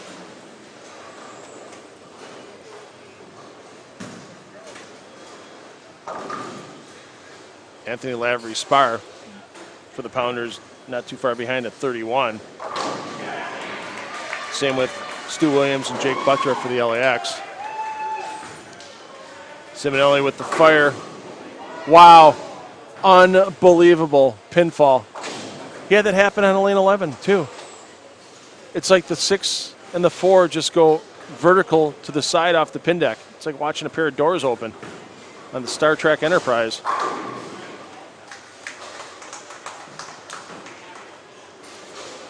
There should be some interesting velocity for Siminelli on the spare attempt once Troop clears out of the way. Troop can't get the 4 to go. Siminelli. Oh, he rattled it. We've seen some 710s made here at Bayside over the years. But not this time for Siminelli.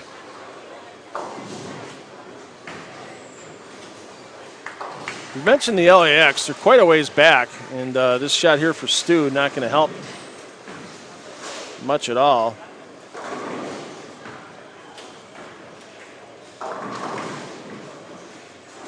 They're about 190 out of first, about 150 out of second, and Stu Williams 3 opens the first 4 frames is not helping that team effort with trying to catch up. They may be fighting to stay out of that opening match at this rate. As Prather front 5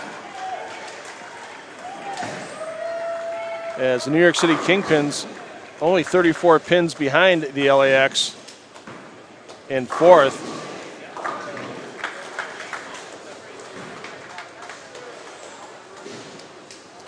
Get over to Malott.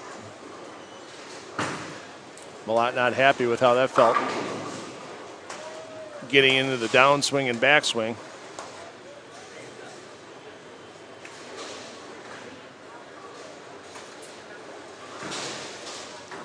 Buttress been hanging tough all day after a rough early start. Wow.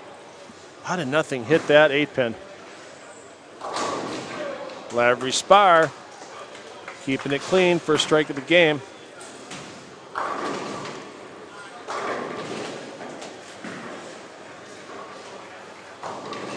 Oh. And he's got the 8 tucked back there. That's not going to make it any easier to convert that washout from Malott.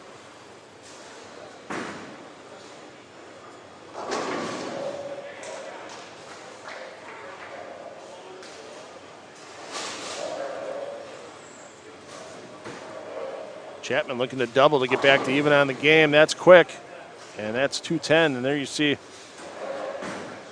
how frustrating bowling on this Mark Roth pattern has gotten here by game 6. There is no such thing as a routine shot at this point in time in competition for Anthony Division qualifying.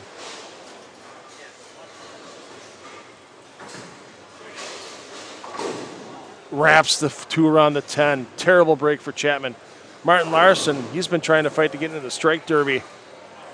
And he has 2 strikes so far this game. Now, a player might only need 5 or 6 additional strikes at this point in time to get in. One player we know will be in is Mitch Hupe. Hupe, the only author of a perfect game so far today. And Hupe sitting at 35 strikes coming in. He's already got 4 more this game, so I'm going to pencil him in. Wow. That turned from a disaster to a break to almost a clutch strike for Siminelli. They almost got something to roll over and take that 7-pin down.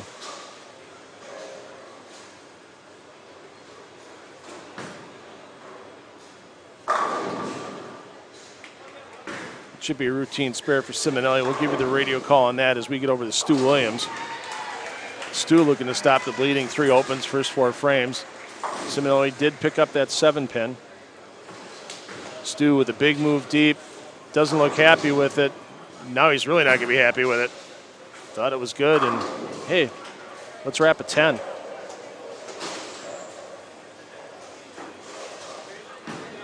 Rash clean through 4. And Rash looking for the 80-foot lane here at Bayside. Unfortunately, even here at Bayside, all lanes are standard length. Quintero can't get the 6 to take the 10. Boy, just getting the ball to finish properly has been the bugaboo of a lot of players for the last couple of games of this qualifying round.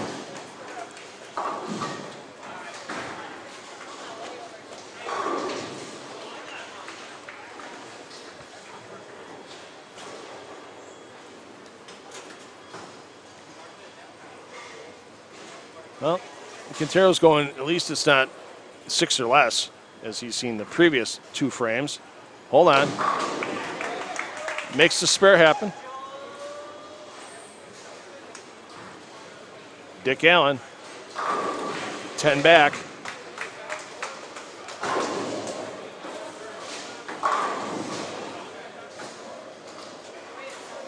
He's going to have to flex the calculator fingers.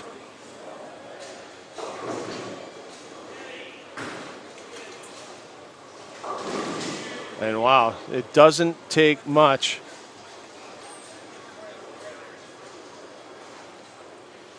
You see these guys, they just think they're so close to making something happen, and they're watching that ball for 60 feet.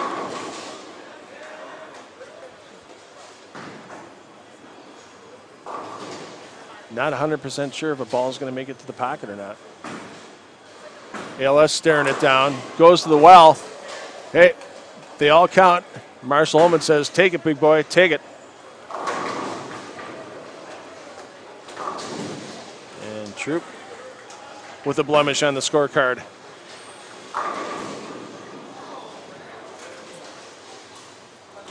Chapman's got this lane down. 2 strikes, 2 attempts.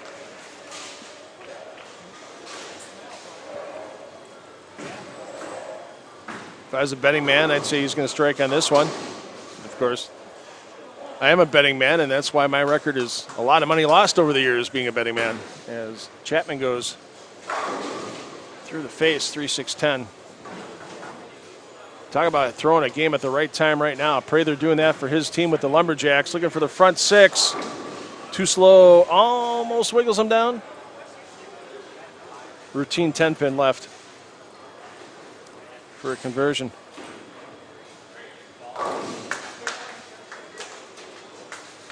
All 3 down. Let's take a peek in at the New York City Kingpins as they're trying to get out of the number 4 spot, get a chance of getting out of that first match. The 34 pins behind LAX right now. And not a lot out there. Several open frames. Siminelli can't get the 3 to roll. And LAX right now, the big blemish on the scorecard. Few of them from Stu Williams, 3 opens in his first 5 frames. And Martin Larson holding the team in there, that leadoff spot. And once again, Larson trying to chase down one of the 6 coveted strike derby positions as well.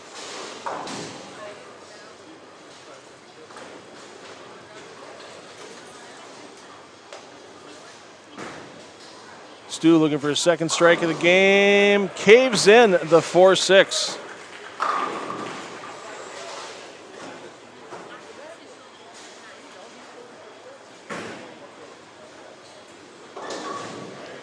Packy strike derby possibilities still remain.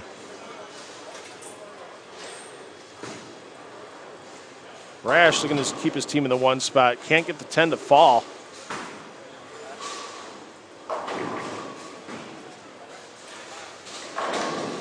It's not just a battle of bowling balls right now. It's a battle of wills out here on the lanes. As Rash is going to fire first. Boy, I'll tell you what, if he makes this 4-10, they will definitely let Portland know about it next door. Hell of a ride. That almost made contact with the 4.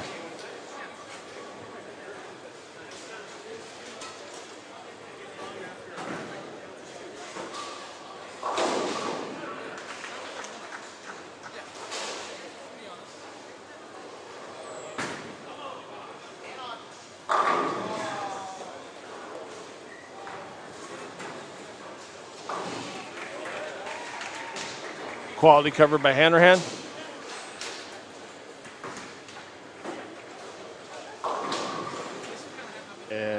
Dick Allen.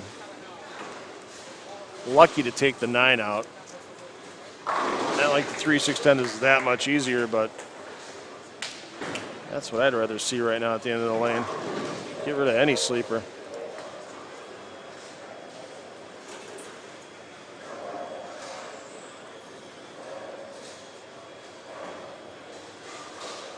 Quintero stares it down, gets the 4 to go. And you hear the excitement from the Lumberjack fans. And guarantee you all 10 players between the Pounders and the Lumberjacks know the situation, and they are looking at that. As much as they say they're not scoreboard watching, yeah, they're going to scoreboard watch. It's a lot on the line at this moment. And we get to do this all one more time tomorrow as the Carter division will take to the lanes.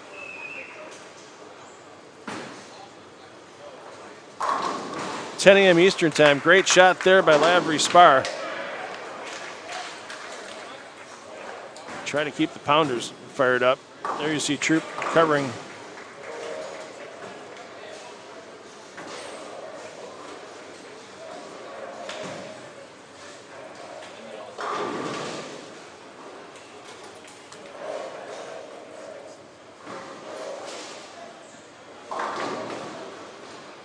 Big break there for Chapman, just the single pin.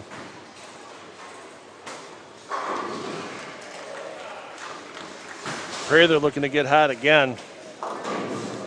Once again, Prather a little too far out of contention to try to make the strike derby. Even if he finishes off with the rest of strikes just as that to get to 279. They'll only leave him with 35 strikes, and there's already players at that number and above it. But it's about the team right now for Prather. It's not about the individual accolades. It's get that team in the number 1 spot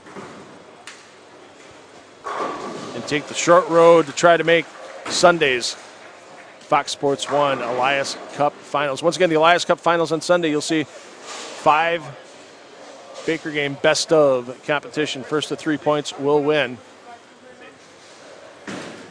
Wes with the Waxahachie windmill. Well, except now he's in Indiana. We'll have to find a good city in Indiana to change that to.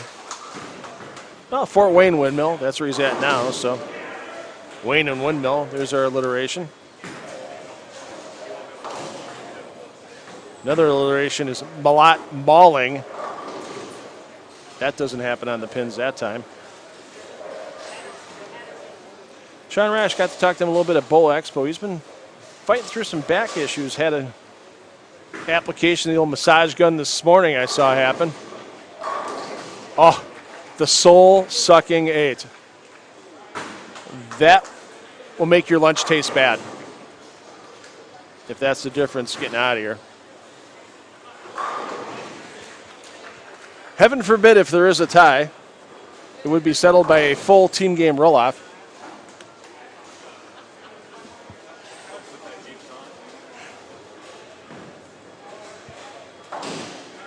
You see a little bit, Sean right there is still fighting a little bit of the tight back.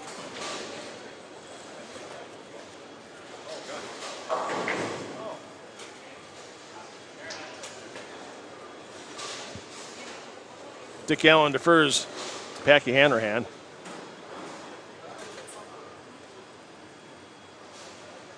Both teams, well, man for man. Second player in the 7th frame stepping up for each.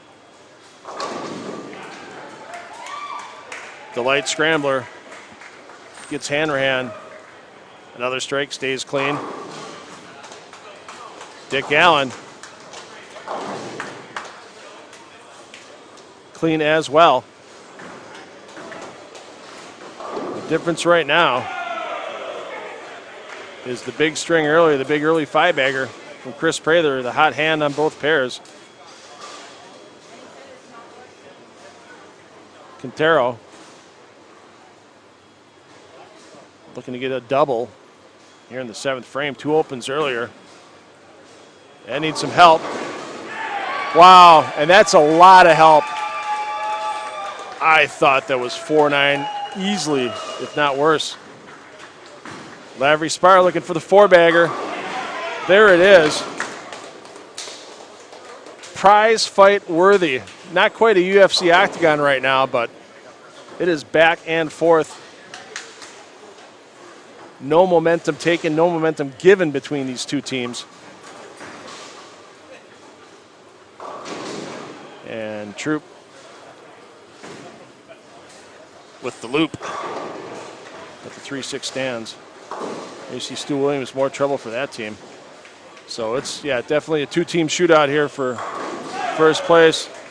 There's Chapman. Fighting off a couple early opens. Huge shot here for the leadoff for Portland, as Prather will take to the lanes before Siminelli for the Pounders.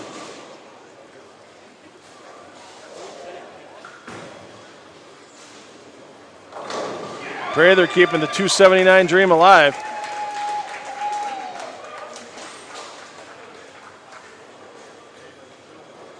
There's your early MVP in the running right now. 10 back for Siminelli, and UC Marshall has things fired up for the Pounders.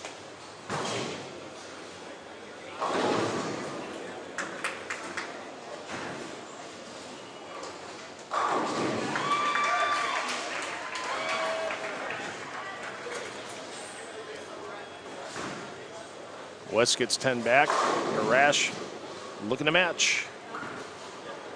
After that vicious solid 8-pin in the 7th frame, 10 back. Arash in the 8th.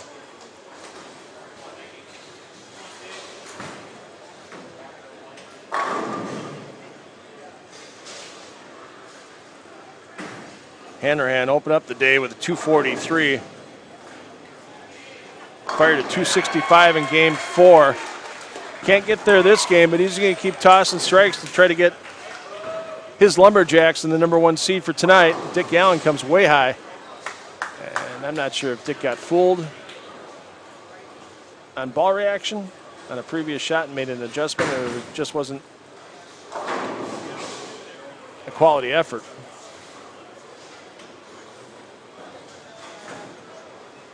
But right now, I mean, the difference is the Lumberjacks, first two players have set up doubles in the 7th and 8th. Quintero strikes here in the 8th. You're going to hear this crowd get really loud in a hurry. Ooh, gaping wound. Oh my, oh my. Cannot afford an unforced error at a moment like that. You see your opponents just left you a chance, and then you throw it away. And that's not Dick Allen's style here in PBA League. Quintero, smart man. Take the count, move on. 2 more frames to make something happen. You got 4 teammates to lean on. Lavry Spar. Youch.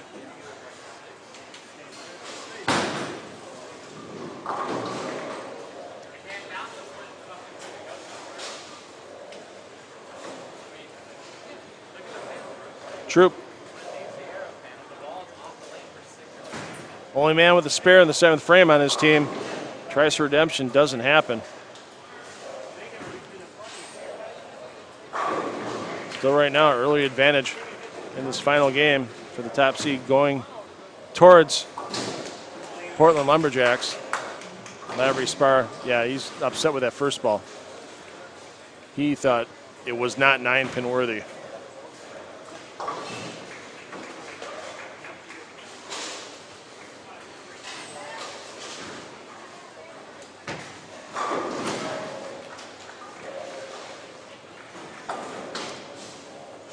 Malott defers to Chapman.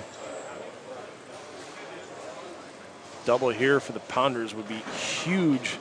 Try to get a little momentum back after the miss by Dick Allen. And to the well, doesn't succeed.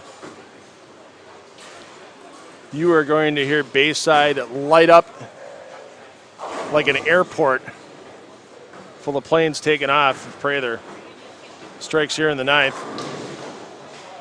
Oh, my. 4-6.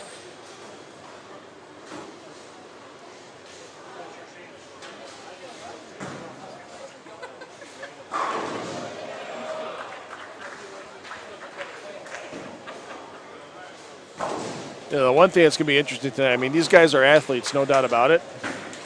But the one thing that's going to be interesting tonight is they're going to have about 4.5 hours from when they end up here before that 4-5 match starts on TV. Try to get yourself recomposed, try to get everything relaxed, and then loosen back up again, and then try to get ready for TV. Mentally, it's going to be taxing, no doubt about that. It's going to be tough to do anything but focus on the prize after an exhausting 6-game qualifier. Then, oh yeah, we're not done yet. We need to get a few more shots accomplished.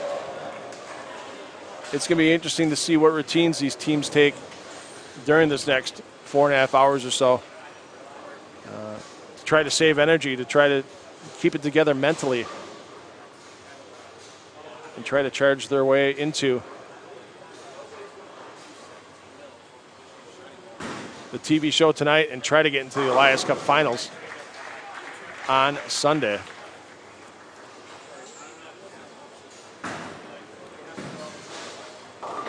West, boy, oh my. Somebody check the back.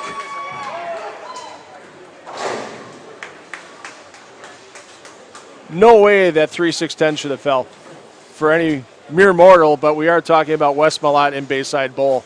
Catches a huge break. Could that be the difference on getting into the number 1 seed for the Portland Lumberjacks? And right now, other teams just getting out of the way. Motown Muscle already done with their final game. They put up 1095. With Hupe leading the way with 244. So Hupe you will definitely see in the Strike Derby telecast when that airs a week from Saturday.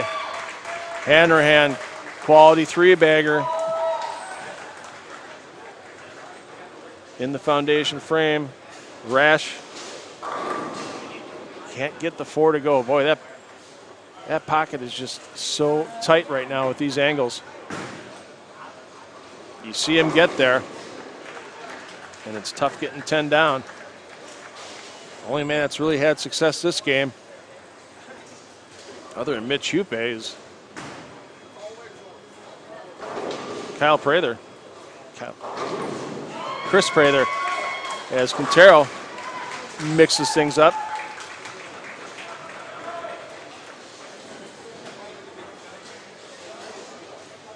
Over to Dick Allen. Got to shake off that mental mistake if you're Dick Allen. Only thing that matters right now, getting 4 strikes, getting 201, and getting your team in that number 1 spot. 6 gets lazy. And the Pounders might be looking for that number 1 spot, slipping from their grasp.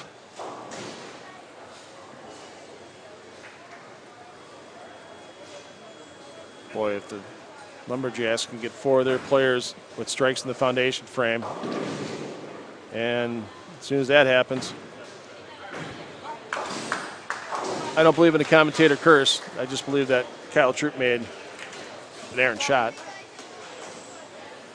Interesting to see at this point, does he go for the count as close as they are in the standings to the other team? Or does he give it a ride? Something tells me he's going to try to make this 2-4-10.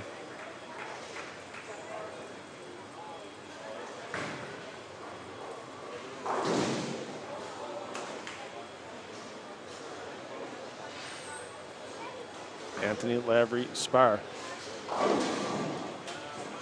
That big 4-bagger in the middle helping keep the Pounders close. There it is. Foundation frame. And interesting, why change now? Lumberjacks have done this all day. Have the leadoff guy throw before Wes completes the team's previous frame. And Prather gets the 4 to trip down.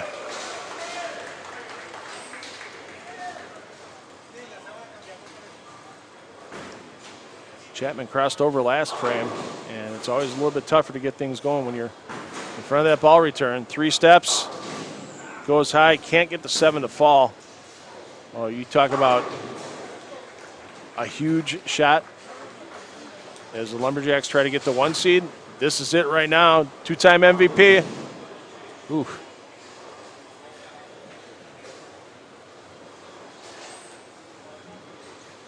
This isn't bowling at this moment. It's a war of attrition. It's who makes the fewest mistakes mentally and physically. That's going to be your number 1 seed. Oh, boy, Chapman wrapped the 2 around the 10 earlier. Gets, I mean, wow. I mean, a couple inches different for Chapman, and he's looking at 2 more marks on the board, and the team's definitely looking at a very changed game. And Wes wraps the 6 around the 10.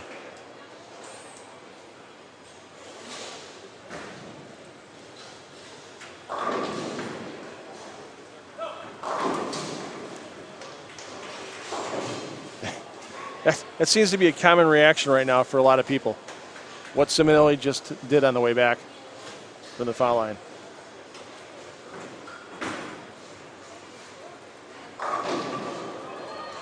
Well,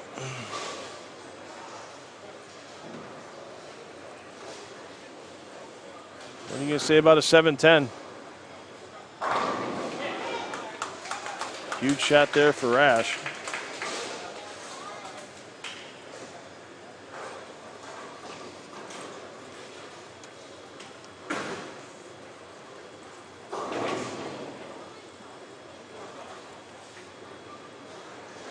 Prather just going to fire, make sure he gets 1.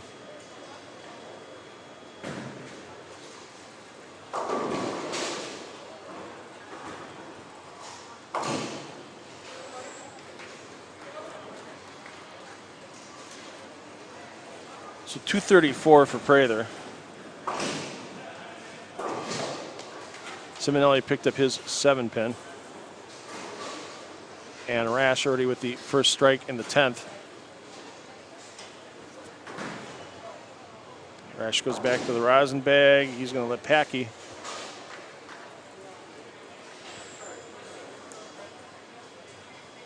I think the pounder strategy right now is slow ball. Don't be afraid to let the Lumberjacks go first and see what you're going to need in the 10th. And I'll tell you what, great late run by Hanrahan. That makes it 4 in a row. Should be fun to see the two-hander try to fire as many shots as he can for strikes in 2 minutes on that Strike Derby show. Wow. Couple pins near the 7 for Rash, and something finally fell.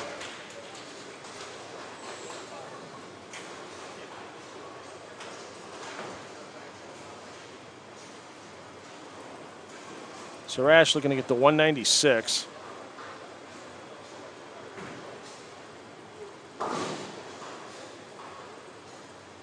Hanrahan.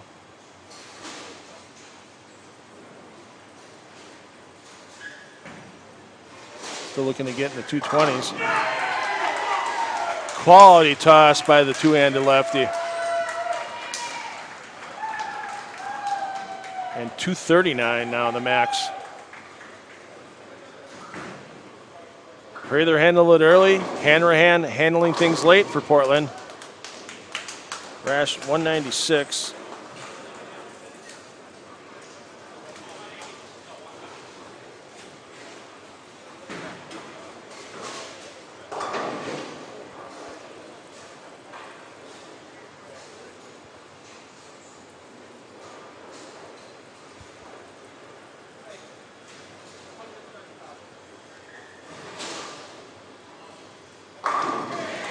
Great finish.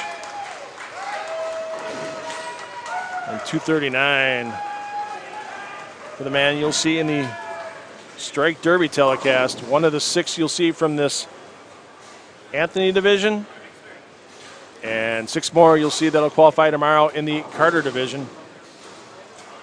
And the emotions are changing right now between what you're seeing on the PBR Milwaukee Pounders side of the equation and what you're seeing here for the hometown Portland Lumberjacks.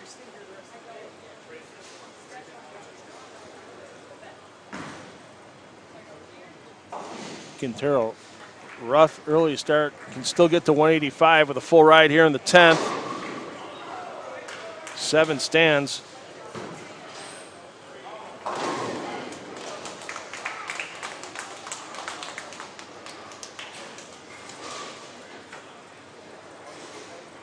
Right now, it's going to take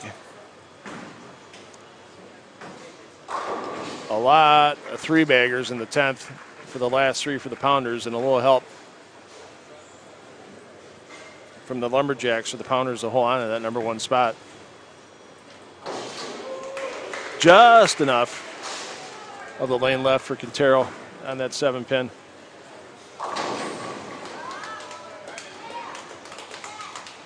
Dick Allen 178.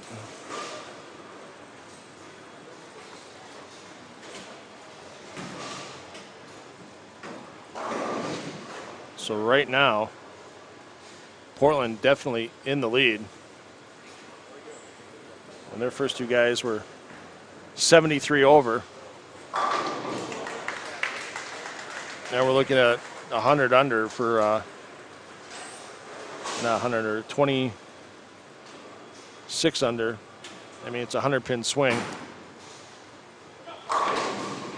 Oh, and that wrap 10 may be the nail in the coffin in qualifying for the Pounders.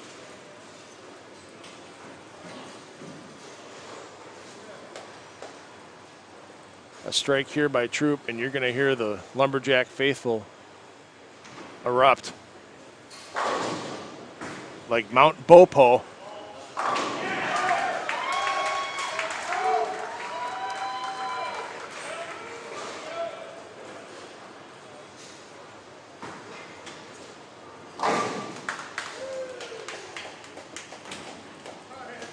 Quality effort by Lavry Spire coming into the last game. He was close in strike derby competition too. He had 31 strikes, but he's only going to add a maximum of 6 to get to 37. Yeah, that might be borderline the way the strike rates kind of dropped this game. But once again, your final 6 qualifiers for the strike derby, that information, along with the 6 individual representatives from each team that will be in the All-Star Clash, that information will be available shortly to you at PBA.com.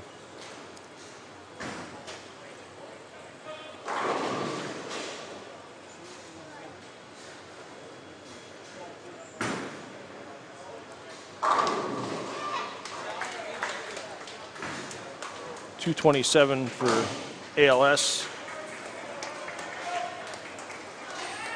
178 for Troop.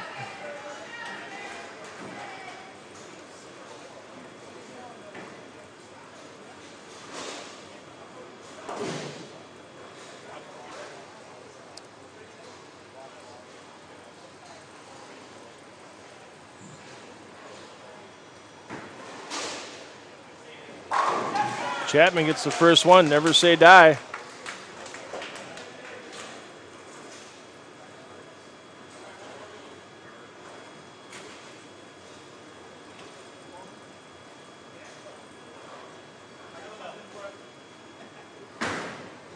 Big loft from Big Wes.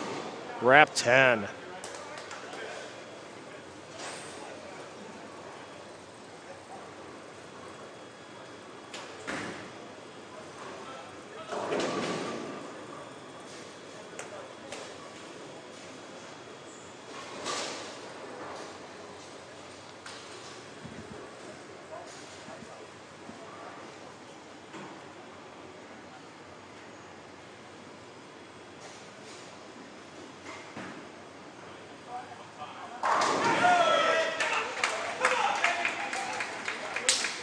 Never say die. This one's still mathematically possible.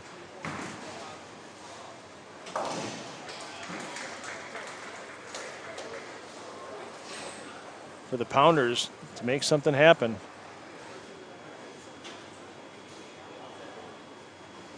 Those three opens by the Lumberjacks in the 9th frame could come back to haunt them.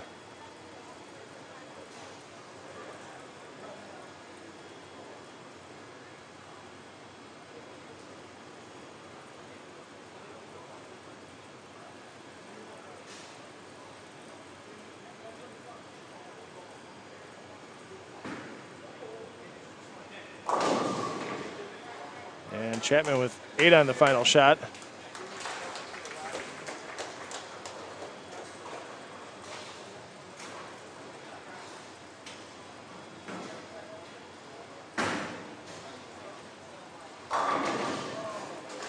West with 9, 166 for Chapman.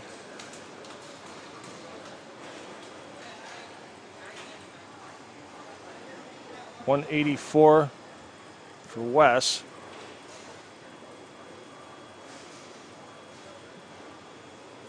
So 63-14 unofficially for the Lumberjacks.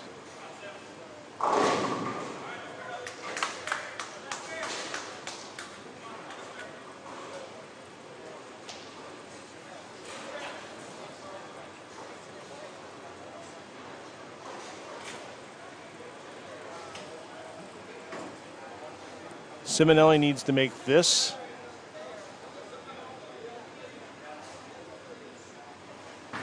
And get 8 pins. Oh my. Siminelli needed that spare. First place goes to the Lumberjacks. What a back and forth this entire game. The entire last 3 frames back and forth between the Lumberjacks.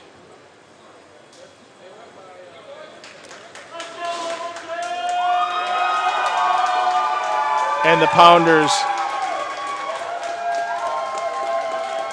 And the miss of the 6-9